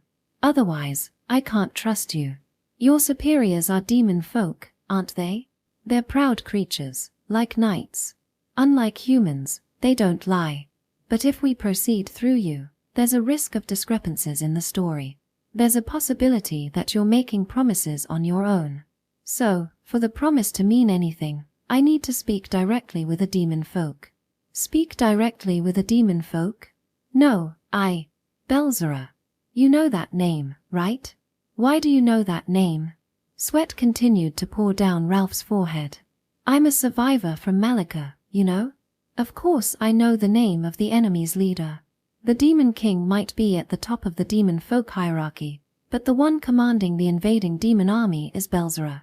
If we can get through to them, there's no worry about the deal being nullified later. Am I wrong? Ralph, who had been calmly betraying humanity, was quite a bold man despite his appearance, but he was shaken by Leonard's words. He has a high understanding of the demon folk. In fact, Leonard was correct. Ralph was acting on broad orders from Belzera, with considerable discretion. Even the method of assassinating the hero was left to his judgment. Ralph's reason for betraying humanity wasn't just because of the high likelihood of human defeat. Among humans, there existed an organization of those who had switched sides to the demon army, where rank was determined by contribution rather than social status. The demon folk properly evaluated one's efforts and would promote anyone they saw as capable. Ralph had worked for years as an apprentice under a merchant, but because the merchant favored blood relations, his abilities were never recognized, leaving him frustrated. This led him to harbor resentment towards human society as a whole, eventually leading him to work for an organization aligned with the demon army. There, his position rose with his contributions to the organization, and for the first time, Ralph felt his abilities were truly recognized. Aren't the demon folk, who recognize ability without any prejudice, superior to humans? Ralph came to believe this and increasingly worked for the organization. Currently, Ralph has risen to a position overseeing the entire organization. Within the organization, Ralph's status is higher than that of nobles or wealthy merchants. However, despite his elevated position, Ralph is self-made and often handles important tasks alone. That's why when he heard rumors about Leonard, he carefully investigated his reputation and took action to recruit him into the organization himself. Due to his contempt for humans, Ralph was a man who couldn't trust and utilize people. Threatened by a sword, Ralph reconsidered his perception of Leonard. The investigation had reported that Leonard was a skilled adventurer, but greedy for money, but it seemed he was also clever. He knew a lot about demons too. After talking with him, Ralph got the impression that Leonard was a man capable of rational and detached judgment. He also had a strong distrust of human society. Would it be all right to introduce them? After turning various thoughts over in his mind, Ralph came to this conclusion. I understand. I'll arrange a meeting. However, it will have to be at a location of our choosing. Is that acceptable? It will likely be within the Demon King's army's sphere of influence. This was a non-negotiable condition. Or rather, even if he asked Belzera to come to human-controlled territory, she wouldn't agree. That's not a problem, Leonard said, sheathing his sword. He wore a satisfied expression. 3 of my companions will be coming with me. They'll want direct assurances for their lives too. Ralph thought this wouldn't be a problem either. No matter how skilled these adventurers were, they were just 4 people. Surrounded by powerful demons, they wouldn't be foolish enough to consider fighting. Section What do you intend to do?" That night, the prophet appeared in Leonard's room. "Were you watching?" "I was." "Have you been waiting for this all along?" "At first, I thought it might be you. I thought you might be pretending to be a prophet to test me, intending to recruit me into the Demon King's army. Or maybe you were planning to lure me out and kill me. Either way, I never thought you were the real deal." Leonard gave a wry smile. "Is this your goal?" "Well, something like that. Ever since the Demon King's army began its reinvasion, I've been watching for a chance to defeat Belzerah. How to approach Belzerah, how to fight Belzerah. Fortunately, or unfortunately, I had a bad reputation, so I often heard rumors about organizations within the human side that sided with monsters. But they were very cautious, you see. I heard their base was in the west, close to the battlefield, but I didn't know exactly where. So I headed west while spreading my bad reputation. Well, the bad reputation wasn't intentional though. Do you intend to defeat Belzerah with just 4 people? Don't you think I might be planning to defect to the Demon King's army?" Leonard's shoulders shook as he chuckled. "I don't think so. You're not that kind of man. Considering the situation, Ralph's proposal isn't bad. The human side is at a disadvantage. It's only a matter of time before the Demon King's army destroys all countries. Besides, the demons aren't unreasonable. As far as I know, unlike humans, they don't lie. They're actually smarter than most nobles in the countries around here. If they understand it's to their benefit, they probably wouldn't mind leaving some humans alive. In that case, it would be smarter to side with the Demon King's army. Even understanding all that, you'll still fight." Leonard stopped laughing and looked straight at the prophet. "Who knows? I might just run away when faced with a powerful demon." "You didn't run away. You're destined to die there." "I see, so you knew my fate too. That's why you kindly advised me don't go west, is that right?" Leonard showed no sign of distress even after learning of his death. "Don't go, Leonard. Listen to me this last time at least. Belzerah is a powerful demon. There's no shame in running away. I can't do that. This is also my companion's wish. My friends and I survived Malika, but we couldn't move forward from there. It's not about winning or losing. We left something behind in Malika. We have to go back and retrieve it. I can't run away anymore. Wait for another opportunity. There's no reason it has to be now. The human side won't hold out much longer. Am I wrong?" Leonard's eyes were filled with tranquility as he gazed at the prophet. That's Leonard's guess was correct. After this, the Demon King's army would launch a major offensive, and the human side would quickly crumble. It was probably one of the turning points, but it had never been overturned. Even Solan, who reached the Demon King, had traveled ignoring the war. "That's beyond my capabilities," was the great sage's excuse. The prophet thought this was correct too. Humans aren't omnipotent enough to accomplish multiple things at once. Even if you manage well and the hero defeats the Demon King, it won't bring back the lives lost. The refugees I went to the trouble of saving will be finished too.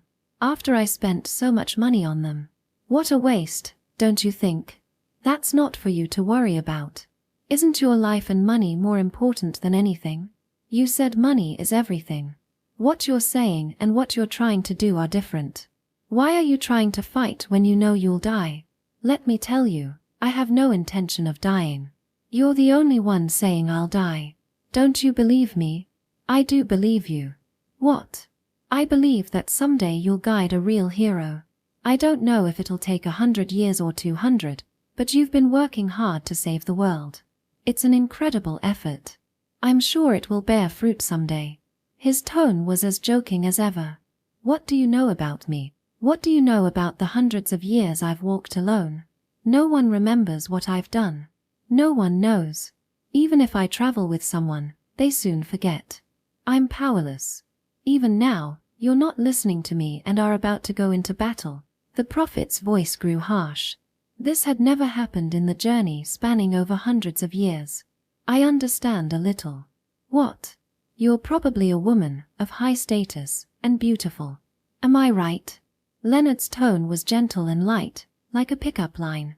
Why do you think so? Beautiful people are full of confidence. They're always praised and treated kindly by others, so they don't have an inferiority complex. I can't tell if your voice is male or female, but from the way you talk, I sense that kind of confidence unique to beautiful people. In the case of confident men, they tend to be more arrogant and impose their correctness, but you didn't have that.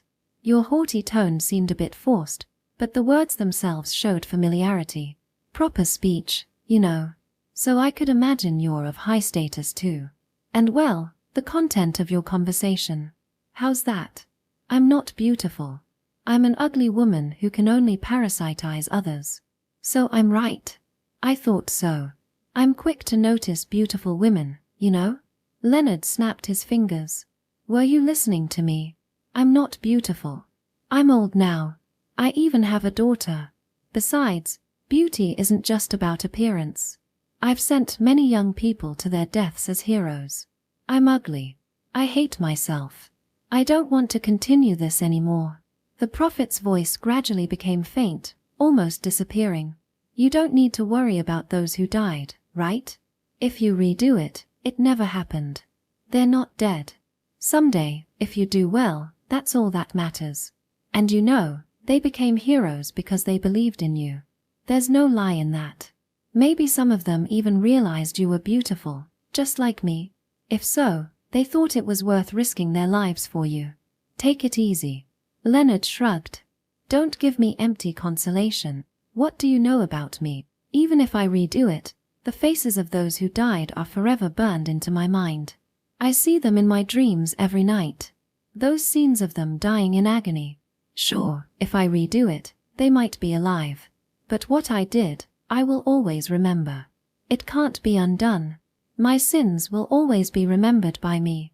Even if everyone forgets about me, I won't forget about everyone. The prophet's carefully maintained words changed to their raw form, becoming tearful. With each repetition, everyone forgets, and only she accumulates failures and sins. She had come this far fueled by her family duty, love for her daughter, and atonement for those who had fallen, but she had reached her limit. Then I'll remember for you. It's not difficult. You can remember, so it's not strange if there's one more person who remembers, right? It's impossible. That's not possible. This is God's. Unfortunately, I'm the type who doesn't forget women. I'll remember you properly. I'll prove it to you after you successfully defeat the Demon King. I'll meet you and say this. Yes, you really are beautiful. Look forward to it. Leonard, then don't go. Listen to me. The prophet pleaded. I can't do that. This is our fight. Then let me guide you. As many times as it takes for you to succeed. If that's the case, don't bother. Leonard smiled gently. Even if we could start over from 6 years ago, we wouldn't reach the Demon King. I understand that best. Don't waste time. You go your own way. Don't worry, we'll have to redo things many times too. We might succeed at least once. That's impossible. The prophet was about to say this but swallowed the words. Prophet, find another hero. No matter how many times you try, I'll make this choice. Sorry about that. Saying this, Leonard fell back onto the bed, indicating the conversation was over. Section. In the form of a request, you'll be asked to come near the demon army's occupied territory. Ralph told Leonard as they met again in the same shop, in the same private room. The plan is to retrieve valuable items from there. It's a common story, right? The items are prepared, and there's even a foolish nobleman who actually wants them. It's enough for an alibi. No one will think you met with a demon. Ralph snorted. He couldn't understand the nobles who desired art from fallen countries in this worsening situation. I see. So that's where I can meet Belzera, Leonard said, relaxing his cheeks as he drank his alcohol. Yes, Lord Belzera acknowledges anyone useful, regardless of whether they're human or demon. He was aware of you and your team. He knew you were powerful humans who had defeated many demons before. Thanks to that, things progressed quickly. Ralph smiled pleasantly. He hadn't expected Belzera and the others to agree to meet Leonard so easily. If the demons had shown even a little reluctance, this plan would have fallen through, and Ralph would have had to dispose of Leonard. That would have been quite troublesome. Don't they hold a grudge against us? Leonard asked, lowering his gaze to his cup of alcohol. Not at all. Lord Belzerer is rational. He actually welcomed the idea of skilled individuals like you joining the demon army. You don't need to worry about that. Leonard thought that demons were reasonable. If he got to know them, they might even be a better race than humans. However, Ralph's eyes turned serious. Please don't think of doing anything strange, okay? Let me tell you, Lord Belzerer won't be the only one there. There will be demon guards and monsters too. If you show any suspicious movements, you'll be killed, understand? Even if you try to guide other humans, it will be immediately exposed. Think of yourself as being watched from everywhere. I have a reputation to maintain for introducing you, so please be careful. Ralph was a cautious person. Although he trusted Leonard to some extent, he couldn't help but emphasize this point. I understand. Demons are smarter and stronger than humans. Even if we tried to guide other adventurers or night orders, they'd see right through it, and if we fought, we'd just be defeated. I get it. Or do I look that stupid to you? You don't. Yes, as you say, demons are strong. At this point, there's no way the human side can win. Please be very careful not to offend them. I told you, I understand. Leonard said, patting Ralph's shoulder. I value my life, and I want money. That's all there is to it. Isn't that what humans are like? Section. We gathered in a room at the inn. Being a high-class room, it had a fine desk and enough chairs for everyone. Additionally, Sophia had set up a magical barrier, so there was no worry about our conversation being overheard. On the desk was a map. I pointed to one spot on it. Our final destination has been decided. It's Ghaza, the former capital of the Malika Kingdom. My companions stared intently at the place my finger indicated. Its vicinity was also the battlefield from 15 years ago. Is that where Belzerer will come? Efse looked at me, his eyes slightly bloodshot. Not just him. Seems like his demon friends will be coming too. If he's coming, that's enough. I don't care about the other demons. That's reassuring. The demons Belzerer would bring were likely directly under the Demon King's command, so they'd be incredibly strong. Even if we fought seriously, it was questionable whether we could defeat even one of them with all four of us. Sophia, are you prepared? I called out to Sophia, who was frozen, staring at the map. I am. I've been preparing for this day all along. I'm glad it wasn't in vain. The bespectacled magician's gaze remained fixed on Ghaza on the map. She must have a lot on her mind. Nina, on the other hand, looked a bit scared. It's a natural reaction, considering we're practically going to our deaths. Nina, what does your god say? To run away? I asked, half jokingly. If she wanted to quit, she should. I really thought so. I had no intention of forcing her, and I wanted her to follow her honest feelings. I won't run away. I'll follow my own will, not God's. Nina glared at me, but her eyes seemed frightened. She probably saw me as the weak heart trying to lead her astray. I understand that feeling well. I knew there was a part of me that was hoping for someone to say, let's stop. To make it all disappear, for all of us to run far away and live carefree lives. It wouldn't be bad. How wonderful it would be if we could do that. But that's not how it's going to be. This isn't that kind of scene. Unfortunately. Before I knew it, I had surpassed Luke's age. I don't have children, but now I feel like I can understand how Luke felt back then. Luke must have been scared too, and probably wanted to run away with his family. He was certainly a hero, but he was also human. But that was a scene where he had to put on a brave face. Luke understood that. That's why it leads to now. There are things entrusted to us. Things we've left behind. I, who ran away back then, can't become a hero, but I should be able to at least imitate one. Those words hit hard for someone like me who ran away without fighting. I shrugged. I didn't mean. Nina had a confused expression on her face. I'm joking, just joking. But well, I'm sad that there's no sensible person here to say let's stop. This party is full of crazy people. Efse and Sophia were laughing. Even Nina's tense face relaxed a bit. Well then, shall we go? Let me tell you, I don't intend to die. I'm counting on you to be fully prepared. Coming back alive is what makes a truly good adventurer, you know. Section. Currently, Ghaza is under the demon army's occupation and far from the battlefield. Naturally, it was quite far from the town where we were. We rented a carriage and drove it, but it still took 3 days to reach. However, there was no interference from monsters at all. It was eerily quiet. Belzera's orders must have been well communicated, but it made us even more uneasy. It's like we're on a normal journey, I said, and everyone nodded. It was a peaceful journey. At night, we sat around the campfire, eating and chatting about trivial matters. Perhaps everyone was hoping that there would be no one at our destination.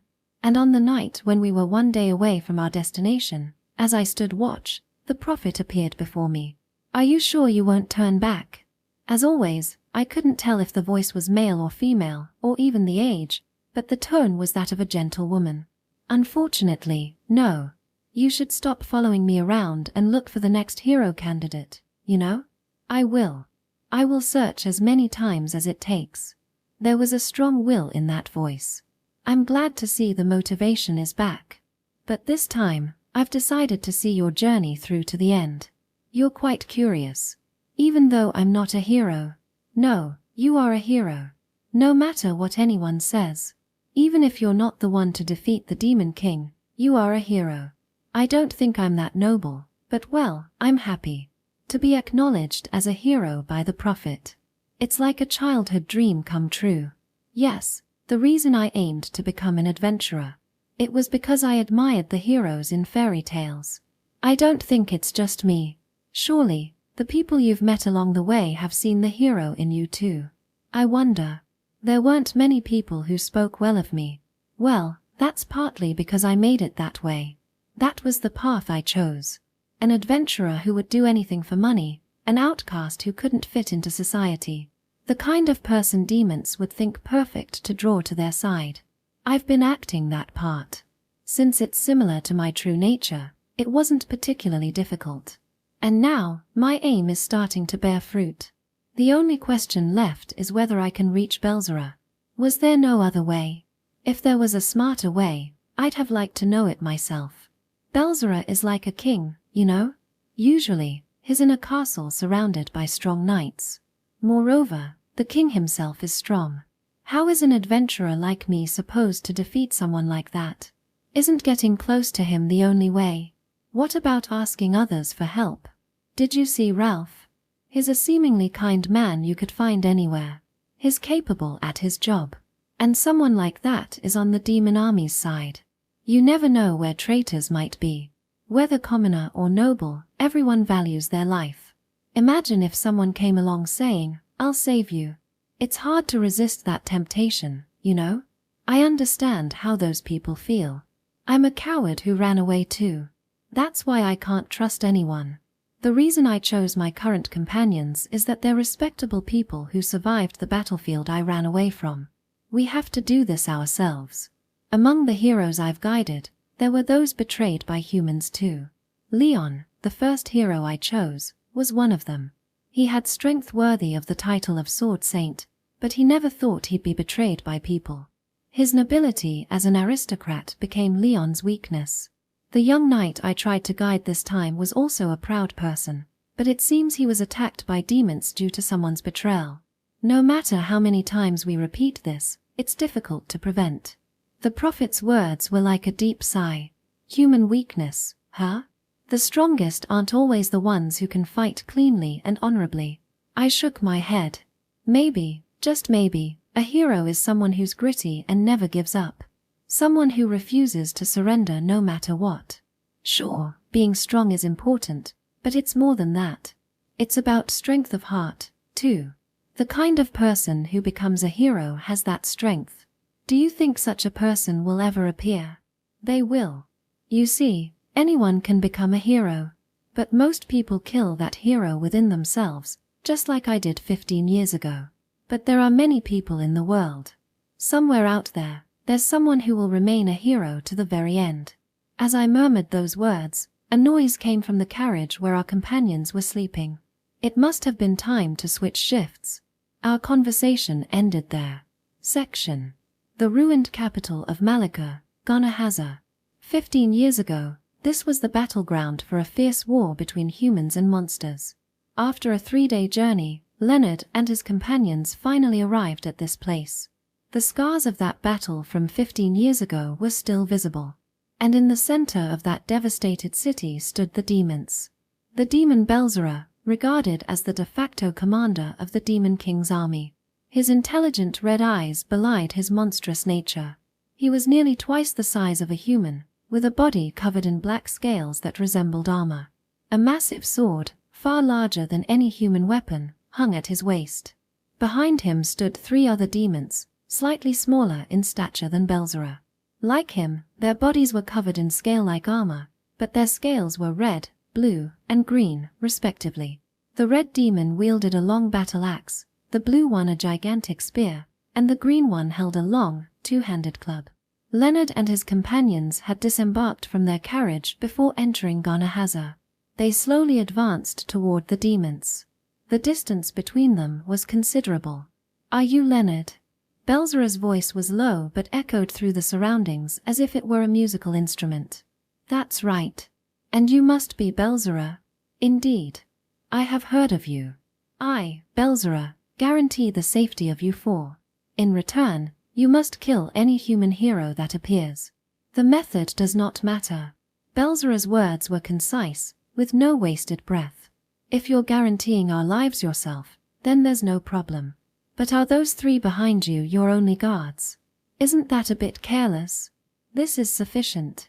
I judged that bringing more might scare you into not showing yourselves. The best outcome is if you betray humanity.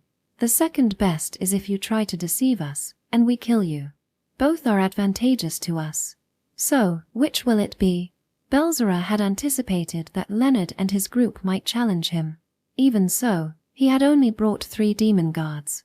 A thin layer of sweat appeared on Leonard's forehead. "Did you really think we'd break our promise? Deceit is the way of humans, though it is lamentable. But you are strong, having slain many demons.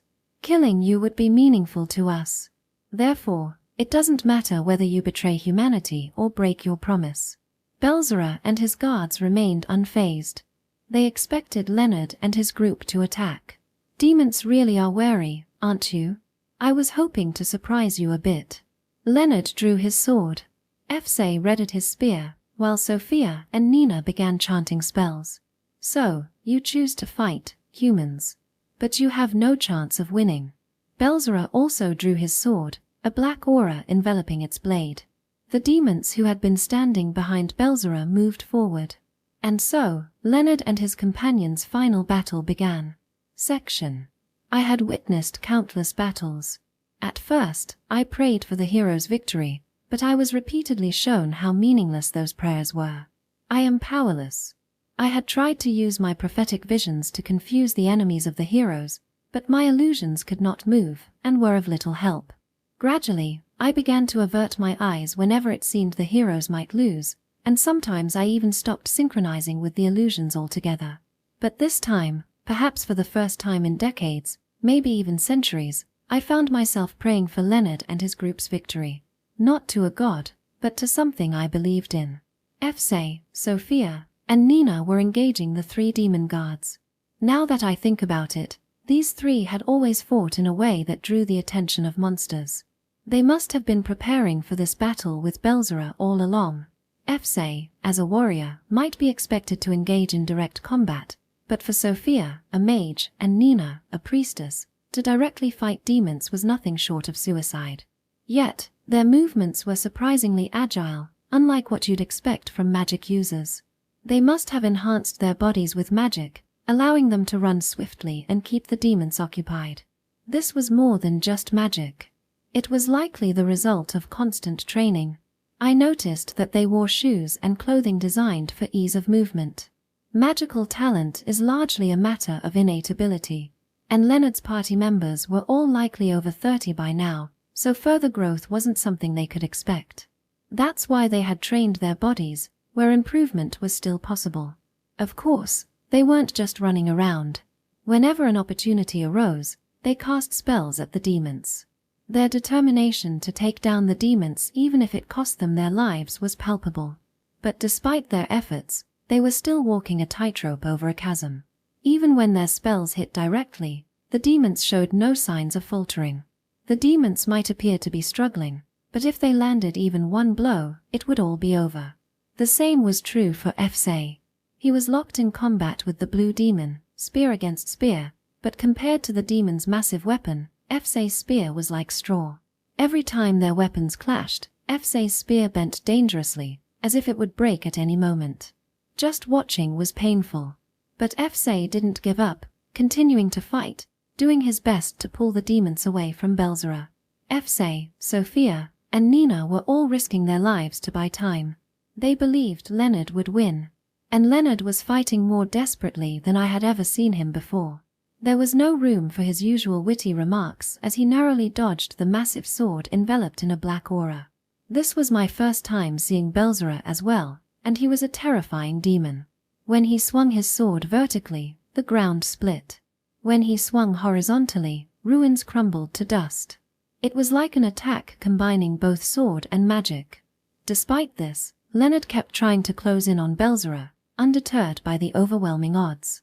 His movements were as nimble as a circus acrobat, but advancing toward the eye of the storm meant he was forced to retreat repeatedly. Belzera's assessment was probably correct. It didn't look like Leonard had any chance of winning. But Leonard kept pushing forward, twisting his body, forcing his way through the storm. One wrong move, and his life would be snuffed out like a candle in the wind. He dodged again and again, stepping forward repeatedly, and each effort seemed wasted. But Leonard never looked back. He had likely fought countless one-on-one duels with demons for this very moment. After dozens of attempts, Leonard finally swung his sword. It barely grazed Belzera's fingertip, leaving a small wound. But Belzera's movements didn't slow. Without losing heart, Leonard charged at Belzera again. It was like the old saying, dripping water hollows out stone. As he gradually inflicted more wounds, Belzera's movements began to falter. Perhaps it was the accumulation of injuries or maybe the disruption of his focus. Finally, Leonard closed the distance, coming within a step of Belzera. He aimed for the neck, raising his sword high. But Belzera's sword struck first. It severed Leonard's right arm from the elbow down, sword and all. This is the end. Belzera's lips curled into a smile. Don't underestimate humans, demon. Leonard didn't even flinch at the loss of his arm. Instead, he used the force of the blow to spiral toward Belzera.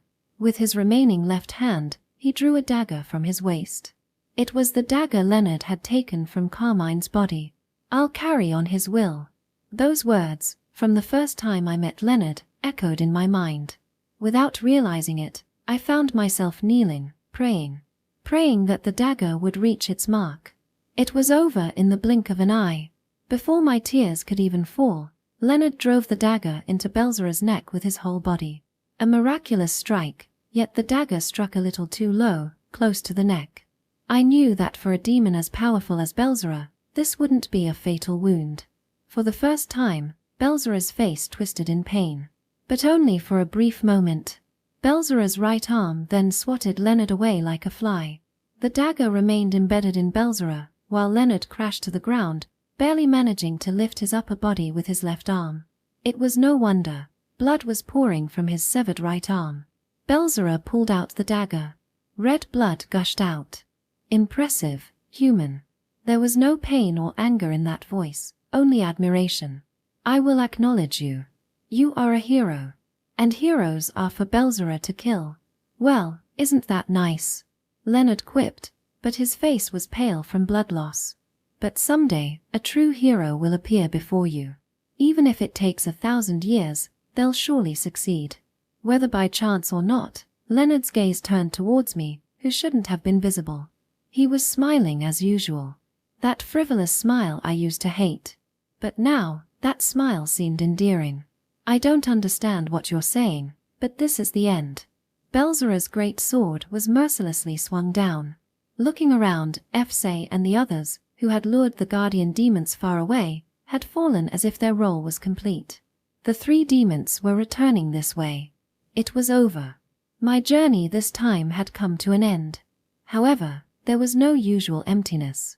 Leonard had believed in me, and he had shown me what it means to be a hero. I can start over. As many times as it takes. Surely, I should be able to change this outcome someday. I could feel the lost fire igniting within my chest. Interlude, Leonard. Luke, I'm really scared. When I said that, Luke laughed. It wasn't to mock me. It was a gentle smile that seemed to accept even my pitiful state. You know, dying would be pointless. I became an adventurer because I wanted to be cool like you. I didn't want to fight for the world or for people. I just wanted money and to be popular with women. That's all. Even after hearing my shameful confession, Luke nodded quietly. Isn't that what being an adventurer is about?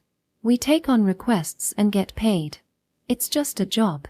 Shouldn't the kings and nobles who usually sit around doing nothing be the ones protecting the world and countries? They live off the taxes we commoners pay. Shouldn't they be working at times like this? Sure, we work for money, but we don't need to risk our lives for it. Maybe you're right, Luke said with a troubled expression. That's right. So let's run away, okay? We're definitely going to die. The Demon King's army is huge, and they're not just small fry. There are lots of strong demon warriors too. You know we have no chance of winning, right? We can still escape now. I'm certain of it. I respected Luke. He was undoubtedly the strongest and coolest person in the world. He shouldn't die in a place like this. Listen, Leonard. Running away is easy. You're right, it's simple. In fact, I've run away before too. When encountering tough monsters, facing difficulties, well, various situations. Usually, running away leads to the next step. You can defeat tough monsters once you become stronger, and most difficulties can be overcome with proper preparation. But, Luke looked me straight in the eyes. This isn't that kind of situation, Leonard. If we run away, there won't be a next time. If the Demon King's army overwhelms us here, the human side will collapse all at once. You understand that, don't you? I knew that the battle ahead was crucial. If we lose, the kingdom of Malika will fall. Neighboring countries and adventurers have joined forces to stop the Demon King's army, but if we're defeated here, other countries might fall one after another. But so what? It's not my problem. Let the countries that are meant to fall, fall. It's the fault of those who lack strength. The Demon King's army isn't infinite. We could run and run, survive, and then defeat those who chase us one by one. Besides, Luke, you have Zack. You can't die and leave your child behind. Leigh is here too. If both you and Leigh die, what will happen to Zack? Shouldn't protecting your child come first? I knew I was being manipulative. Luke and Leigh are married members of my party. They have a child, a boy named Zack. He's about 6 years old, I think. I've met him before. He has kind but strong eyes, just like his parents. We left Zack with Leigh's family.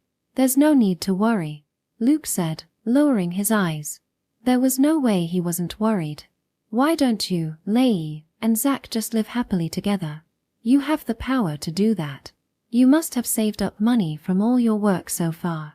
There's no need to sacrifice yourselves here. The nobles and wealthy merchants have all fled from here. That's normal. Those who can escape should escape. Those without options might be helpless, but people with money and connections fled from Malika. That's how humans are. They abandon those fighting for everyone and go to safe places themselves. Is it justified for those who can't fight to run away? Isn't that unfair? Leonard, have I ever told you about my old man? Yeah. Luke's father was a man named Vince, known as the hero of the frontier. He's famous among those who know him.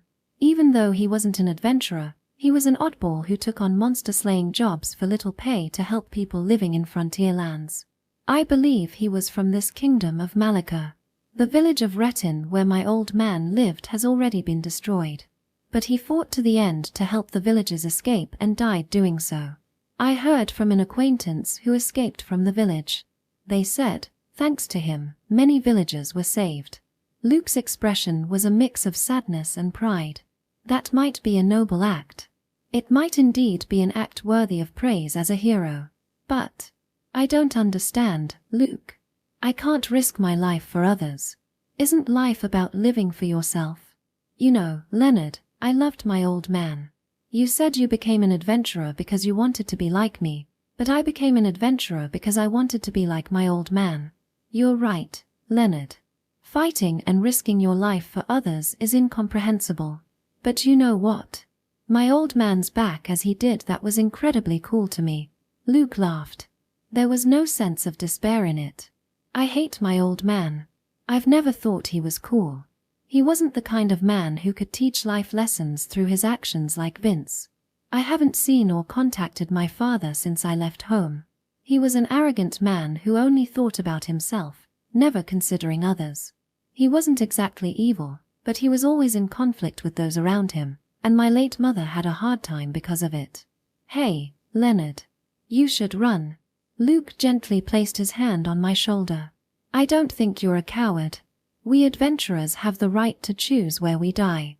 It could be in battle or in bed, either is fine. But I think this isn't the place for you, at least. That's important. It's like an adventurer's instinct. So, your place to die isn't here, Leonard. Find your own place to risk your life. Luke, I just don't want to die. I don't want to run away for such a noble reason. Luke is overestimating me. I'm just a pathetic man who can't fight for others. I'll never find a place to risk my life. Even when I die in bed, I'll probably just think, I don't want to die, and pass away miserably. Leonard, that's okay for now. You're not as pathetic as you think you are. So go. Leave this to us. We need adventurers who survive too. We need adventurers who survive too. Those words became my absolution. Almost all the powerful adventurers are gathered on this battlefield now. If everyone is wiped out here, there won't be anyone left to handle difficult requests. That would cause problems for some people. It might be better if at least one person like me survives. I turned my back on the battlefield. I'm sorry, Luke. In the end, I'm just the son of a humble blacksmith.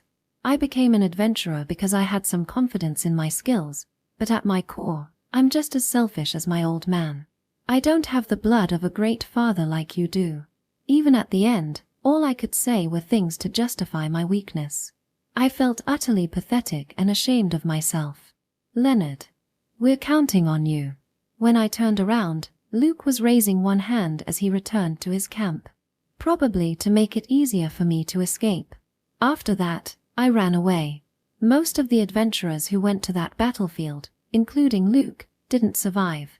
However, thanks to the time they bought, the royal army made it in time and succeeded in pushing back the Demon King's army. It was all thanks to Luke and the others who risked their lives. Even if I had stayed, the result probably wouldn't have changed. There would just be one more corpse. But sometimes I dream.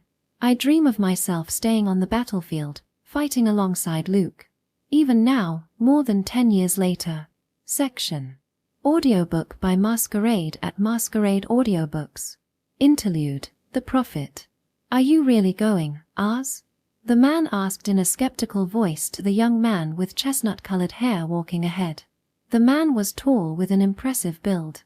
His short blonde hair framed a face that exuded both bravery and nobility. A great sword was strapped to his back. Of course, Leon. It's the prophet's words. Help the man named Leonard, they said. We can't disobey, can we? The young man called Ars turned back, smiling sheepishly. But Ars, we've heard rumors about this Leonard everywhere, and none of them were good, were they? Even in Arand, his reputation was terrible. The knight protecting that town spoke quite ill of him. Do we really need to help such a man? I remember what that knight said. He's a man who'll use any means to achieve his goals, and we were used as bait. Seems like he's quite hated. Despite saying this, Ars didn't stop walking. That's not all, Ars. A woman with long black hair, dressed in white robes, quietly approached Ars from behind and whispered in his ear, her breath sweet. Even the merchant who made the direct request said so, didn't he? That is a man obsessed with money, and that is a man furthest from being a hero, with no sense of honor. He said it almost like a warning, didn't he? Wouldn't it be better not to get involved with such a person? She was beautiful. Everyone who passed by, men and women alike, turned to admire her beauty. One might think any man would obey when whispered to by such a woman, but Ars's attitude didn't change at all. But you know, Maria, something caught my attention. Sure, those people weren't lying, but I don't think it was just negative emotions. I think there might be something more to this Leonard person. Ars answered, looking straight into Maria's eyes. His unwavering gaze, even when faced with her, pleased Maria. Hihi, is that so? If Ars says so. Come to think of it, the attitude of Gaston's village chief was strange. Interjected a thin man walking next to Ars. Wearing a purple mage's robe and carrying a large staff, his nervous-looking expression was stern, giving off a typical wizard vibe. He said, I don't want to talk much about that person, but he seemed somewhat protective. The rumor was that Leonard forcibly took the grain being transported from that village, but when asked about it, the chief's words were vague. You'd think he'd speak more ill of him. Yeah, that's right, Solan. Everyone speaks badly of Leonard, but they overdo it. Especially those who were directly involved with him. This adventurer Leonard is clearly handling difficult requests. Yet, there are no words of gratitude for that. Not from the Knight of Arand, not from the Merchant of Elderia, not from the village chief of Gastan. They were fair and good people. It's strange that such people don't properly evaluate Leonard. Ars turned his face towards Solan. Maria pouted, but Ars didn't notice, and Solan paid no attention to it. There is indeed something off. But Ars, the prophet pointed us towards ghaza, didn't they? It used to be the capital of the Malika kingdom, but now it's demon lord territory.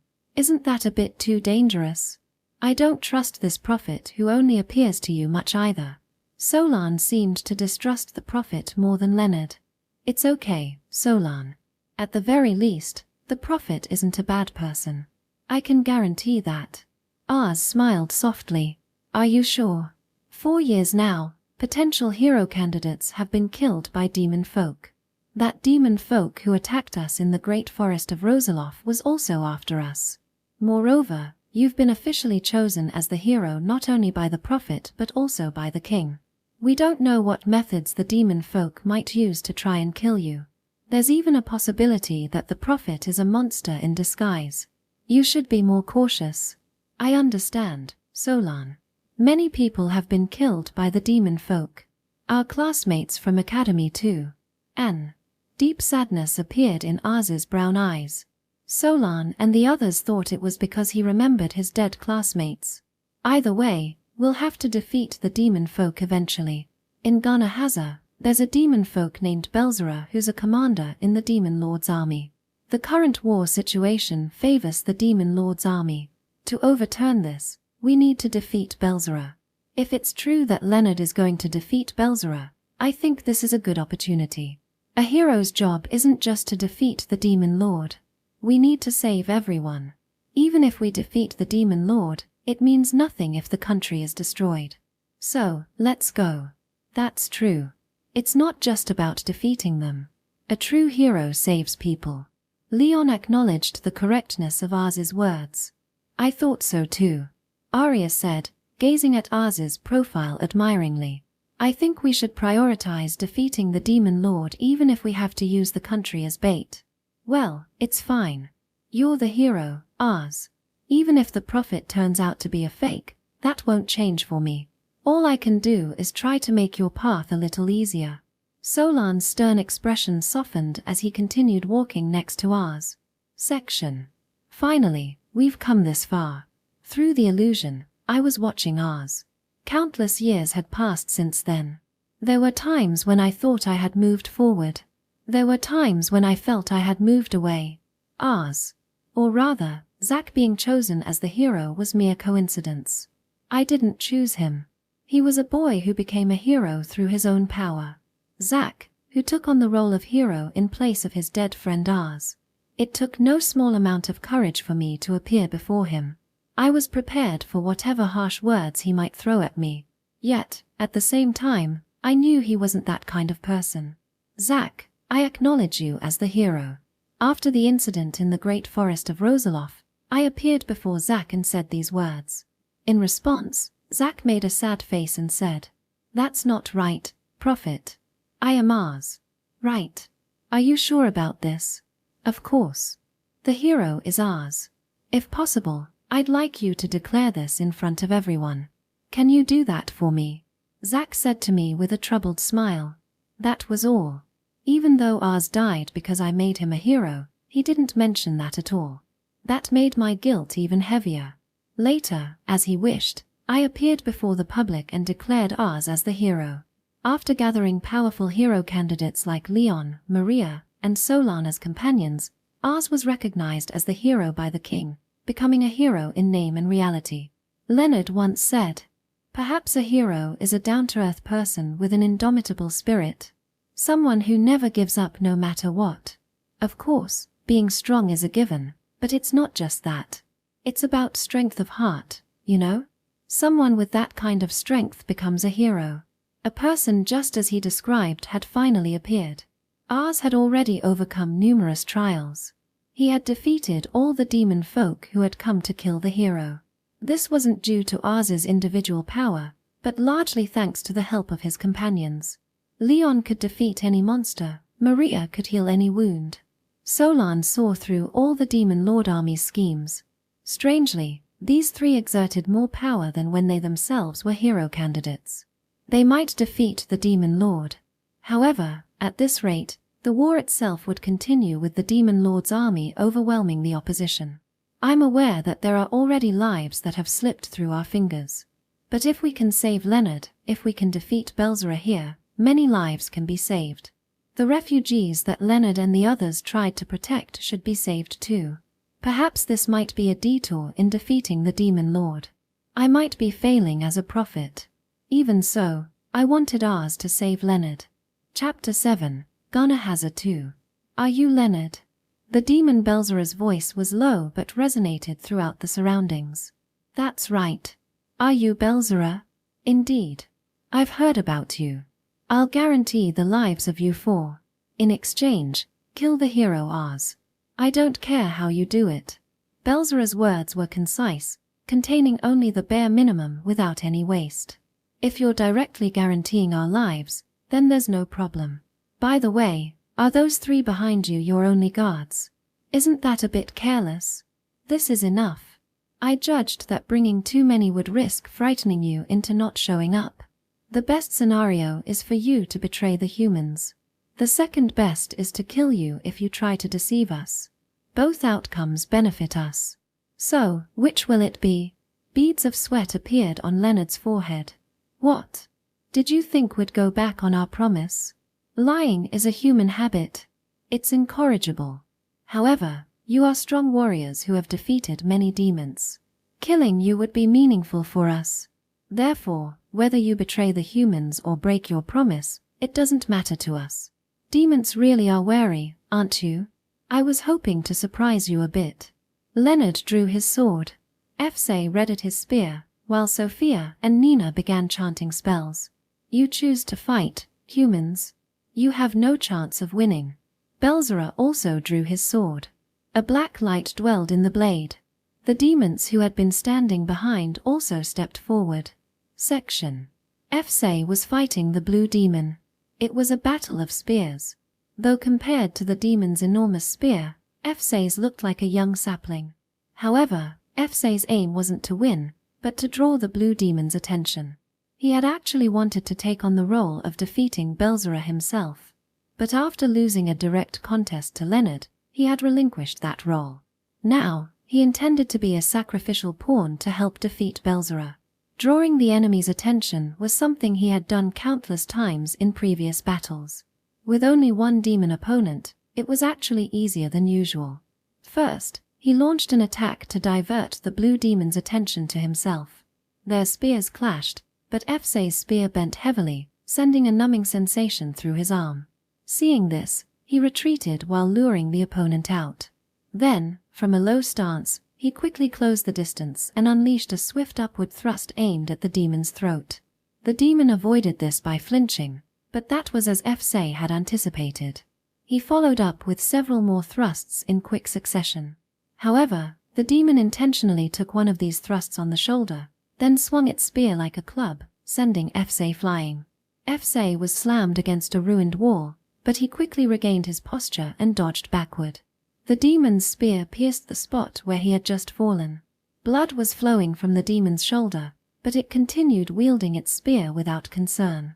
"Shouldn't you take better care of your body?" Fse said, spitting out blood-tinged saliva. "This hardly counts as a wound." The demon replied, thrusting its spear casually. Fse leaped sideways to avoid the attack, but was met with another thrust, which he barely managed to deflect with his own spear. This is tough. In terms of spear technique alone, Fse had the advantage, but the fundamental difference in strength was too great to overcome with skill alone. However, if Fse were to resort to fleeing, the demon might return to Belzera, and if he took a defensive stance, he risked being hit by breath attacks or magic. The demon had a wide array of attack options. Therefore, to some extent, Fse had no choice but to keep initiating attacks. "Well, I suppose it's easier than that time." Despite being at an overwhelming disadvantage, Fse managed a smile. In terms of the situation, it was far worse 15 years ago. After all, he couldn't even touch Belzera back then. He swung his spear.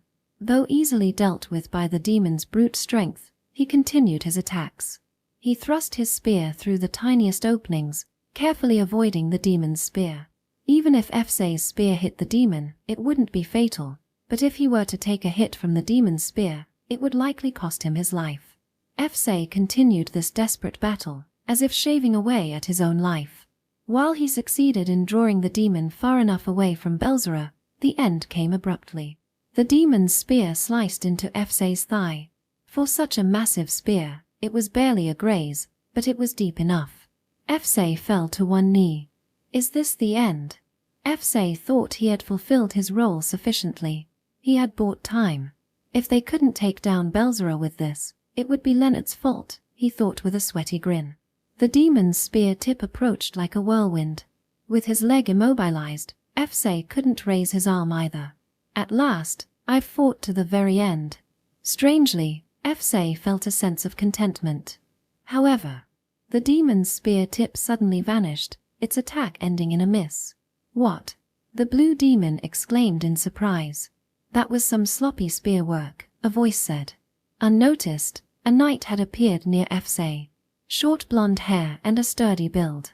He looked young, perhaps not yet 20. In both hands, he held a great sword imbued with magical light. A clanging sound was heard, and the demon's spear tip fell far away. From the situation, it seemed this knight had cut off the spear tip. But neither Fse nor the demon had caught that moment. "Who are you?" The blue demon stepped back, creating distance. "Leon, the sword saint. Draw your sword. You can't win like that." The man who called himself Leon urged the demon to draw the sword at its waist. Was this out of confidence, or out of respect for chivalry? The demon gripped what was left of its spear in its left hand and drew its sword with its right. "Are you ready? Then, here I come." However, before Leon could move, the demon swung with its blunted spear. But the demon's left wrist holding the spear flew through the air. Leon had glided forward, closing the distance in an instant and slicing off the demon's arm. Leon didn't possess such speed. It was just that there was absolutely no waste in his movements. The movement of his feet, his arms, the shift in his center of gravity, the trajectory of his sword, every part of his body down to his fingertips was perfected, showcasing the ultimate sword technique honed to its limits. The demon let out a roar to suppress the pain and swung down with the sword in its right hand. Leon assessed the sword's trajectory, slipped past the demon's left side to its back while cutting its flank. Then, as the demon involuntarily dropped to one knee from the pain, Leon beheaded it with a fluid motion. The demon probably didn't even realize what had happened before it perished. How can one reach such a level of perfection? How can one attain such skill? Fse muttered breathlessly. "It's nothing more than the accumulation of basics." Leon answered as if it were nothing special. "I learned the importance of that from a friend." Basics?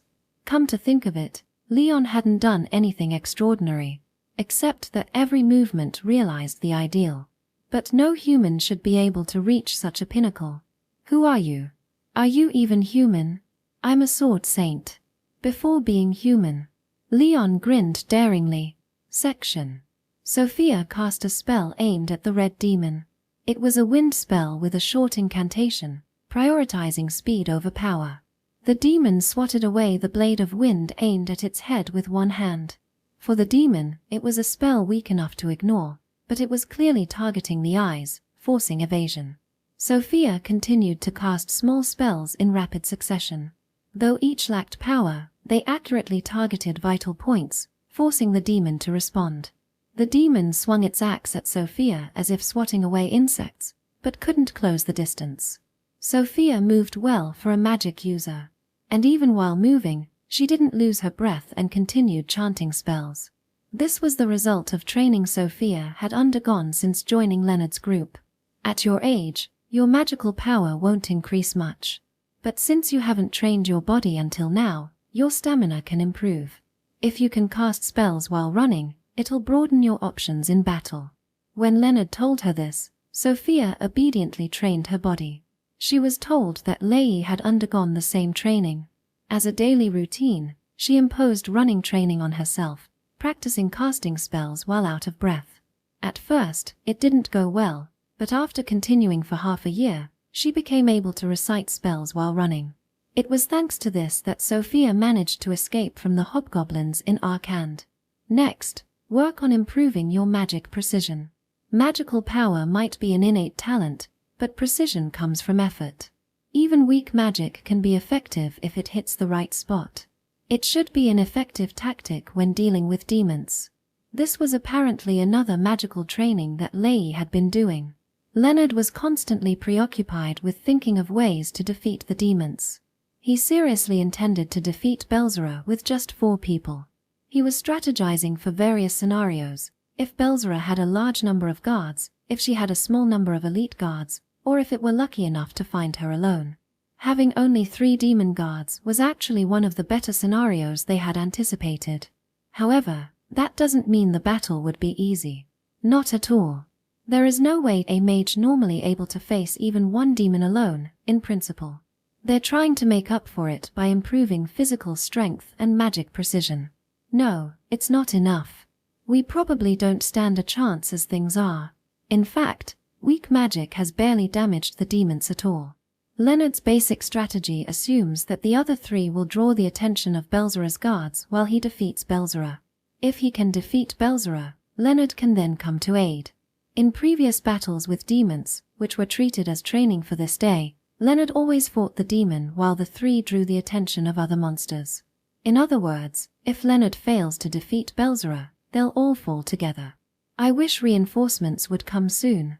To be honest, Sophia wasn't expecting much from reinforcements. She thought she might not be able to hold out even if Leonard succeeded. But that's okay. Despite being saved by Lei, she had spent her life aimlessly. She had no regrets about returning to being an adventurer after Leonard dragged her back in. Sophia had been using magic that consumed little magical power to fight for as long as possible, but her limit was approaching. Even though she had built up her physical strength, she was still just a mage after all. She was no match for a demon. The distance she had been maintaining with magic was gradually shrinking. It seems Leonard won't make it in time after all. She retreated backward, mustering her last bit of strength. She intended to hit the pursuing demon with the strongest spell she could use. It was a forbidden technique that converted life force into magical power. Using it would mean certain death, but it could take the demon down with her. However, because of its high power, she wanted to keep as much distance as possible from her companions. As she ran with her last ounce of strength, she saw a man standing in her path. Who? A thin man with a nervous-looking face, wearing a purple wizard's robe and holding a large staff. He was clearly nothing but a mage. Were you planning to lure the demon and cast some self-destructive spell? Well, not a bad idea. For a mage of your caliber, that's probably the only way to win. Either way, I don't think you can defeat the demon. Don't spell out what I was trying to do. Sophia wanted to shout this, but she swallowed her words when she heard the man start chanting a spell. Red flame, spirit of fire, blazing inferno, respond to my call with the wisdom of ancient secret arts. Although greatly abbreviated, it seemed to be a fire spell similar to what Sophia used. Moreover, the chanting speed was fast. Could a spell even work like that? As Sophia was surprised, the man casually completed the magic. When she turned around, she saw crimson flames piercing through the demon in an ultra-high density. Demons normally have high resistance to magic, making it difficult to inflict significant damage even with high-level fire spells. However, if the range of Sophia's magic was 100, the range of the man's magic was only about 1. But in exchange, the flames had become like red light, penetrating the demon's body. It was clear that the firepower was on a completely different level. Fools can only use magic as they've been taught. But if you can fully understand, control, and make magic your own, things like this become possible. This is the result of my research with my friends. The man seemed to be mocking both the demon and Sophia. He was still a young man in his early 20s, and his condescending attitude was irritating, but his ability was undoubtable. Sophia had once been called a genius, but she was no match for him. Who are you? Even after seeing this spell, you don't know who I am. You're a mage lacking in insight, aren't you?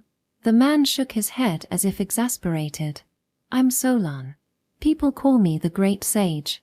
Solan's inferno accurately incinerated the demon's heart, bringing it to its death. Section. Typically, a cleric's role is to heal. They don't stand on the front lines to fight. However, if asked whether it's completely impossible, the answer is no. Because God is great. He can make any miracle possible. Of course, a price is demanded. Now, Nina had embodied the power of God within herself. This was through a miracle called divine descent. It's a secret technique that allows one to invite a god into their body and gain its power. Of course, the god doesn't actually descend. Strictly speaking, it only makes the user believe so, allowing them to perceive the god to the fullest extent and thus gain its power. It might seem like a very effective technique, but humans are not gods. Naturally, there's a limit to the power they can receive, and more importantly, it puts a great strain on the body. If it's just for physical enhancement, it's more efficient to let warriors fight. That's why even high-ranking clerics rarely use this technique. Yet Nina was using it. Her body felt burning hot. She felt as if her blood was boiling, her internal organs melting. She had tried to accustom her body to this by practicing on monsters several times in preparation for this day, but facing a demon was a different matter altogether. A slight increase in physical abilities wouldn't make any difference. She had to push to the limit just to be able to face the green demon. The green demon's weapon was a club. Nina nimbly dodged the swung club, and the powerful blow that lost its target shattered the ground. Nina immediately stepped in and struck the demon's arm with her rod. Even with her enhanced body, she was still just a cleric and couldn't inflict much damage. But that was fine. Nina's role, like Efse and Sophia, was to draw the demon's attention. It was enough if she could make her opponent think how annoying. Moreover, the fact of being struck by a mere cleric was humiliating for the proud demon. Leonard had taught her this. Those demons, despite their appearance, have pride like knights. If you hurt that pride a bit, they should eagerly chase after you, he had said. Leonard was a terrible man. He said that human life was worth less than gold coins and declared that money was the most important thing. It's rare to find someone who says such things so bluntly. Even merchants don't say it openly. But indeed, money was important. Leonard, true to his word, bought the lives of refugees with money. In exchange for money, he provided housing and food, saving the lives of people who had fled from other countries. And now, he was fighting to continue protecting those lives. For us, it also had the meaning of avenging what happened 15 years ago, but this battle carried a greater significance. That's why we can't let Leonard fail. Nina struck the demon with her rod again. The demon's face contorted in annoyance. She immediately leapt back to dodge the horizontal swing of the club that followed. My body is in pain. Her current self was moving more nimbly than an average warrior, but the toll on her body was severe. It was incomparable to when she had fought goblins or ran from hobgoblins. She wouldn't last much longer. But even so, Nina felt fulfilled. She was happy that she could fight against a demon. She was no longer the person who had frozen in fear back then. That made her glad. The club was swung again. Her body's reaction was a split second late, and as she tried to block with her rod, she was sent flying. After floating in the air for a moment, her body slammed into the ground. She felt little pain. The strain of the divine descent was too great, likely numbing her senses. However, her slow movements were a sign that her body could no longer endure. Attempting to stand up immediately, her knees sank. This is the end, isn't it? Nina resigned herself to death. There was no fear. She had been as good as dead for 15 years. Surviving back then had been a miracle. No, she had felt tainted for living on, unable to deliver God's miracle to Luke due to her fear. As atonement, she had prolonged her life by helping others. Now, that debt was finally being settled. There was no longer any regret for that time. Facing the approaching club, Nina closed her eyes. Oh my, are you performing a divine descent? Instead of the expected impact, a woman's voice reached her ears. A voice like a beautiful melody. Thinking it might be a divine messenger coming to welcome her in death, Nina opened her eyes. There, she saw a black-haired woman blocking the demon's club with a thin staff. Unlike Sophia's purplish hair, this was a darkness-evoking black. The woman was emitting a divine golden aura from her entire body. Who might you be? Nina asked, trembling. I am Maria. Just a simple priestess. Oh, but you should stop that divine descent immediately. It's a mere imitation. Even without being told, Nina, who had reached her limit, stopped the divine descent. Instantly, she was hit with severe fatigue accompanied by nausea and intense pain throughout her body. Ooh! Seeing Nina collapse to the ground, unable to bear it, Maria smiled. That's what happens when you push yourself too hard. Maria, still blocking the demon's attack with the staff in her left hand, held out her right hand over Nina and began to chant a prayer. Ha! In an instant, Nina's fatigue and pain vanished. A true miracle. However, what Nina felt was neither gratitude nor joy, but a sense of unease. This isn't possible. I've never known of such a divine miracle. It's fundamentally different from the techniques we use. It was a sensation that only a fellow priestess could understand. Who on earth are you? Just a priestess, as I said. Though I'm sometimes called by the undeserved title of saint. The demon, regrouping, pulled back its club and swung again with all its might. How bothersome. Maria raised her staff towards the demon. A golden light enveloped the demon. Then, the demon's green body began to change to white, as if being purified. Hi! The demon tried to scream but couldn't even manage that, becoming as silent as a stone statue. What are you doing? Nina was terrified. That power was undoubtedly divine. But that's precisely why it was frightening. She was feeling the power of God, which she had only vaguely sensed as warmth from afar until now, like a scorching flame at close range. It was impossible not to be afraid. What do you mean? Maria turned back to Nina with a faint smile. Her eyes were golden too. No longer human. It's the power of purification. I merely turned the demon into salt. Nina had never heard of a priestess using such a miracle. It was a divine act recorded in holy scriptures.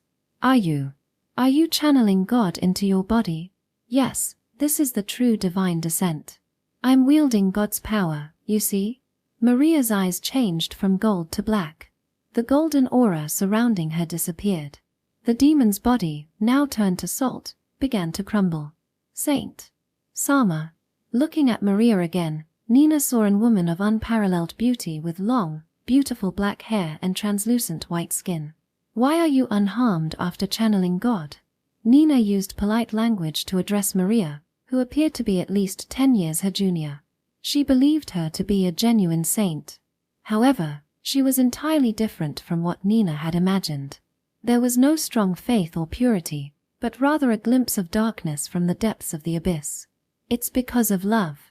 Maria smiled shyly, her white cheeks turning slightly red. Love. For God. Foo-foo, how amusing. Maria laughed. That thing.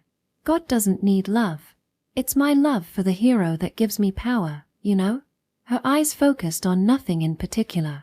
If I hadn't met him, I wouldn't have desired power. That's why this is love. A fateful encounter guided by God. Love, you say? Nina was trembling. Love that could bring God into one's body was too heavy.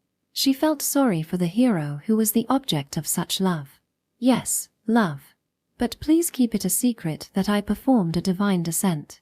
Usually, I'm a pure maiden who stays quietly in the background, so it would be troublesome if people thought I could do such improper things. I only channeled God today because I had to save you. I was asked to help that priestess, you see.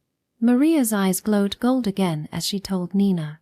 Yes, I understand. Nina had no intention of defying Maria. She realized her body was shaking with fear. However, Saint Sama, with your power, couldn't you help our comrade Leonard? He's fighting the demon Belzera right now. Suppressing her fear, Nina implored Maria. Nina's goal was still to defeat Belzera. No matter how terrifying Maria was, she couldn't help but ask. That's not a problem. Maria smiled cheerfully. The hero Oz has gone to help Leonard. Hero Oz. You trust him very much, don't you? Of course. Even if Oz were to die, I would bring him back to life. That way, our bond would become even stronger. Wouldn't that be wonderful? Maria's expression changed to one of ecstasy. Is it twisted? No, perhaps she has become one with God. Nina felt she had glimpsed the inherent arrogance of God in Maria. Section. Dodging Belzera's great sword emanating a black aura, Leonard repeatedly attempted to close in. It was like a dangerous tightrope walk where one misstep could mean instant death. Leonard kept repeating this tightrope walk. Even when he thought he had closed the distance, he was easily forced to retreat. It was an act where the risks and returns were completely mismatched, far from sane. Still, Leonard persisted. It was an unbelievable strength of will. In the repetition, he found slight openings and managed to inflict wounds on Belzera's hands and feet.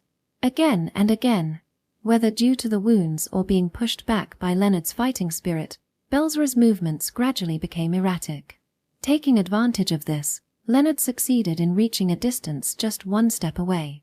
Realizing this was the crucial moment, Leonard raised his sword high. However, aiming for that arm, Belzera swung his sword, blowing away Leonard's right arm from the elbow down, sword and all. It's over. Belzera's mouth curled up at the corners. Don't underestimate humans, demon. Leonard's remaining left hand drew the dagger at his waist, thrusting his entire body forward to drive the dagger into Belzera's neck. However, the point of impact was close to the collar, and unable to fully penetrate Belzera's black scales, the wound was shallow. Belzera's arm flung Leonard away. Slammed to the ground, Leonard immediately raised his upper body with his left arm, but that was all he could manage. Belzera pulled out the embedded dagger, showing no signs of damage. That was a fairly expensive dagger. Leonard's face, pale from blood loss in his right hand, contorted in frustration. He was regretting that if he had a powerful dagger with magical protection, he might have been able to defeat Belzera. Though such good daggers are rare. Your fighting was admirable. If not for ours, you might have been the hero. Belzera praised Leonard, who had managed to wound him. That's nice to hear. After all, I've only ever been called good for nothing by humans. Leonard mocked himself. That's why humans are foolish. Belzera's great sword swings down mercilessly. Luke. As I thought, I wasn't good enough. Leonard quietly gazed at the approaching death. There was no regret. He felt he had done his best, and this time, he didn't run away. However, with a high-pitched clang, someone stepped in front of Leonard and blocked the attack with a shield. A young man with chestnut-colored hair, wielding a shield and sword. Though unfamiliar, Leonard felt a sense of déjà vu looking at his back. The young man's feet sank into the ground from Belzera's powerful strike. Yet his body didn't waver, a testament to his accumulated training. Who are you? Belzera asked suspiciously. Ours. The hero. The young man responded with a straightforward, gallant voice. So this guy is the hero. For some reason, Leonard found himself easily accepting ours. He had always thought Luke was the only hero for him, and he couldn't possibly acknowledge anyone else as one. Ars, you should be in Arand right now. Belzera was surprised by Ars' presence here, as he had been receiving regular reports on the hero's movements. Well, I have some clever and cunning companions who are good at manipulating that kind of information. Ars grinned. Very well. Belzera withdrew his sword, then unleashed another powerful strike. Ars blocked it again with his shield. I hear your strength largely depends on your companions. If so, this is nothing but a prime opportunity to dispose of the hero. Belzera calmly reassessed the situation and pulled back his sword to deliver another attack when suddenly, his face was hit by fire magic. What? Ars had cast magic with his left hand, which was holding the shield. He had hidden the motion behind the shield and chanted quietly so his opponent wouldn't notice. The magic barely damaged Belzera, but it obstructed his vision. He reflexively stepped back and took a defensive posture to protect his vital points. Ars aimed for that moment. Instead of targeting Belzera's head or heart, he slashed at the muscles of his right hand holding the great sword. Ooah! Belzera involuntarily dropped his great sword. Ars swung his sword while maintaining a perfect distance. It was an annoying sword that steadily whittled down the opponent without taking unnecessary risks. Neither flashy nor showcasing talent, it was simply plain and unglamorous. Are you really the hero? You dare call yourself the hero of the people with such a sword? Belzera raised his voice in a reproachful tone at Ars, who wielded such an underhanded sword. Having lost his great sword, Belzera grew sharp claws from both hands to counterattack, but Ars continued swinging his sword without a word, as if he had anticipated this. Ars steadily cornered Belzera. The panicking Belzera tried to chant a spell, but Ars launched a wind blade magic at his mouth, forcibly interrupting the incantation. Nothing was going his way. I should be stronger. Why? Belzera howled. I feel sorry for you. The voice came from behind. Simultaneously, Belzera's chest was pierced. Leonard, whose presence Belzera had completely forgotten, had picked up the fallen sword with his left hand, circled behind him, and stabbed. Goo. As Belzera coughed blood and stopped moving, Ars unhesitatingly beheaded him. Section. Thank you, Leonard. Thanks to you, we were able to defeat Belzera. Ars smiled. Leonard's arm wound had been somehow stopped from bleeding thanks to Ars' healing spell. Leonard stared intently at Ars. He felt like he recognized him from somewhere. His fighting style, those eyes. They reminded him of a warrior he had admired long ago. Are you really Ars? Aren't you Zack? The words slipped out as he pressed on his right arm wound. Ars' eyes widened in surprise, but only for a moment before his expression returned to a calm one. Zack is my cousin. People often say we look alike. Do you know Zack, Leonard? Cousin. He's your cousin. Well, I've met Zack. It was over 15 years ago now. I was in the same party as Zack's father Luke and mother Leigh. I see. A hint of melancholy appeared in Ars' eyes. If Ars was Zack's cousin, then Luke and Leigh would be his uncle and aunt. Perhaps he had some thoughts about that. Leonard felt like he had asked something he shouldn't have and changed the subject with another question. How did you know we were here? Ralph, their ostensible client, was supposed to keep their presence in ghaza a secret, and they hadn't told anyone either. The Prophet told me. The Prophet? The dubious existence said to discover heroes. Leonard disliked prophets. Beings that only give orders to people from the shadows without doing anything themselves. They asked me to help Leonard. Said it would lead to saving people. Me. Leonard had no idea why the Prophet would instruct Ars to help him. However, defeating Belzera would lead to saving many people. If they used him for that purpose, it made some sense. As he was thinking this, Leonard saw the figure of someone in a robe behind Ars. It was just for a fleeting moment. Leonard thought it might have been his eyes playing tricks on him. Hey, Ars. Are you possessed by a ghost or something? No, I don't think so. I see. Their conversation ended there as their companions joined them.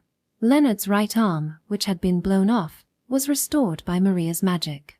Leonard, who had already given up on his right arm, was amazed by Maria's power and thanked her, But Nina, also a priestess, started to say, "Ha! How can a lost arm be restored? That's beyond the realm of miracles that humans can perform." She trailed off when Maria smiled at her and closed her mouth. After that, it's said that Nina never approached Maria again. Moreover, Solon provided Leonard and the others with strategies for the future.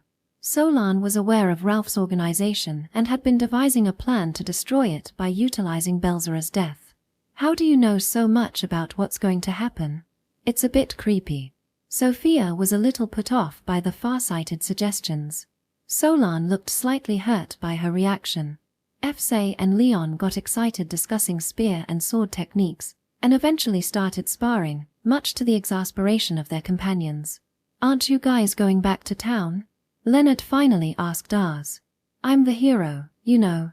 I have to move on to defeat the Demon Lord.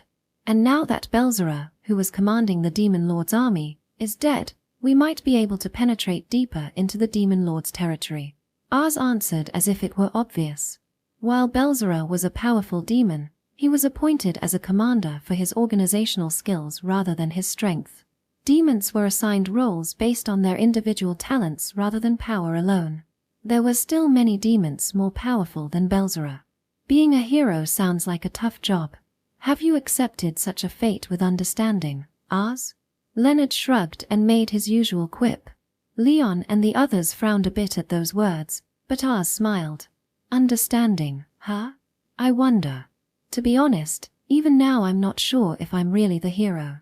Sometimes I think, maybe there's a real, proper hero somewhere in the world. But whether I'm real or fake, I think it's fine as long as I can defeat the Demon Lord.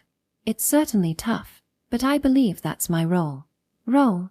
Leonard felt a bit caught on Ars' words but quickly moved past it. I see. But I'm sure you guys can defeat the Demon Lord. If you can't, at least you'll be able to give up without regrets. So, take it easy, okay? Saying that, Leonard lightly tapped Ars' chest. Section. With Belzera's defeat, the Demon Lord's army fell into disarray, allowing the human side to regroup successfully. This had a significant impact on the war and would later be celebrated as the miracle of ghaza, praising the hero and his companions' achievements. The ones who propagated the miracle of ghaza were Leonard and his group, who concealed their own involvement in the battle. They did this to elevate the hero's name and give hope to the people. Also, following the strategy provided by Solon, Ralph's organization, which had sided with the demons, was destroyed. Leonard and his companions played a central role in this as well, but it's said they never wished to kill Ralph and the others. Chapter 8. The Queen's Request. Do you remember the adventurer named Leonard? It had been 6 years since then. This happened a few months after Zack returned to the royal capital. Summoned by the Queen, Zack was asked such a question. The Queen had started coming out of the underground shrine and was now alone with Zack in a room in the royal castle. I remember. He's the one who fought against the demon Belzera in ghaza, right? That's right. He's the one you helped when you listened to my wish. Zack knows that the Queen is the prophet. Did something happen to Leonard? I want you to bring him to this castle. I should probably go to meet him myself, but given my role as a priestess, I can't leave this castle. Besides, if anyone other than you went to get him, he probably wouldn't come here. The Queen's expression was apologetic. That's fine, but where is Leonard? I don't know, the Queen said decisively. Ha! I had information gathered, but it seems he's not in the kingdom. You've proven how difficult it is to find someone outside the country, haven't you? Well, that's true. Zack scratched his head and smiled wryly. But your friends should be able to find him. At the mention of friends, Zack thought of 3 faces. They were indeed reliable companions, but not the type to simply obey even the Queen's words. Well, but I think they're busy too. Currently, all 3 of them hold important roles in the kingdom. They're not in positions where they can move freely. It's all right, if you say you're going, they'll follow you on their own. The Queen assured him casually. Do we need to bring Lady Alexia? Zack asked about the princess, his fiancée. She's not needed this time. I don't think she'd be of much help. The Queen nonchalantly said, my daughter isn't necessary. Although they have a good parent-child relationship, the Queen seems to have become quicker at making decisions after her long, harsh experiences. Zack was a bit troubled about what to do and thought he'd consult Solan first. As he left the room, he happened to meet Maria, who was walking by. "Oh, Zack. Were you at the castle?" Maria wore a bright smile. Though she pretended it was a coincidence, she was already aware that Zack had met with the Queen. Of course, her timely appearance was also intentional. "Ah, Maria. I was just called by the Queen. Did the Queen have some business with you?" Maria tilted her head slightly. From the angle of her head tilt to her upward glance, everything was a perfectly calculated pose. If painters or sculptors saw this, they would make it their subject to immortalize this figure. However, Zack had extremely high resistance to Maria, so it had little effect, and his attitude didn't change much. "She asked me to find someone. Do you remember? An adventurer named Leonard. He was challenging Belzera." "Ah, that person. I remember well." This was a lie.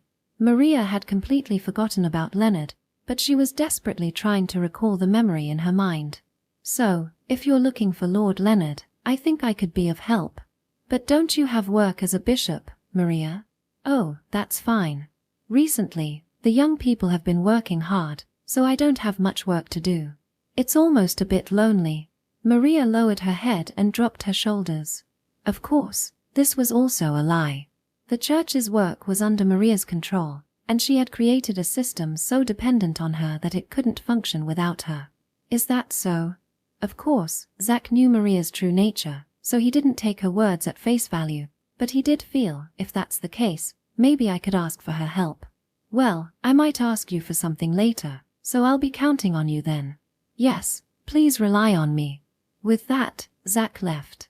Maria watched until his figure disappeared from view, then immediately headed towards the church. Her eyes had changed from before, now cold and calculating. "Now, who should I assign this work to? This seems like a good opportunity to select useful people." Maria began listing in her head the people she could push her work onto. "Hey, Zack." After parting with Maria, Zack met Leon near the castle exit. "Oh, Leon. It's rare to see you here. Actually, I was waiting for you." Leon smiled. "I heard you were called to the castle by the Queen. I was worried she might have asked you to do something strange." Leon was a straightforward man and honestly conveyed his feelings. The complete opposite of Maria. "That's quite quick. As expected of a count, I suppose?" "Well, information is more valuable than gold coins, especially for those in high positions. I have various methods to obtain it quickly." The Muller County had been steadily growing in power since Leon became the head.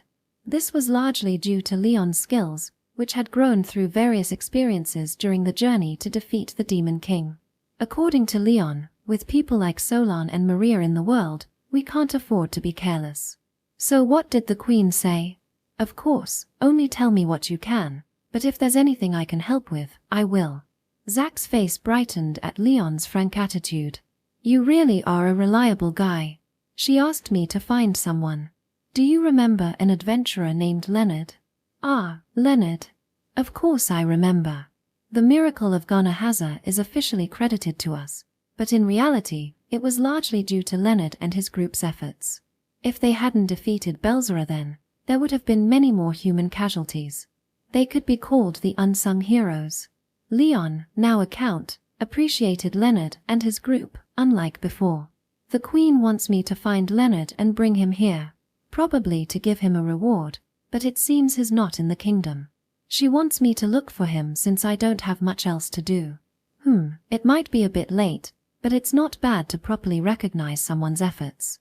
"All right, I'll help you search. You'll come directly, Leon? Is that okay? Aren't you busy with your work as a count?" Zack was surprised. He thought Leon's help would be more indirect. "Well, it's necessary to confirm whether the territory can be managed properly in my absence, and whether there's no hindrance to the kingdom's politics while I have the leisure. And also, I want to travel with you again after so long." At those words, Zack and Leon laughed together like they used to as students. Section. "So, I understand, Zack, But why are you two here? Solon, the master of the mansion, wore a visibly displeased expression. He sat with his legs crossed wide, resting his chin on his hand. It hardly seemed like an attitude towards guests. Oh, Leon said he'd help with this matter, so I asked him. As for Maria, why are you at Solon's mansion? After that, Zach and Leon had headed to Solon's mansion together, but for some reason, Maria was already there when they arrived. Why? I told you I'd cooperate, didn't I? Maria smiled broadly. Did she say that? Zach thought he had only said, I might ask for your help if something comes up. Besides, how did Maria know to come to Solon's house in advance when he hadn't told her? Various questions crossed Zach's mind, but it was undeniably reassuring to have their cooperation. Well, it seems everyone wants to help me, but I really wanted to get your advice first, Solon. I need your help. This is something only you can handle. At Zach's words, Solon's disgruntled face softened. Oh, only I can handle it. Well, that's to be expected. A sword saint who only has strength, or a saint who's only good at political maneuvering wouldn't be of much use. For consultations, it's natural to rely first on me, the great sage. The atmosphere in the room suddenly became heavy at those words. Leon and Maria glared at Solon with hostile looks. However, Solon didn't seem to care at all about the pressure from the sword saint and the saint. So, about Leonard's whereabouts? Naturally, since he's an adventurer, it would be appropriate to gather information at taverns. Also, it would be good to contact the clients who had connections with Leonard. From what we know, there's the knight from Arand, the merchant from Novaria, and the village chief from Gastan. Those guys didn't speak very well of Leonard, did they? Leon pointed out. Mitch, you might think so if you only take their words at face value, but if you consider the circumstances, you'll see other aspects. You lot might not understand that. It's surprising to hear Solon say such things. Especially since you have so few friends. True friends hardly exist. Most of what people call friendships are just relationships where they use each other, beautified and disguised as friendship. Such things can't be a measure of human nature. That's why it's natural to have few friends. Solon glanced meaningfully at Zach. Receiving that gaze, Zach smiled wryly. I might be using Solon too, but it's fine. I'm your true friend, after all. We've transcended that level. My relationship with you is different from your relationship with these two. I purely want to be useful to you. I don't seek anything in return. It's the same for you, right? Solon argued passionately. Yeah, I certainly don't intend to seek anything in return for our relationship. Zach affirmed Solon's words, somewhat hesitantly. Don't you think it's odd to discuss friendship so logically? Besides, thinking that you alone are special is what makes you so painfully awkward. Leon had an exasperated expression on his face. That's exactly the kind of thing that makes people find you creepy. By the way, how are things going with that girl from the sweets shop? Maria looked down at him with cold eyes. Shut up. That has nothing to do with this. Solon denied it, his face turning bright red. Section. Once again, we set out to hunt monsters today. Some poor folks with no money came asking for help, saying, goblins are nesting in the mountains. Why am I still working as an adventurer when I'm not short on money? I grumbled as we made our way into the mountains in search of goblins. Because it's your hobby, isn't it? Fsay answered with a laugh. It's not a hobby. If anything, it's more like a way to kill time. But I'm getting on in years now, so I'd like to retire soon. I'm already in my late 30s. My body is starting to feel the strain. I want to take it easy soon. I heard that Vince, the hero of the frontier, was still hunting monsters alone even after he turned 40. Compared to that, we've got it easy with the four of us, don't we? Sophia poked me from behind with her staff. Sophia is a mage, but she's kept up her training consistently, so even as she's aged, she doesn't find mountain walking difficult. Apparently, physical activity is good for health and beauty, but I'm not sure if that's true. Still, Sophia has maintained her beauty to this day. Don't compare me to those hero types. They're monsters. I'm just a blacksmith's son after all. It's unreasonable to compare us. To me, Mr. Vince, his son Luke, and his grandson Zach are all heroes. There's no way I could ever be like them. No, Leonard, you're a fine hero too. You keep fighting monsters for the sake of others, don't you? Even if the rewards are meager. Nina, who was energetically walking at the front, turned back to say this. This girl always seems excited about any request as long as it helps people. I certainly don't think it's good that the rewards are small. It's just that after the Demon King was defeated, many people couldn't afford to pay much in the devastated world, so we accepted requests cheaply. That just continued until now. I never intended to pose as a hero. Being a hero is a thankless job. Even Zach, I'm not sure if he'll end up happy. The story of how the hero Oz was actually a different person named Zach had become famous. It spread throughout the world as a touching tale, though it's hard to say if it's true or not. For me, it was shocking for a different reason. Maybe Zach should have just stayed in that farming village, hiding his identity instead of returning to the kingdom. Just as I was about to say that, the cave we were looking for came into view. However, in front of the cave stood 4 people who looked like adventurers. Who are they? Did our request overlap with another village's? Fsay muttered, sounding annoyed. That wouldn't really be a problem for us. The reward for the request we accepted was truly small, so it wouldn't hurt much if we lost it. But these people looked familiar. One of them, a man with chestnut-colored hair, was waving towards us. Is that Zach? Section. I've been looking for you, Leonard. I never imagined you'd be out here defeating monsters for people who can't afford to pay. Zach called out to Leonard with a carefree smile. The goblins that had been using the cave as their den had already been defeated by Zach and his companions. Leonard couldn't hide his confusion. Why are you guys here? The future king, the sword saint, the saintess, and the great sage. Don't tell me you're on some kind of vacation in a place like this. That's certainly not the case, Leonard. Leon responded to Leonard's sarcasm. There was a count's dignity in his voice. As Zach said, we came looking for you. By order of the Queen. The Queen? Why? Leonard and his companions are just adventurers, so they should technically show respect to Zach and the others who hold higher positions. However, Leonard deliberately maintained a casual tone. That was part of his pride as an adventurer.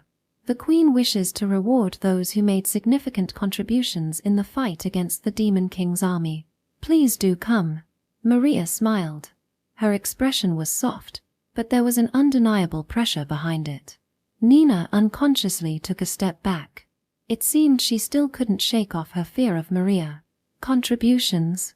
We didn't act for the sake of the kingdom. We did it because we wanted to. We don't need any rewards. Leonard rejected the offer, unfazed by the pressure. Maria's eyes narrowed slightly. Well, I can understand that feeling. Solan, who tended to be contrary and disliked authority, sympathized with Leonard. But I want you to come, Leonard. Zach looked straight at Leonard. Why? Before coming here, I asked around about you guys. At taverns in various places, of course, but also the Knights of Arand, merchants from Navaria, the village head of Gastan, and others. What did they say about me? Leonard showed a bit of interest in Zach's words. They said you're an unpleasant guy. Heh heh heh. Leonard's face twisted into a laugh, as if he found it incredibly funny. Actually, I heard the same thing when I asked before. This was before we fought Belzera. Everyone said, he's not the kind of person who could be a hero's companion. He's greedy and only fights for himself. That's an accurate assessment. I am that kind of person. Leonard shrugged. It seems so. But this time, when I asked again, I heard different stories too. Different stories? A knight from Arand said, he was an unpleasant guy who would use any means to win, but he was someone who could fight for the people right in front of him. A hero is supposed to save everyone, but that guy was the type to save 100 people nearby, so we couldn't recommend him as a hero's companion. Leonard remembered that night. He had lost his son in that battle and should have been blaming Leonard. A merchant from Navaria also said, he always demanded money, but he did the work to match. He knew the value of life. He was an unpleasant business partner, but we couldn't let him die, so we didn't want to make him a hero's companion. Leonard gave a wry smile, thinking about how that merchant had always complained about him. The village head of Gastan said he was truly an unpleasant person. Despite helping people, he never told me about it and just kept threatening me. He probably wanted to make me a victim in the embezzlement scandal, to lessen my crime when the time came. He's really an unpleasant person. He also said he wants you to visit the village sometime. Leonard looked up at the sky. It wasn't like he wanted to be understood. He was fine with being the villain. Really, you guys are hopeless. Sophia told the grumbling Leonard. You're just a blacksmith's son and a good person at heart. It's useless to try and act bad. That's right, indeed, Efse and Nina laughed in agreement. What's with you guys? Are you that eager to be praised by royalty? Leonard looked at his companions in exasperation. Of course. It feels good to be praised. You're just being difficult. This doesn't happen often, so why don't you just go along with it? At Sophia's words, Leonard shook his head. Even if we go, we're talking about the kingdom, right? Do you realize how far that is? We can't waste that much time just to receive some words of praise. Ah, that won't be a problem. Solan cut in as Leonard was making excuses. What do you mean? My magic can take us there and back in an instant. The great sage closed off Leonard's last escape route. Epilogue. Is there anything a great sage can't do? We were able to reach the kingdom in an instant using transfer magic, something I'd only heard about in fairy tales. Sophia's mouth hung open in amazement. Being a magician herself, she probably understood just how incredible it was. She was once called a genius too, though there's no trace of that now. It's not that convenient since I need to use the magic circle in my mansion as a starting point. Solan said with a somewhat smug expression. What is this great sage saying? That's right. This is nothing special. One day, I'll be able to travel between this world and the next through God's miracle. Saint Maria said competitively. What on earth is she aiming for? We headed from Solan's mansion to the castle, where many knights were lined up neatly in front of the gate. As soon as they saw us, they drew their swords and held them up. Were they showing us respect? Welcome, Sir Leonard. The Queen is waiting for you. One knight stepped forward and announced respectfully. He must be the captain of the knights. It seems they had been waiting specifically to welcome us. Why for people like us? Is it just because you were ordered to from above? I accidentally let slip a sarcastic remark. No, this is something we decided to do on our own. Your great deeds have spread by word of mouth. As adventurers who challenged Belzera to save the people. We believe that you too are heroes. I was about to say that wasn't true when my eyes caught the dagger at the knight's waist. Though sheathed, I could tell it was an exquisite antique. It probably had magical blessings too. The knight noticed my gaze. Are you interested in this dagger? It's a family heirloom, he said, drawing the dagger and handing it to me. As I thought, it was imbued with magical power, the blade glowing pale blue. For some reason, I felt a sense of nostalgia. It's a good sword. Would you sell it to me? I can pay well. Unfortunately, this is priceless. However, if my family ever faces bankruptcy, I'll consider selling it to you at a high price, Sir Leonard. The knight responded good-naturedly to my quip. He's a good guy for a knight. I returned the dagger to him.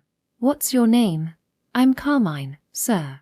I feel like I've heard that name somewhere, but it's a common enough name. We were led to a room in the castle. It was a beautiful room with white as its base color, lined with high-quality furnishings that made me feel uneasy. After waiting for a while, Zach arrived. Leon and the others weren't with him. I'll guide you, he said. What about the sword saint and the saint? Leon and the others were taken away by their subordinates as soon as they returned to the castle. They've been absent for a long time, so work must have piled up.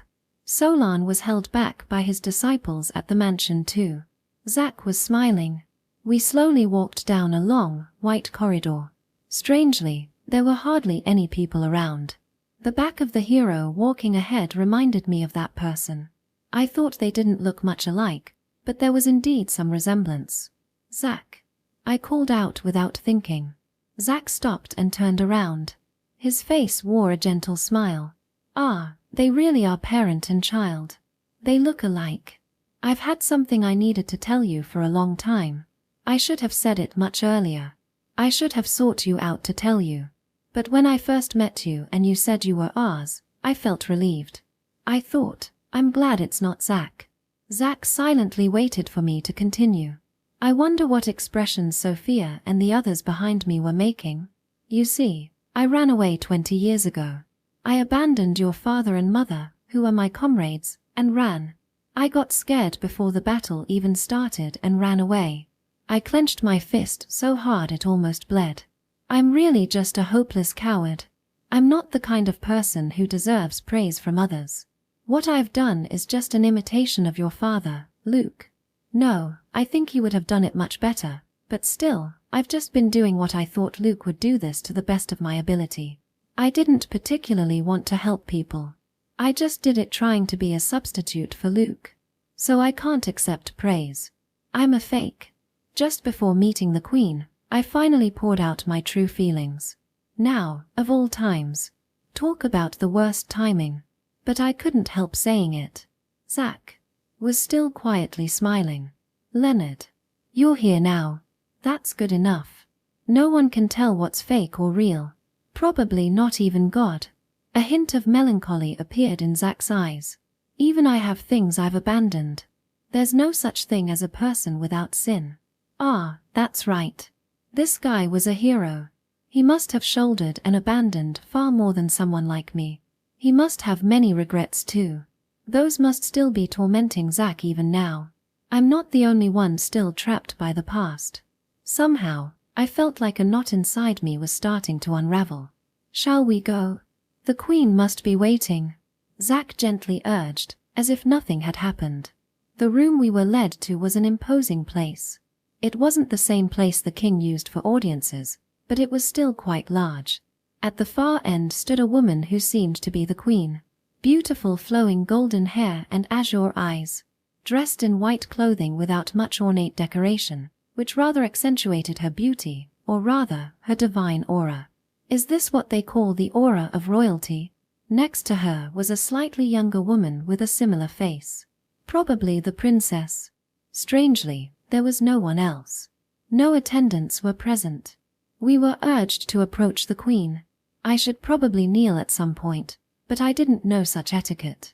Sophia, the former noble behind me, might know, but I couldn't turn back to check. When we were about 10 steps away, as I started to panic, the Queen opened her mouth. Well, am I beautiful? The Queen was smiling. What's that about? Indeed, the Queen is beautiful. She looks so young it's hard to believe she has such a grown daughter, and her beauty is not something you'd come across in just any town. But do you suddenly ask such a thing to a man you've just met? Perhaps it's etiquette to first praise the beauty of a noble lady when you meet her.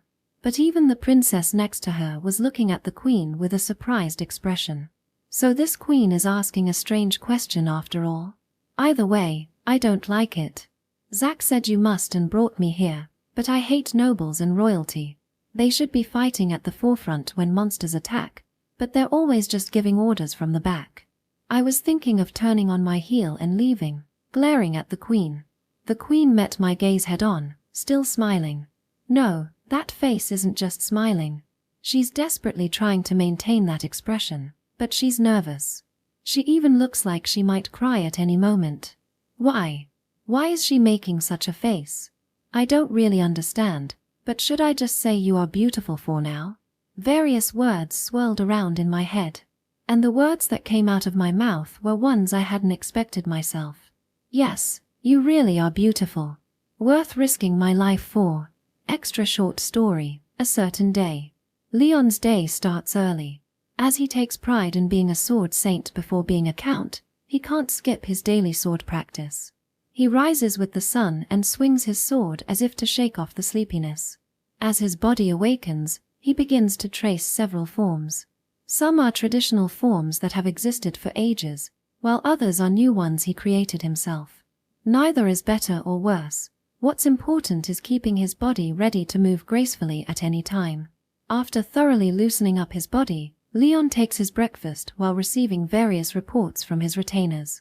He had strictly ordered them to inform him of even the most trivial matters. It's not uncommon for important facts to emerge from seemingly insignificant details. This is a method he learned from Solon during their journey to defeat the Demon King. The great sage excelled at uncovering truths by examining as much information as possible, and his skills had saved Zack and the others many times. Although not quite at Solon's level, Leon continues to strive to gather as much information as possible and view things from a broader perspective. It was difficult at first, but he gradually got used to it. Perhaps as a result, the Muller County, which Leon inherited, has been developing steadily. Today, there was one piece of information that caught his attention. Zack was summoned by the Queen, of course, he's acquainted with the Queen. When he first met her as a child, he was impressed by how beautiful she was. However, now he feels somewhat uncomfortable with the nature of queenship in this country. The matrilineal succession, the fact that only daughters are born, and that the Queen also serves as a priestess, things he never questioned before now seem strange to him. Probably, if he hadn't experienced the journey to defeat the Demon King, such thoughts would never have crossed his mind. Moreover, the Queen had long secluded herself in the underground temple, but after Zack's return, she started appearing in public again. It's natural to think there's some connection between the Queen and the hero. Solon must have noticed something. That eccentric man with the finest mind can view anything from multiple perspectives without preconceptions. That's why he was able to find Zack along with the princess. The detailed process of how he did it remains unclear. However, Leon understood that he didn't need to know all the secrets. It's enough to know only what you need to know. Leon has come to terms with this. Often, knowing things you don't need to know only complicates matters. A smile plays on his lips as he realizes how much more flexible he's become. While he has no intention of knowing about the relationship between the Queen and the hero, the fact that the Queen went out of her way to summon Zack suggests she has some business with him. That's what piqued Leon's curiosity. It wasn't so much about the content, but rather concern that Zack might be burdened with some troublesome task. Zack is his friend. Perhaps even his only true friend. Although he feels a bond with Solon and Maria, with whom he traveled for a long time, he hesitates to call them friends. Solon is a troublesome man in many ways, and there's something inscrutable about Maria. In comparison, Zack is sincere and straightforward, a trustworthy person. He's worthy of being called a friend. Leon believed that helping such a friend was only natural, regardless of any calculations of gain or loss. Section. Maria currently holds the position of bishop, overseeing the management of the church. However, she often takes on practical roles, such as appearing before the faithful to preach. This is due to Maria's immense popularity. She's one of the heroes who defeated the Demon King, a user of healing magic that can cure all injuries and illnesses, and praised as the world's greatest beauty. Moreover, not a single scandalous rumor has ever been associated with her. These factors have become the source of Maria's worldly power, her authority. However, Maria doesn't particularly enjoy her position. She has always had a nihilistic streak, and although she sought power to fill that void, she feels it's different from what she truly desired.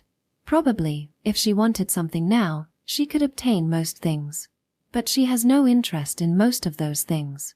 What she's interested in, now as always, is one man. I wonder how Zack is doing. She can't help but think about him constantly. The memories she's woven with Zack since their days at Farm Academy are irreplaceable to Maria. At least in her mind. Currently, Zack is engaged to Princess Alexia as a reward for defeating the Demon King. He will likely become the king of this country someday. In other words, he can never be Maria's. However, this fact only fuels Maria's feelings. Poor Zack. Despite defeating the Demon King, he's forced to be engaged to such a little girl. Even if they call themselves royalty, they're merely servants of a local deity. They're far inferior to me, the beloved daughter of the great god. Yes, I am the one truly worthy to be the hero's companion. It's an intense conviction, but due to the influence of the god's self-righteous nature, Maria never thinks about things objectively. As a result, under the pretext of protecting the hero from evil hands, She has the church organization monitor Zach's actions, and she uses all the divine revelations she receives from the god for Zach's sake. Naturally, she's aware that Zach has been summoned to the castle by the queen. What business could the queen possibly have with Zach? Even if she is the queen, I wish she wouldn't summon the hero so casually. If by any chance it's about speeding up the marriage to Princess Alexia, I must stop it with all my might. Maria was planning to come up with a suitable reason to go to the castle and approach Zach naturally. Incidentally, even the divine revelations indicate that things won't work out between Maria and Zach, but she thinks very positively. Just as Zach performed miracles, I only need to perform a miracle myself. Miracles exist beyond God's intentions. That's what she believes. Section. The great sage Solon, said to have eyes that see through everything, is well aware that he's not as omnipotent as the world rumors him to be. That's why he always keeps himself thoroughly prepared and has a good grasp of the movements within the royal palace. Not from the information network he built himself.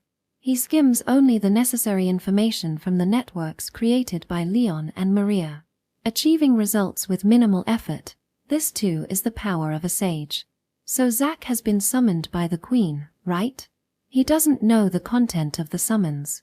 The queen hasn't told anyone. He knows that the queen is a priestess of the local deity and possesses some kind of power, but he hasn't grasped what kind of power it is. That's the country's top secret, a sacred domain. If he were to know, there's no telling what he might get involved in. He can make some educated guesses, though. It's certain that the power is involved in this matter.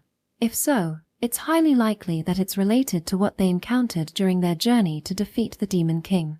If that's the case, he'll surely come to consult with me. Solon came to this conclusion. Zach is a man without talent. But that's not something to be scorned. It's fine as long as he's aware of his lack of talent and knows to rely on those who do have talent. Like himself, for instance. Never giving up on his efforts while never overestimating himself is one of Zach's virtues. That guy will definitely come to me, his friend, for help. Thinking he should prepare to welcome him, Solon started arranging tea and sweets. Sweets, her sweets still haven't reached a level suitable for guests. Solon popped one of the sweets made by the daughter of the confectionery shop owner he favors into his mouth. It's not bad. But it hasn't reached her father's level yet. I'll eat all of these myself. As he was thinking this, one of his disciples announced a visitor. Chem. Earlier than expected. As Solon stood up to greet Zach, the one who appeared before him was Maria. The disciple who received her was mesmerized by her beauty. But Solon furrowed his brow. Why are you here? He asked. Afterward. Running away is not necessarily a bad thing. Facing things head-on or fighting carries risks, and you can get hurt or have unpleasant experiences. Even if you win, you might not gain much. If you can run away, it might be better to do so. However, running away has left me with some regrets and lingering feelings. That's why, as I've grown older, I've come to think that maybe we need memories of fighting too. End of Volume